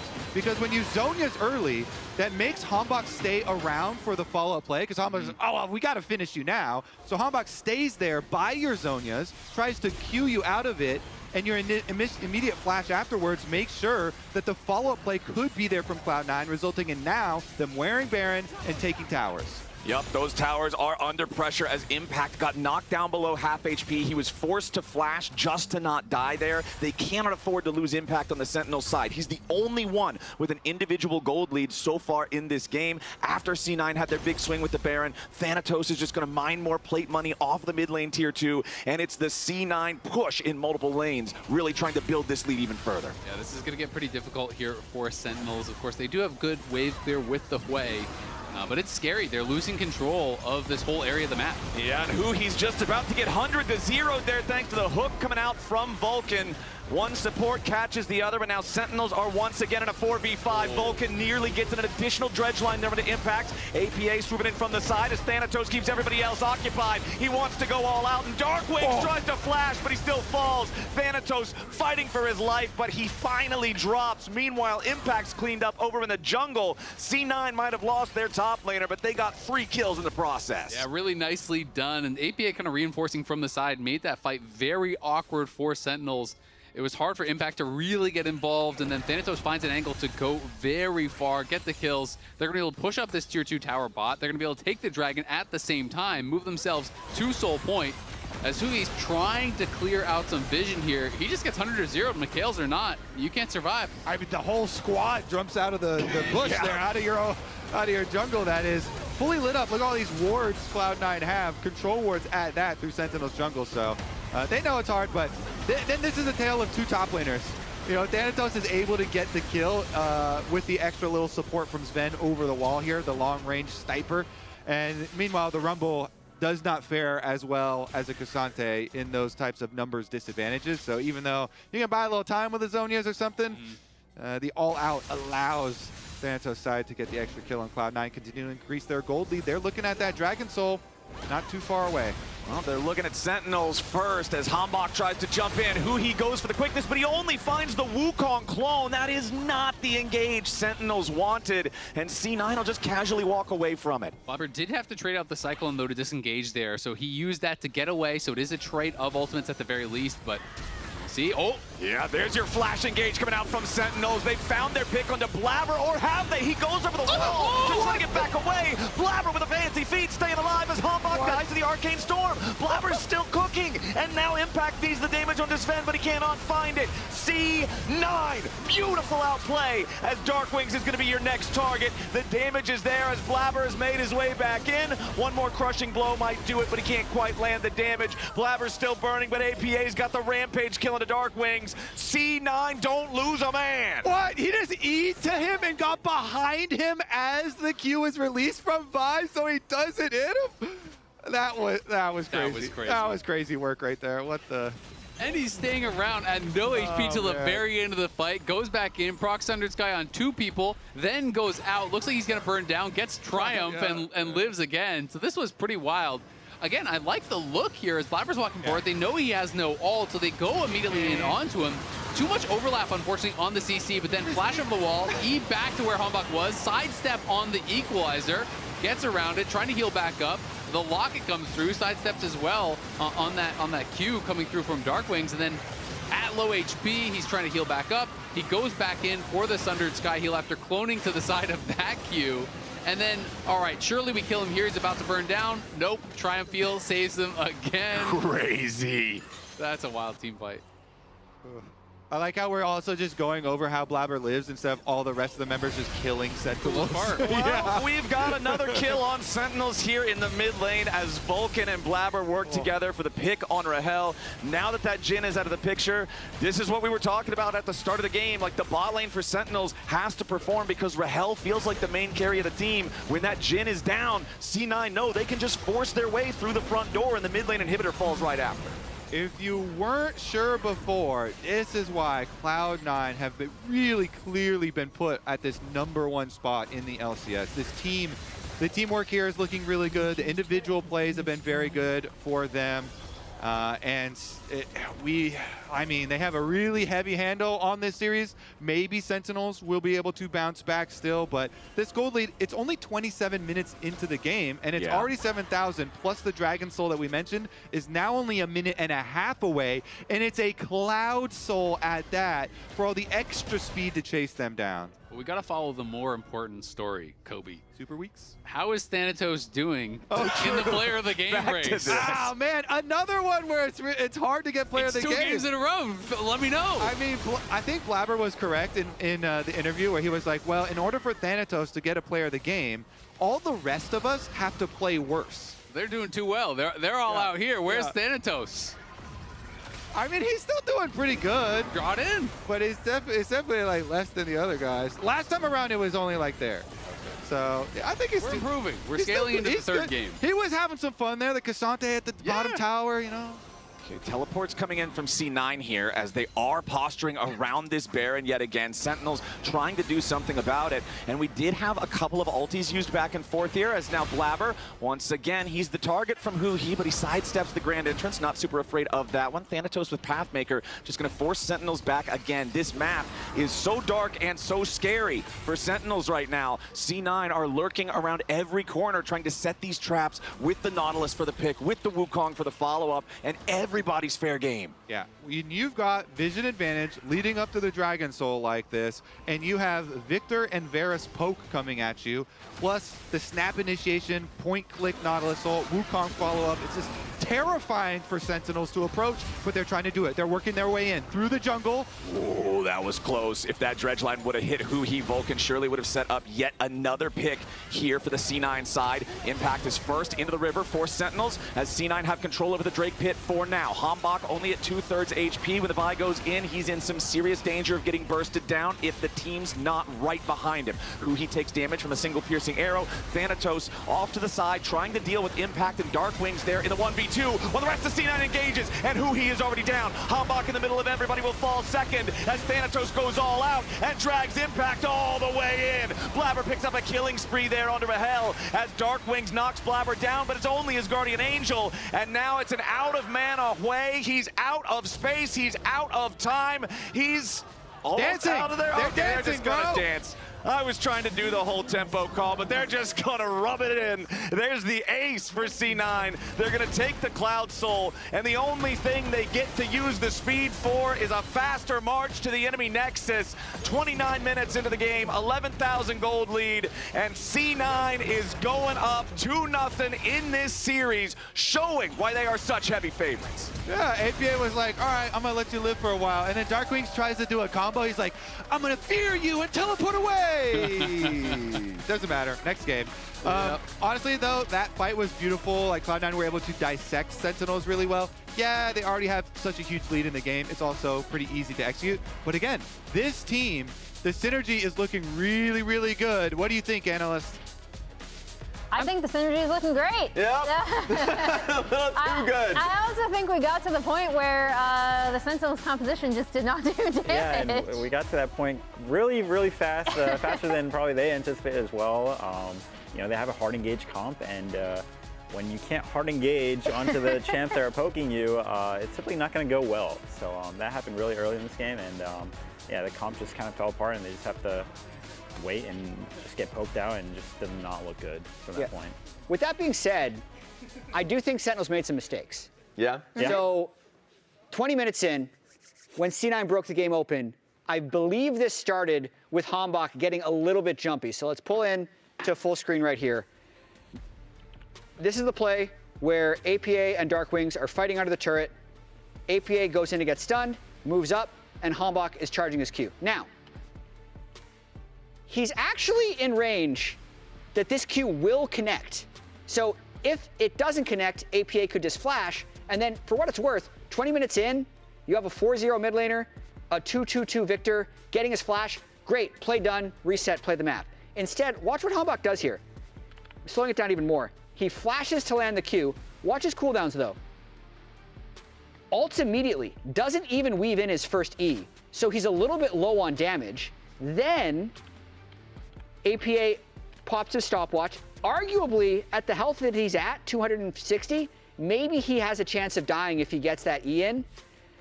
Is able to immune the Darkwing's ult damage. Then Hambach goes in for the Q off the stopwatch, doesn't time it perfect, so APA flashes it. But now notice, since Hambach doesn't have flash from overextending the first time, then he falls, and that's what starts Cloud9 from starting Baron. And this could just be an opinion thing, but if I pull up the full vision here, I believe when the other team has Smite, they're just trying to get Baron as low as possible. So when you're Jhin right here and you're Rumble teleporting in, up in the top, as soon as that Rumble goes in, I would like to see Rahel open up, start firing curtain calls, and Impact equalize a line right below the Baron to not help the Baron, but start chunking them.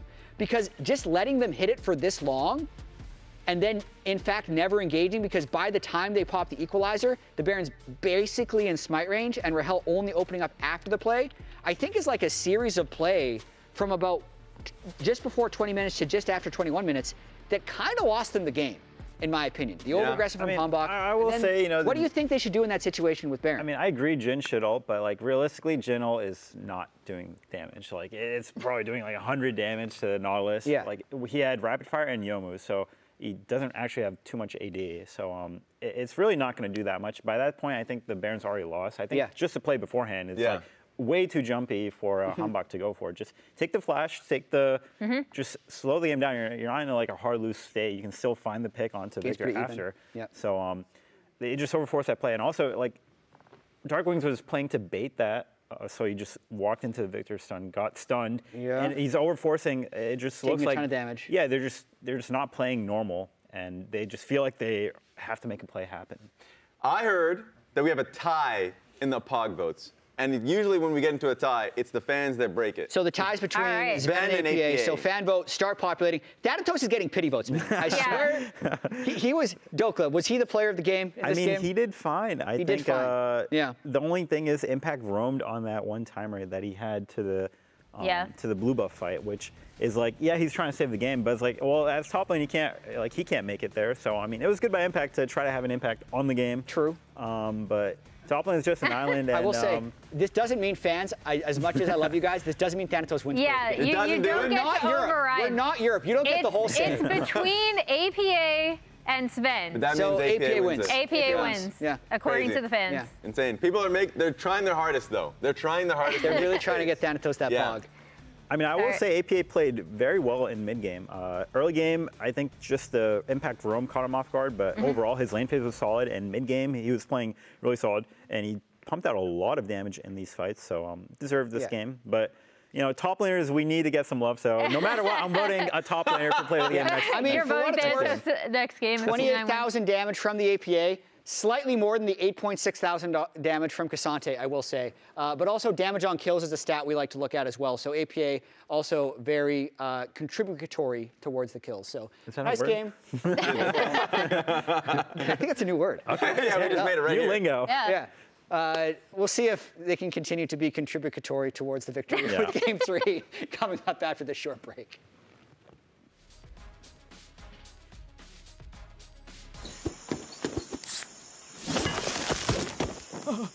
Red Bull gives you wings. Rich in the ground before Dub can even get there. In time to try to knock out as Impact gets bursted. Don't feed.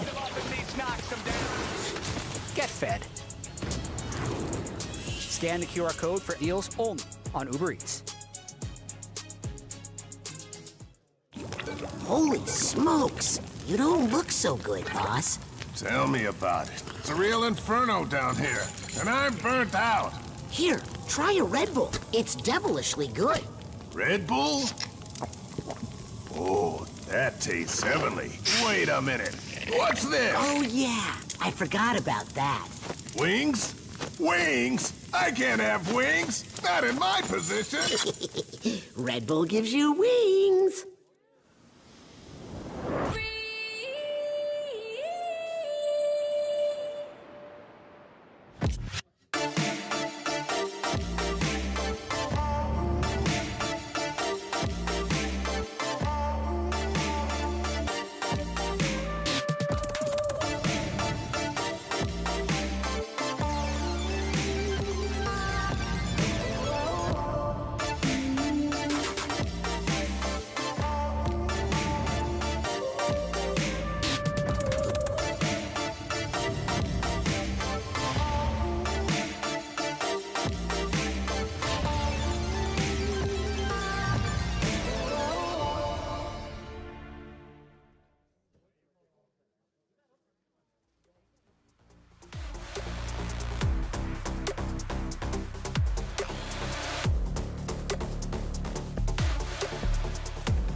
Look here, guys. Yeah, we have TP. Look, Bobber. I'm tipping. Okay, I'm playing the fight. I'm gonna hold Jin, guys. Look behind. I'm looking front, actually. I won't take away those. No flash. I'm gonna look Jin. Okay, look at Jin, no flash. Yeah, I'm okay. Okay, roll the flash slowly. Yeah. Carry away spells, man. I can hook away, guys. No flash. Wait, no flash. I'm looking. I can auto him. E in 2. Grab Bobber. Nice. No way. I can kill him if I have to. Alright, I'm dead. Oh, try. Nice. Bobber, don't worry. C9 is going up 2-0 in this series, showing why they are such heavy favorites.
Hey everyone, I'm Sven from C9 Kia's Dignitas team. I'm here to show you a pro tip for Kai'Sa.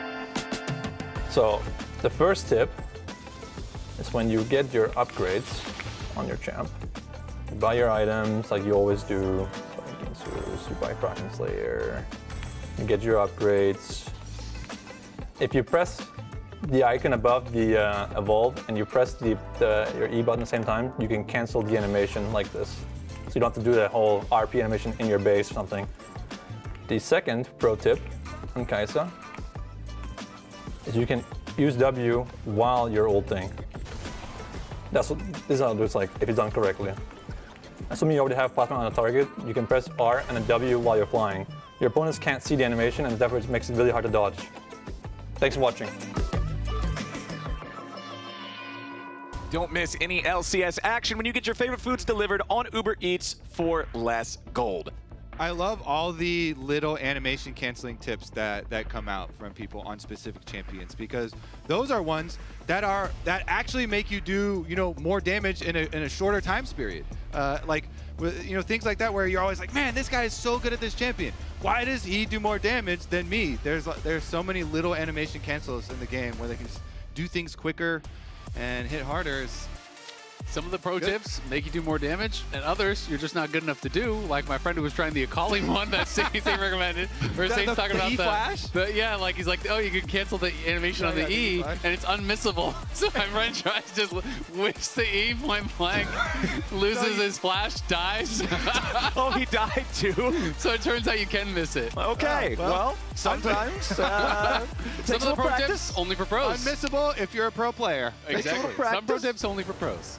All right, well, speaking of some pro moves, we definitely saw those from APA and Blabber in our previous game. It was Blabber's crazy Wukong escape in the mid lane where he should have died 5 different times. And then long before that, APA's outplay in the top lane that set them up to take that 21-minute Baron. That's where it really just, the game was no longer competitive after that point. Now that we're getting into game number 3, it's do or die for Sentinels, and they're going to ban out the Nocturne and the Nico. C9 are going to ban out Akali and Yone. I think they're planning on opening the Orianna again. If we're Nocturne banning, then maybe you're not as just leave open without the combo. Oh, okay. Orianna banned out by Cloud9 side. So are we going to get the Azir ban to match it? Yes, we are. But Ziggs is open. I don't think he's going to blind Ziggs. Ziggs? We'll see, but I would be pretty surprised if it's Ziggs blind. I feel like a lot of drafting these days is kind of just tier listing, right? It's kind of just going down top to bottom, most popular champs. Would be cool, though. We'll see if he goes for it. Oh, Yeah! okay. All right. Okay. Tier list be damned. We're getting APA Ziggs. First one? He has to teach you a lesson. He has to let people know. If they're going to leave it open, then I got to smack them.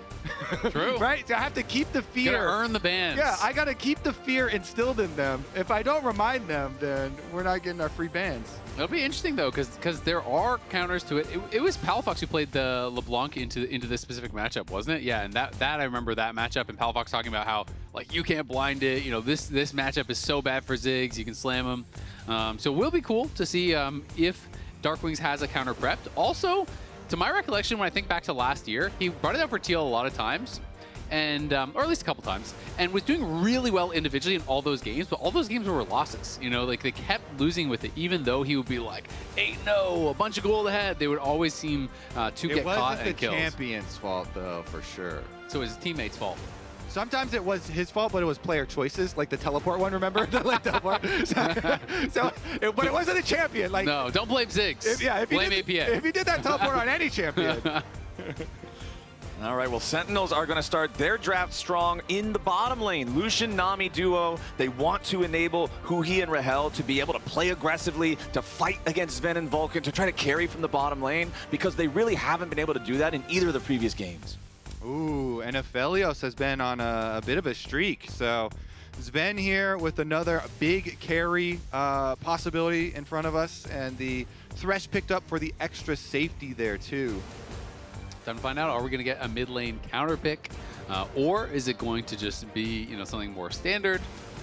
Will he go kind of outside of his regular wheelhouse, which is just control mages? I will also say, generally, when APA picks, the Jarvan and the Xin are the two kind of really nice AD junglers that are highest in the tier list that are still left up. And Jarvan here with the Cataclysm could get some value if you have follow-up to take down Aphelios.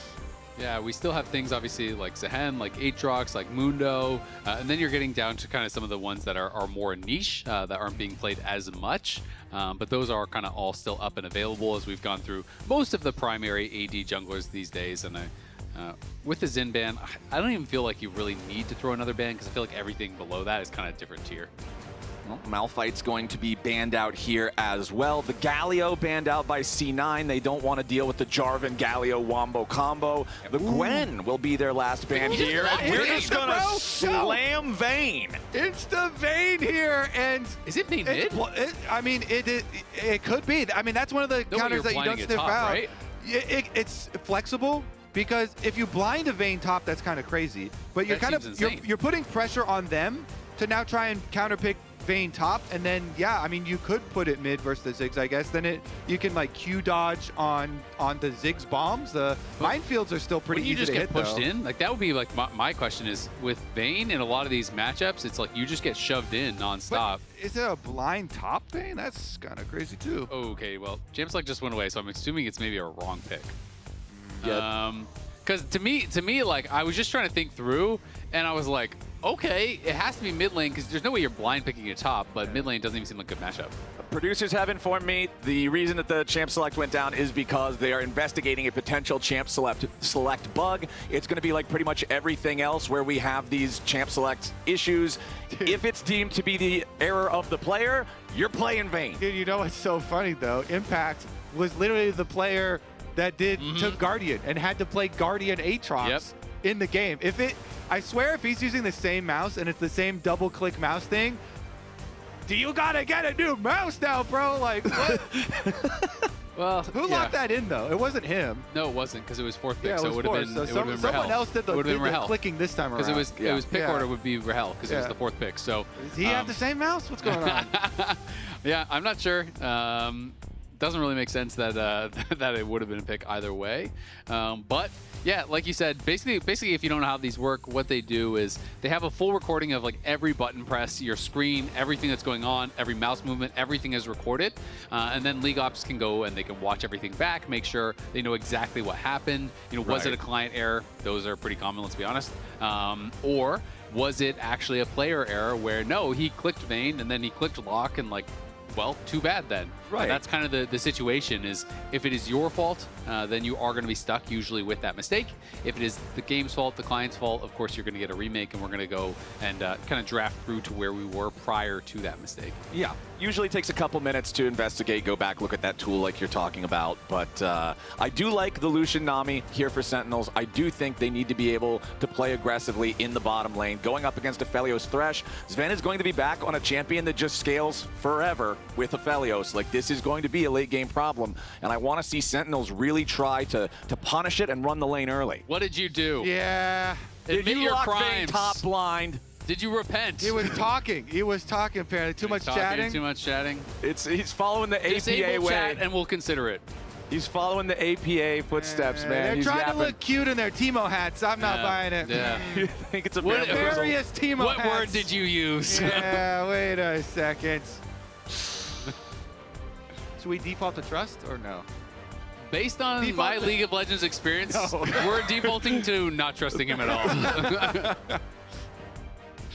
Did he insta-lock a Vayne and then start trash talking really good? I don't know. All right, well, we're still just waiting for this to get worked out.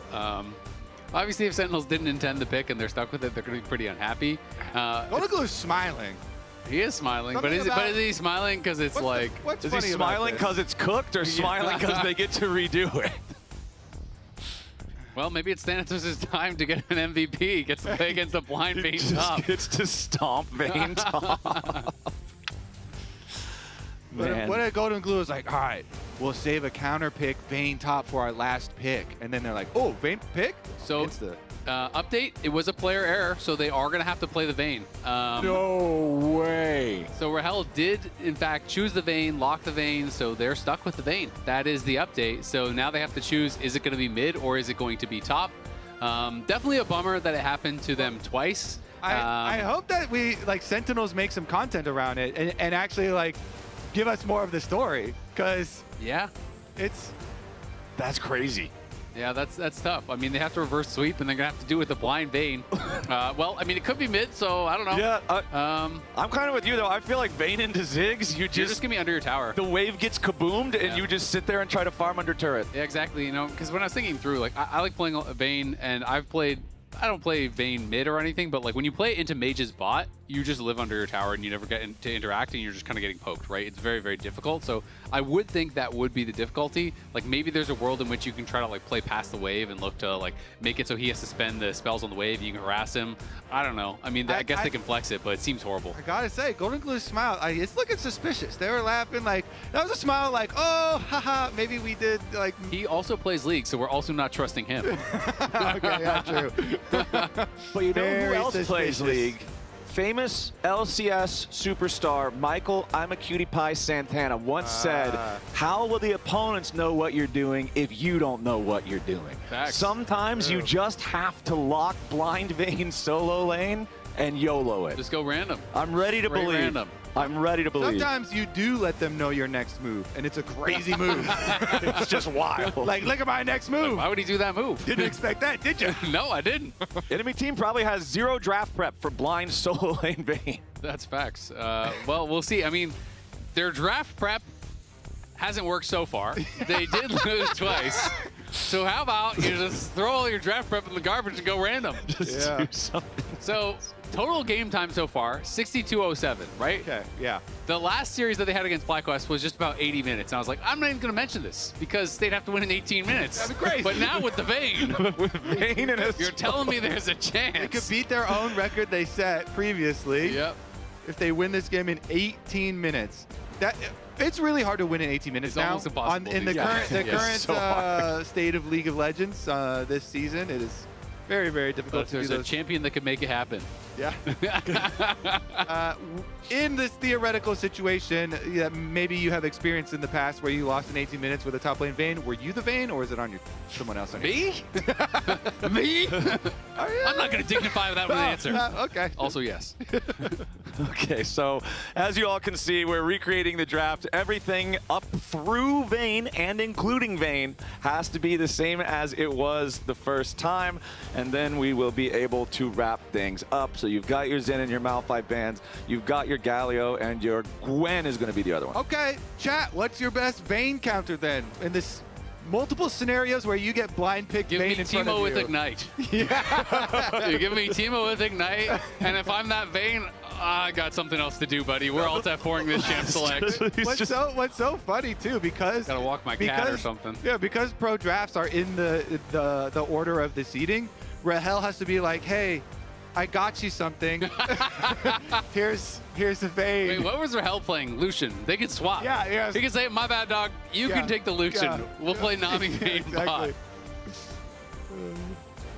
Could be funny. Wait, are we out of it again? Head down and shit. Not again. I think that. Okay. Tell me it didn't happen again. Some seat is empty. Okay. Where is Blabber? All right, so I have an update. We are dropping Champ Select one more time. League officials are going to find the great big sacred rule book and see if it is at all possible for there to be a situation where this gets remade. Everybody's just making 100% sure that he has to play through with the Vayne. That's what I've been told. Okay. So they're just triple checking the rules, making sure that this is how it goes. We'll let you go. Blabber's also checking with them. That's why he left his seat. I was like, hold on. Yeah, maybe he's the one who knows where the book is. Have you checked article 34.c/f/Vayne? It's funny because it's interesting, you know, like the C9 guys. Like I know Vulcan, when the Aatrox Impact incident happened, he was tweeting saying like, you know, he didn't think he should have to play through, right? Yeah. APA's waving to the crowd though. Oh no, they're taking a picture of him. Oh, he's reading the signs. He's just aura farming. He's reading the signs. Yeah, he's just. Well, his posture. He's trying to intimidate the crowd. His posture wasn't looking good. So don't maybe be intimidated, crowd. Don't back down. Yeah. How about the whole crowd stands up and stare him back down. at him? Get him. Yeah, see? We got a couple. There we go. You made him sit back down. You made him sit down. Nice. There's strength in numbers. The crowd won the ego check. Doesn't matter where your elo is. There's enough of you that you would be able to combine your might and beat him in League of Legends. Yeah. Let's all queue up. Everyone versus APA. Yeah, everyone versus APA. All right, Blabber's back. Did he find the rule? Maybe. I'm not 100% sure. So if you are just joining us, basically what happened was Rahel accidentally locked Vayne, and then it was determined that it was the player error, not like a client issue or anything like that. They remade the game, but then I guess there was a decision to investigate a little bit more, to make doubly sure that the rules do state that they actually have to play it. So they're figuring that out. So we'll just give you updates as we have them. It's a bit of a new situation for me. I can't really think of a lot of situations that this has ever happened in. I don't think I've ever cast a game with like an accidental champion pick like that. I know the famous one is always like the Piglet locking Rammus, and then they had to play Rammus support in, I think that was a relegation game or a promo relegation game. I don't think that I was casting it, so it was probably Jat was casting it. I don't know if we can like remote call a friend, Jat, what happened in that scenario. Yeah. Because that's a very famous one in history. They had to play it. To my recollection, that was promo relegation, right? That was like a Game 5 promo relegation? I believe so, because I was not casting that one, but I casted the next time that Piglet would face... And that was your story? would face high, like, later on in a different, like, promo relegation with old, like, eyeball FlyQuest. Yeah, it was Game 5, Grand Finals of Academy. C9 Challenger versus Team Liquid Academy. And they had... I remember the game of theirs that I casted in the pre-game lobby, because this was back before we had the technology to put the chat on the screen. Piglet just typed, "Rammus can't save you this time, hi." like it was a dramatic line from an action movie. It was, I will never forget that pre-game banter. That was great. But yeah, that's the only thing that comes to mind when I think about this either is just, okay, accidental Rammus from 8 years ago, but... I have cast some games where there was no jungle items purchased. And they find out after killing the first thing. Kobe has an update. I have an important update. They did find a rule, and Rahel is going to be allowed to change the champion. Wait, really? Oh, interesting. I think that improves the game quality that we're about to see. So I think the crowd cheering is correct.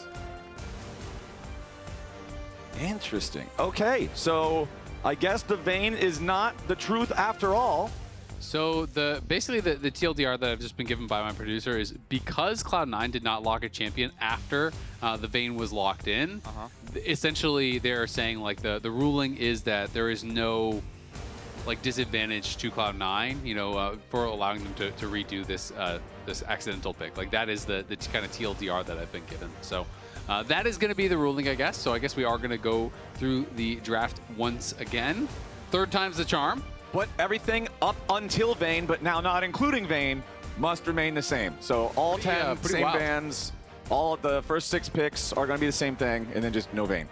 So if he locks Vayne again, though, it's I definitely want some content from Sentinels around how they're going to improve their champion select on stage, because it's getting kind of ridiculous here. We have a lot, how many remakes and how long we have to wait for them with Guardian Aatrox and Blind Vayne slams. Golden Glue, that should be #1 thing for the coach. Everybody's next, you know, Monday practice here for the team. Everybody, champ select practice for an hour, over and over and over. It is really funny. I mean, obviously, these guys have so much practice doing it, but I've seen these kind of things happen a lot of times across a lot of games where pros, you know, get to a tournament, they forget little things about their setup, and then they go into a tournament match and they, like, have the wrong settings, or they forgot to change, you know, turn off mouse excel on their mouse, or, like, all kinds of things like this, and get completely cooked because of it. It's just some goofy setting. Well, okay, we've got our first 6 picks locked back in. Just got to get through these last couple of bands here, and then we'll see what they actually want to pick on the Sentinel side. Whew, okay. So, you know what? Vayne actually kind of looks good here. Maybe I will go with it. I swear to God, if they end up with a Vayne anyway, they have to play it. That is. You know what? You know what would be That's not Vayne. You know, that is the opposite of Vayne. It really is. Seconds. All right, Cloud9 pick Vayne now. You know what's a great tank Vayne buster? top into your Scion. That would be really funny. We're getting a Rek'Sai, which could be top.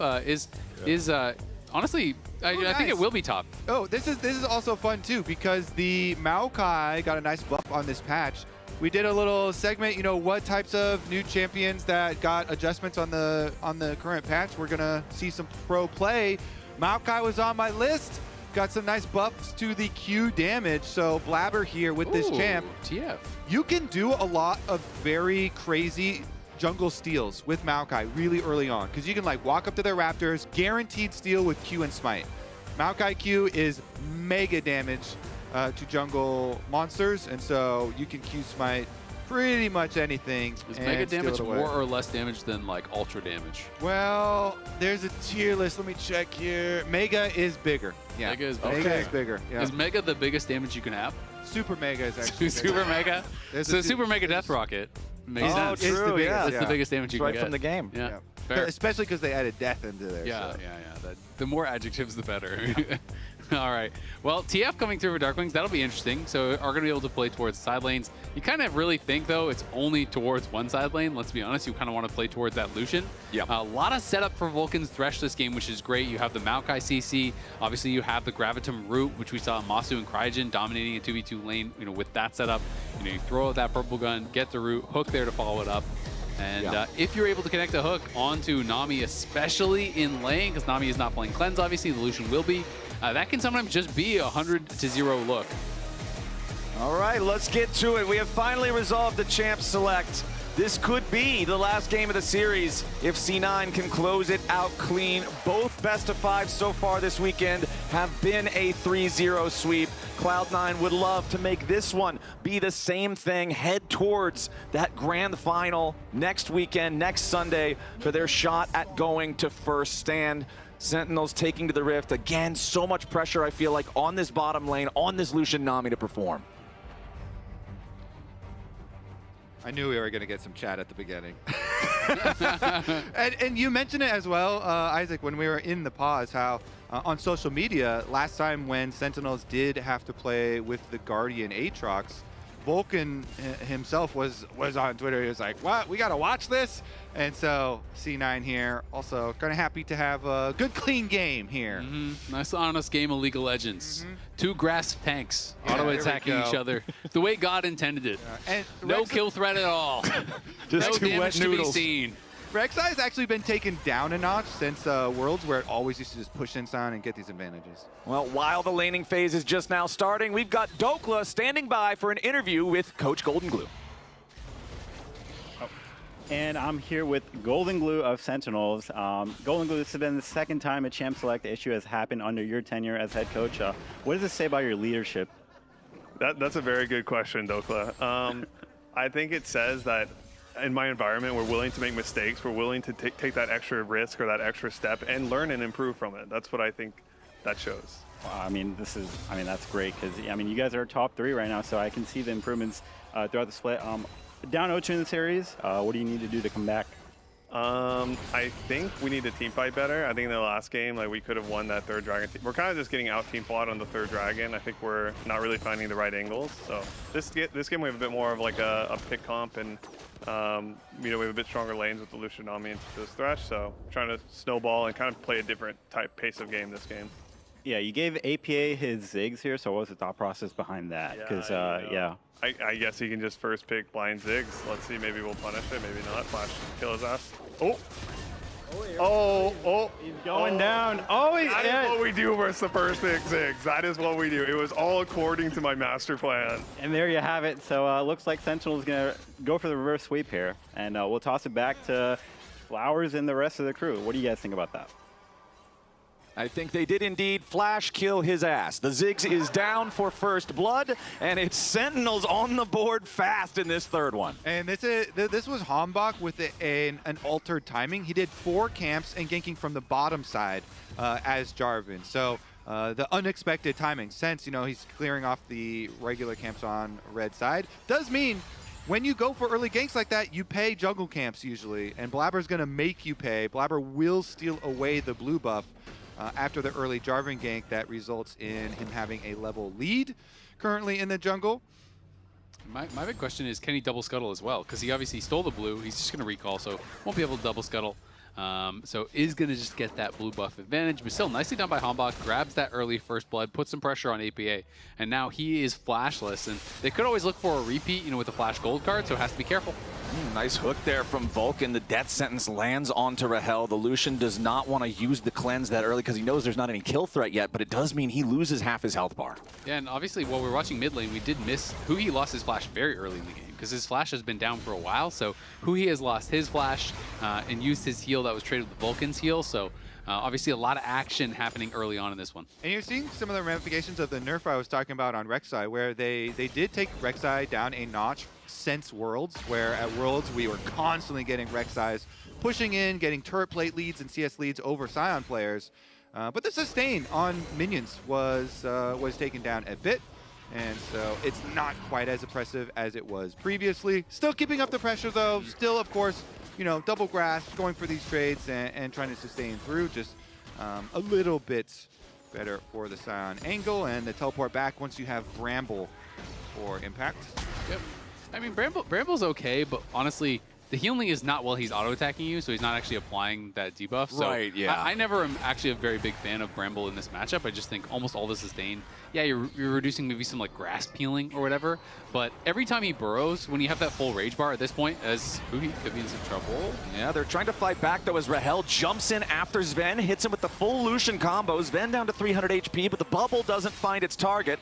Hambach throws out the Dragon Strike, and as soon as he does that, Blabber decides it's time to go in because the enemy jungler doesn't have his escape mechanism. Sven roots him up with Gravitum, and Blabber smashes him down with the Bramble Smash. A really good counter gank here, and this is where you start to see junglers fall behind.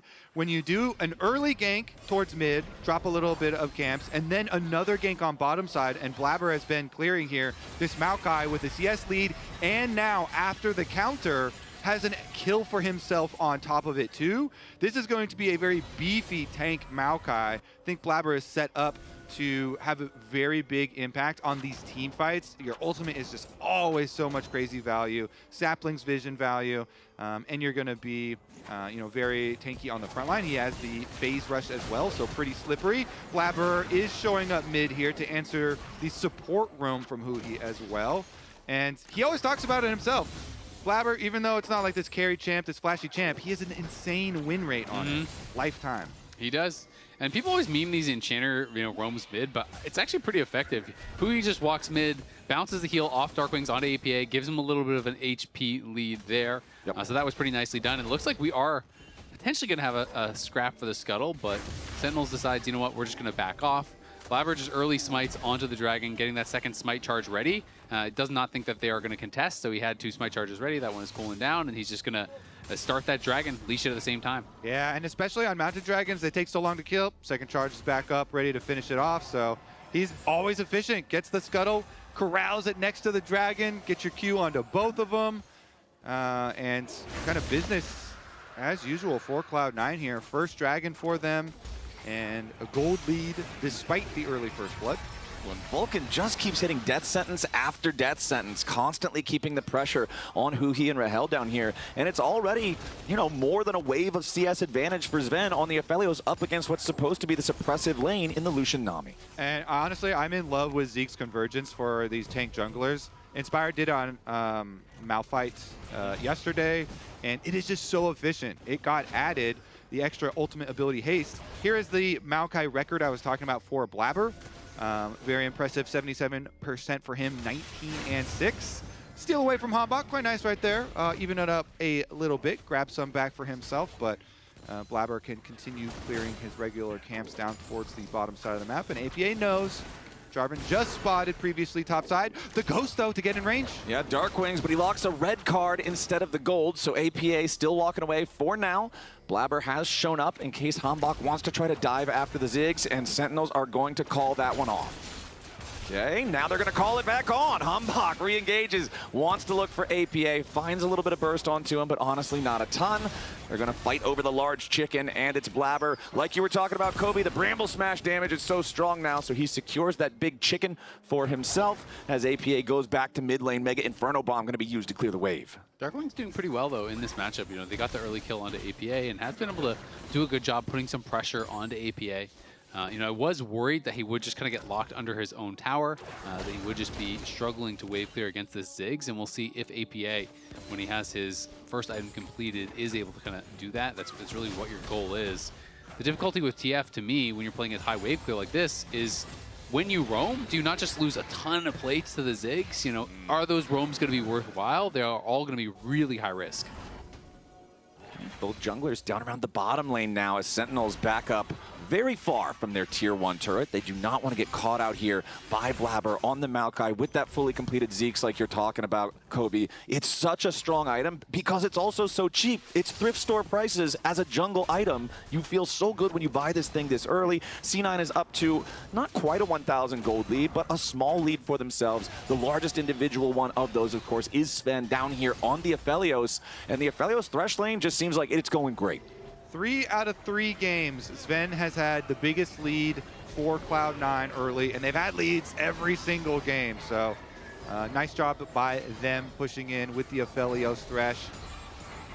Gun usage already on display quite nicely, and they actually keep him around here. Here comes Blabber. Yeah, Sven used the ult to stop the recall because they want to set up for a dive. Okay, Blabber already going to fire off the Nature's Grasp. Rahel blocks it for Hui, or tries to, then immediately pops his Cleanse. Hui still gets tagged with it anyway, but honestly, Sentinels are totally safe here. Meanwhile, Thanatos just trying to be annoying, proxy farming and harassing Hambach in the jungle. So I think what he's doing here is he's actually just pulling the wave. Notice how he didn't touch the minions. He just drives through, stacks up the wave. So now this wave will push out towards him, and he knows, hey, I'm going to be on weak side. My jungler showed bot, so he just wanted to kind of stack that wave, make it come towards him. And Impact just shoves it out. Thanatos TP's back, and we'll be able to fully collect that. Yeah, go and find some extra jungler information always helps, especially when the jungler's on Krugs up on top side, because it's a long time to get there and affect the rest of the map too. I mean, the grubs, I guess, everyone feels the same now, and they're just going to kind of sit there and rot. Hambach is looking for another... rotten grubs. They're not thriving. They're not... No, I think that they're default rotting as soon as they spawn. That's what they look like to me. This absolute grub disrespect. Yeah. Well, Blabber, hey, that one's not going to rot. At least one of them, maybe. Blabber's going to go and start trying to farm these up. Hambach, however, shows his face. Blabber does step back in to get the smite onto grub number 1. Meanwhile, Thanatos and Impact both thinking about getting involved, but Impact does have the significant health advantage here, as Hui has also roamed over, so Sentinels can get both of the remaining grubs for themselves. Now, the real question is it better to rot or be smoked? be smote because the rotting takes a long time and you're just kind of lying there. You don't think it would hurt to get smote? At least it's a quick end. You honestly, wouldn't even feel it. It's a big lightning bolt from the sky. You're donezo. It's like, do you want to get tortured in a slow, painful death, or would you like a quick one there, Azale? Okay, all right, fair. All right, back to neither. Back to the bottom Would lane. you like to decay over time? It's too real. All right, let's check back in on our bottom lane action as Sven does have his Storm Razor fully completed. Rahel has answered with the fully completed Essence Reaver. Thank you very much, MasterCard. Vulcan still looking to see if anybody's going to step a little bit too far forward. He can land a death sentence, but Hambach does show down here in the river. Blabber is also ready and waiting nearby.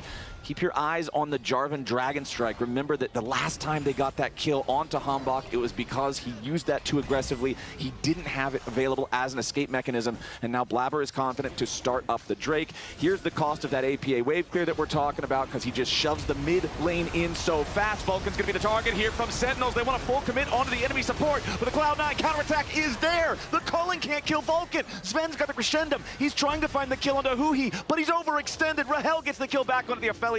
Meanwhile, APA picks one up on Hambach. C9 coming out 2 for 1 so far as Impact is trying to stick around, but he may regret it. Wants to flash away. A little bit more damage from Bouncing Bomb is not enough to secure it. And C9 will take the fight. They'll have the 1 extra kill, and they'll get Drake number 2. It's just like that, up 2,000 gold, up 2 dragons to none. And it is a Hex Tech Dragon that is going to be available here for the Soul in this one. Cloud9, again, just winning out at these dragon fights every single time. And to make matters even worse, that was the first time we've seen an ult from Darkwings this whole game. He has been kind of lane locked, but it's Cloud9 that end up pulling the trigger faster here. They're the ones that decide, you know what, we're gonna just go immediately for this. Vulcan flashes in with that play, lanterns him back over. Darkwings ulted in, but he like ulted in to the middle of all of this damage and wasn't really able to contribute anything.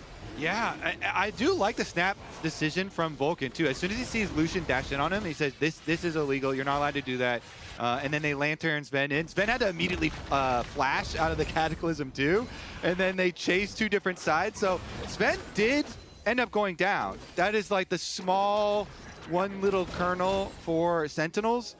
But it sets you up for a mid game where you're facing Dragon stacking and another gold lead from Cloud9.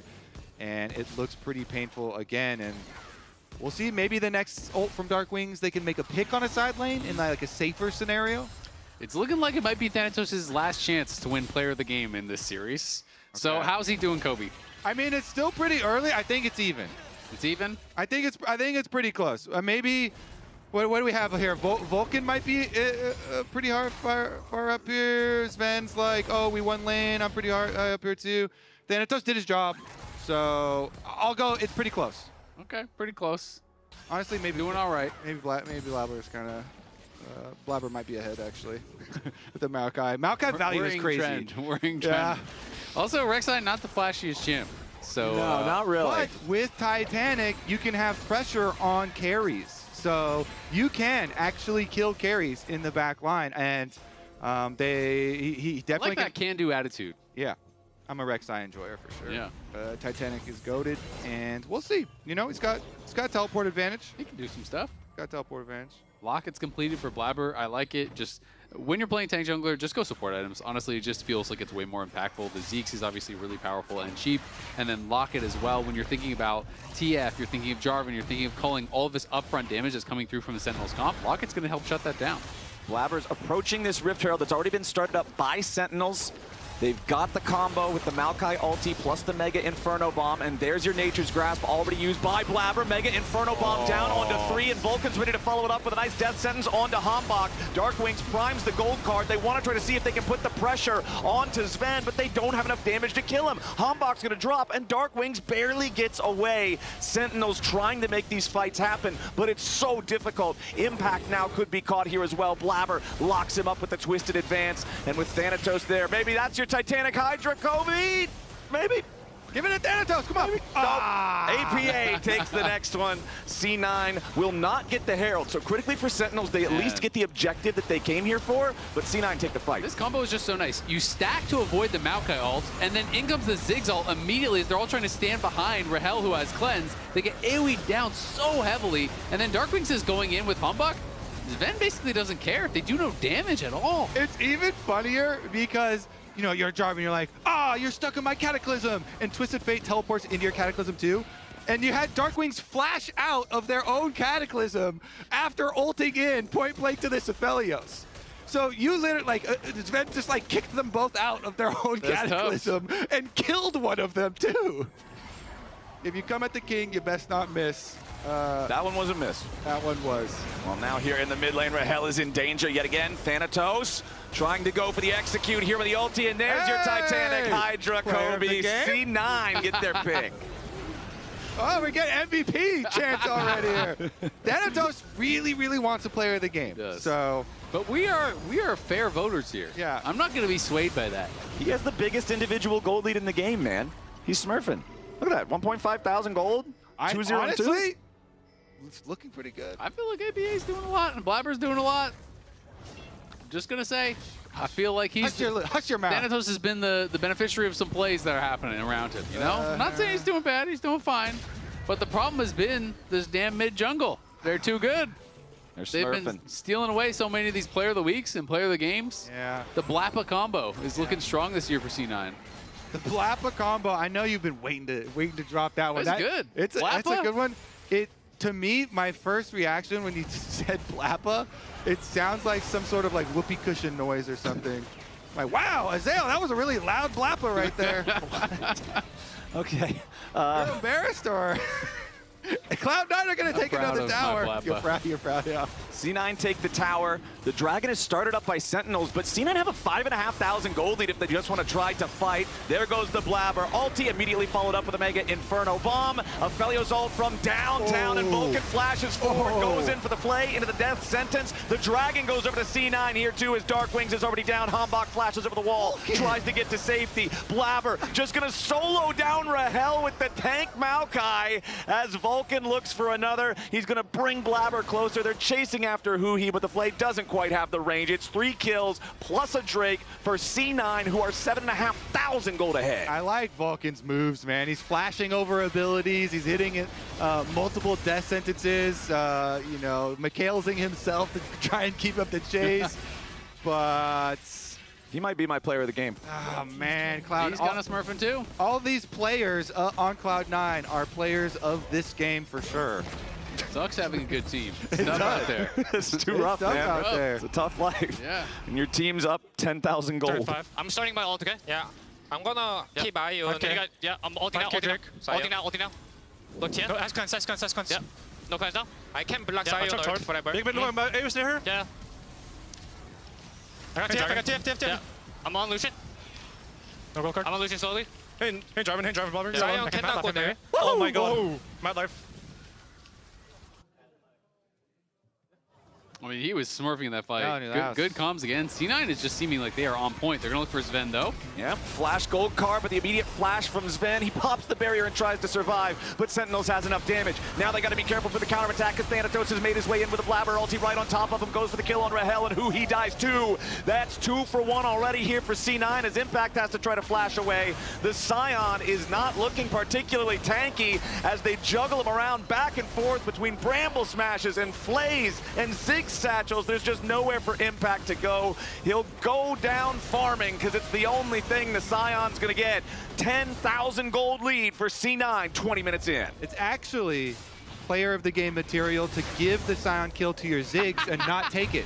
I would have saved my E. I would have saved my E to bite and steal that last kill. But he gave it to the carry. -1. There you go. -1. Man, look at this. Your TF, you're way behind. You're like, don't worry, guys. I'll gold card someone. 1 Mikhails, 2 Mikhails. That is tough.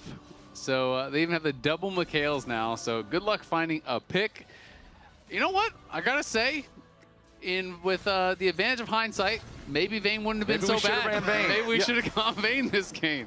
What would Vayne have accomplished here? That's the real question.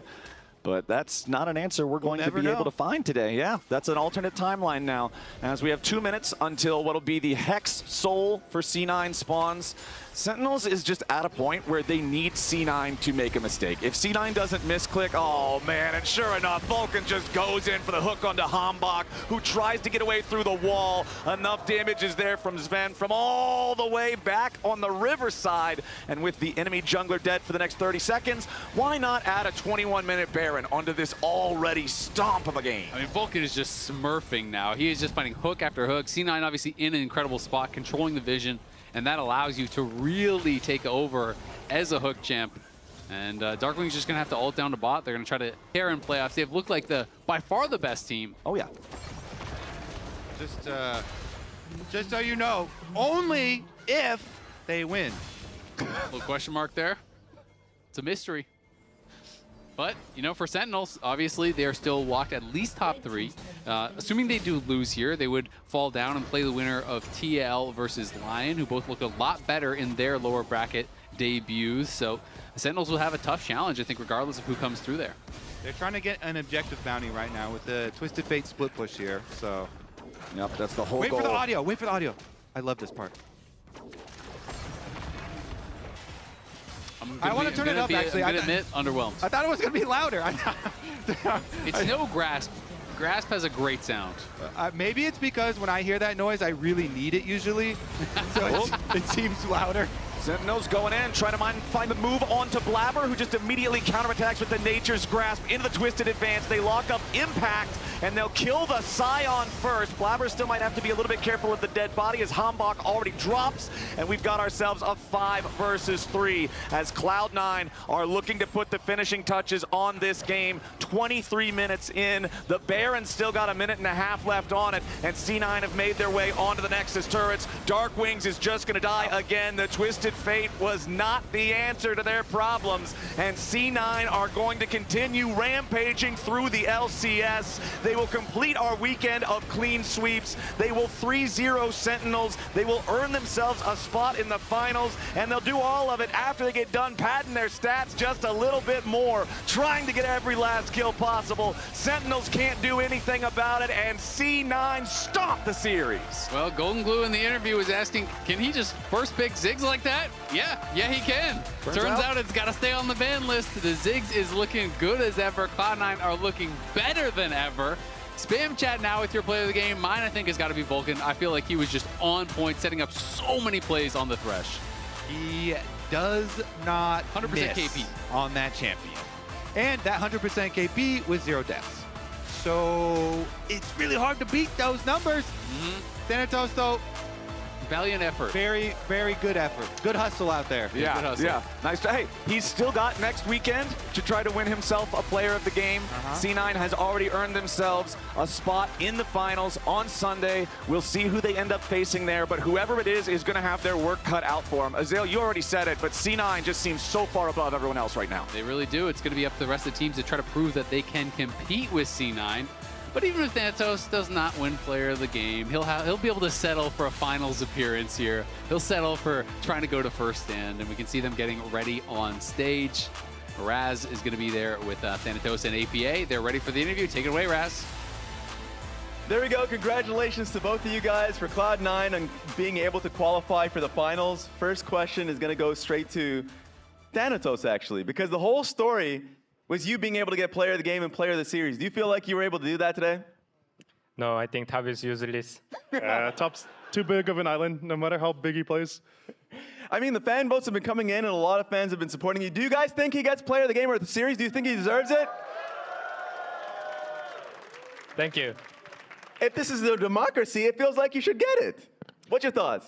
I think I took a bus. My team was driver instead of except me. But I think I play pretty chill, but not that crazy. Okay, and for APA, you finally get the Ziggs. It actually happens. They let you have it. Yeah, I mean, I think their draft was just pinched. They had so many things to bend, so many things to care for, and they needed to give something up. And I mean, there's a reason why it's banned. I think I played pretty well that game, and I think the game was nearly always a free win, even though I died level 4, whatever it was. You said there was a reason why it's pinched. I feel like the reason is you guys have been 12-1, including this game score, the entire split. You guys have been very dominant. Where do you think, AP, I'll ask you first, where do you think that is coming from? Well, I think last year C9 was still a really good team. They just kind of choked in playoffs. So what the hope is, I don't choke in playoffs, and I don't let this guy choke in playoffs, and then we're going to win finals and go to first 10. Hey, do you align with that one, Thanatos? Because you've been the consistent player. What is the difference that you've seen on this team this time around that means you guys are performing as well as you are in playoffs? I feel like compared to last year, we are really locked in to win the game. And especially on stage, we don't make mistake, like except me. Like, in scrims, we are not locked in though. What's happening in scrims? I don't know, but we win every single stage game, so chill, yeah. Exactly, guess it doesn't matter. And now what matters is, I guess, your next opponent. There's 3 possible opponents of Team Liquid, of Sentinels, of course, and of Lyon. Who do you guys expect or want to face in the finals? Well, for me, I think it's like, I want a finals rematch versus Inspired, if possible. Or I also just want to beat Team Liquid in finals and show that they were wrong. What about you, Thanatos? I want to meet Team Liquid because I think Morgan is really strong top laner, and I want to prove myself. Like, I want to prove I'm the best top laner, the LCS. Any final words you guys have there for the fans who've been with you guys for a while now? Thanatos, you first. Sorry, what was the question? Any final words for the fans? What do you say? Any final words for the fans, like a word for the fans? Anything you want to say to them? Obviously, we are going to final and we are going to win. So thank you for the cheering, and it's our season. Yeah. I mean, it's a very famous quote, but the job's not done. Even though we've done incredible so far this split, we've yet to win the trophy. So I think we just need to keep locked in for next Sunday, and we'll do well. All right, congratulations again for both of you guys. Thank you all for being here. Gonna send this one straight back to the lounge. Thank you. Thank you, Raz. Job's not done. Quick rule clarification as well for why we didn't see Vayne in that game. It's not about whether or not it affected C9. This is a...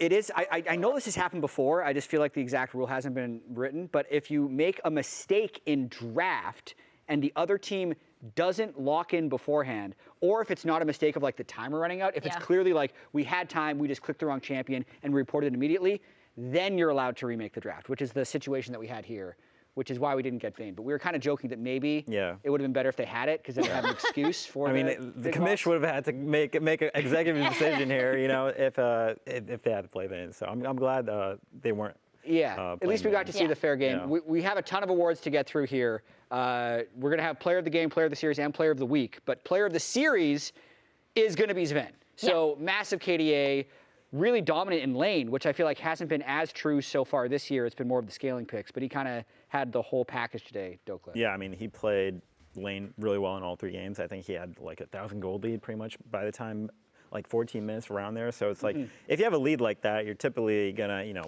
play pretty well with from a lead, and the whole team is ahead. So playing AD carry when you're just being babysat is pretty easy to do. Player of the game, the fans. Yeah, Vulcan. I mean, Vulcan, Azael did say it. Yeah, I was going to say, I feel like casters are able to game the system a lot of the time. They're swaying public opinion. I feel like you have a lot of power. I don't even disagree with Vulcan. I'll say I voted APA. I thought he had a good series. Wouldn't be mad if Vulcan got it either, because I thought his Thresh was particularly good. Remember what we voted for? Yeah, the top lane solidarity here. We're going for Thanatos. He played well enough to win Player of the Game. Yeah. I mean, he did fine. I mean, in this meta, like, you can't really... Who did win Player of the Game, by the way? I know it was also Sven. Oh, Sven won Player It was of the Game. Sven. I mean, It was Sven. I mean, it's just rigged. You know, it should have went to Thanatos, but, you know. That's well, another happens. Player of the Week, though, for the first time in 5 weeks, it's not a Cloud9 player. The Player of the Week goes to your teammate, Dokla, Inspired. You wanna gas him up a bit more? Yeah, he's really good. I think in this series, he pretty much completely controlled our series, and he just read Griffin like a complete book. True. And I think this was the cleanest series we played, obviously, so far this year, and it's looking good for us here at Lyon, and looking forward to run the gauntlet next week. I mean, this is an interesting thing. You've been in this situation last year with 100 Thieves as well at the end of the regular season, where in order to win the split, you have to win 3 consecutive best-of-5s. So first up will be TL, then Sentinels, then Cloud9. So how are you approaching that gauntlet next week? For me personally, I'm just thinking about like individual matchups for top lane because it is such an isolated role right now. Like low-key, I just have to do fine in the 1v1 and just hope 4v4, you know, we're also doing good. But I have full confidence in my team, given our fearless leader, inspired here, here. So I just need to hold it down in top lane, and yeah. So I'm just thinking, you know, just play good and ride the bus. Okay, that's Thanatos is doing too. Yeah. I will say, I did want to ask you while we have you here, were you surprised at how much attention they gave to top early? Because I felt like you dealt super well with it, but it's also something we haven't necessarily seen. In our series? Yeah, in your series. Because they were constantly up there, and it's kind of a surprise I mean, to me. I don't know. I mean, I feel like actually, I think they had to do that because I feel like there's no other option for them in the game in our series, but they were kind of fanboying me at least a little bit. But I mean, I shouldn't die to that because it is their only play. So on one hand, they are making the right play. On the other hand, they're kind of fanboying as well. So I was like, get off of me, you know? Just a little bit. Yeah. Okay, let's look at the bracket to see exactly what is at stake next week. Lyon versus Team Liquid Alienware. Ooh. First up on Friday, winner of that plays Sentinels. Winner of that plays C9. Dokla, confidence levels against Team Liquid. Inspired said that Team Liquid would be a little easier than FlyQuest. Yeah. Is that an opinion you share? I mean, my fearless leader spoke it, so it's the truth.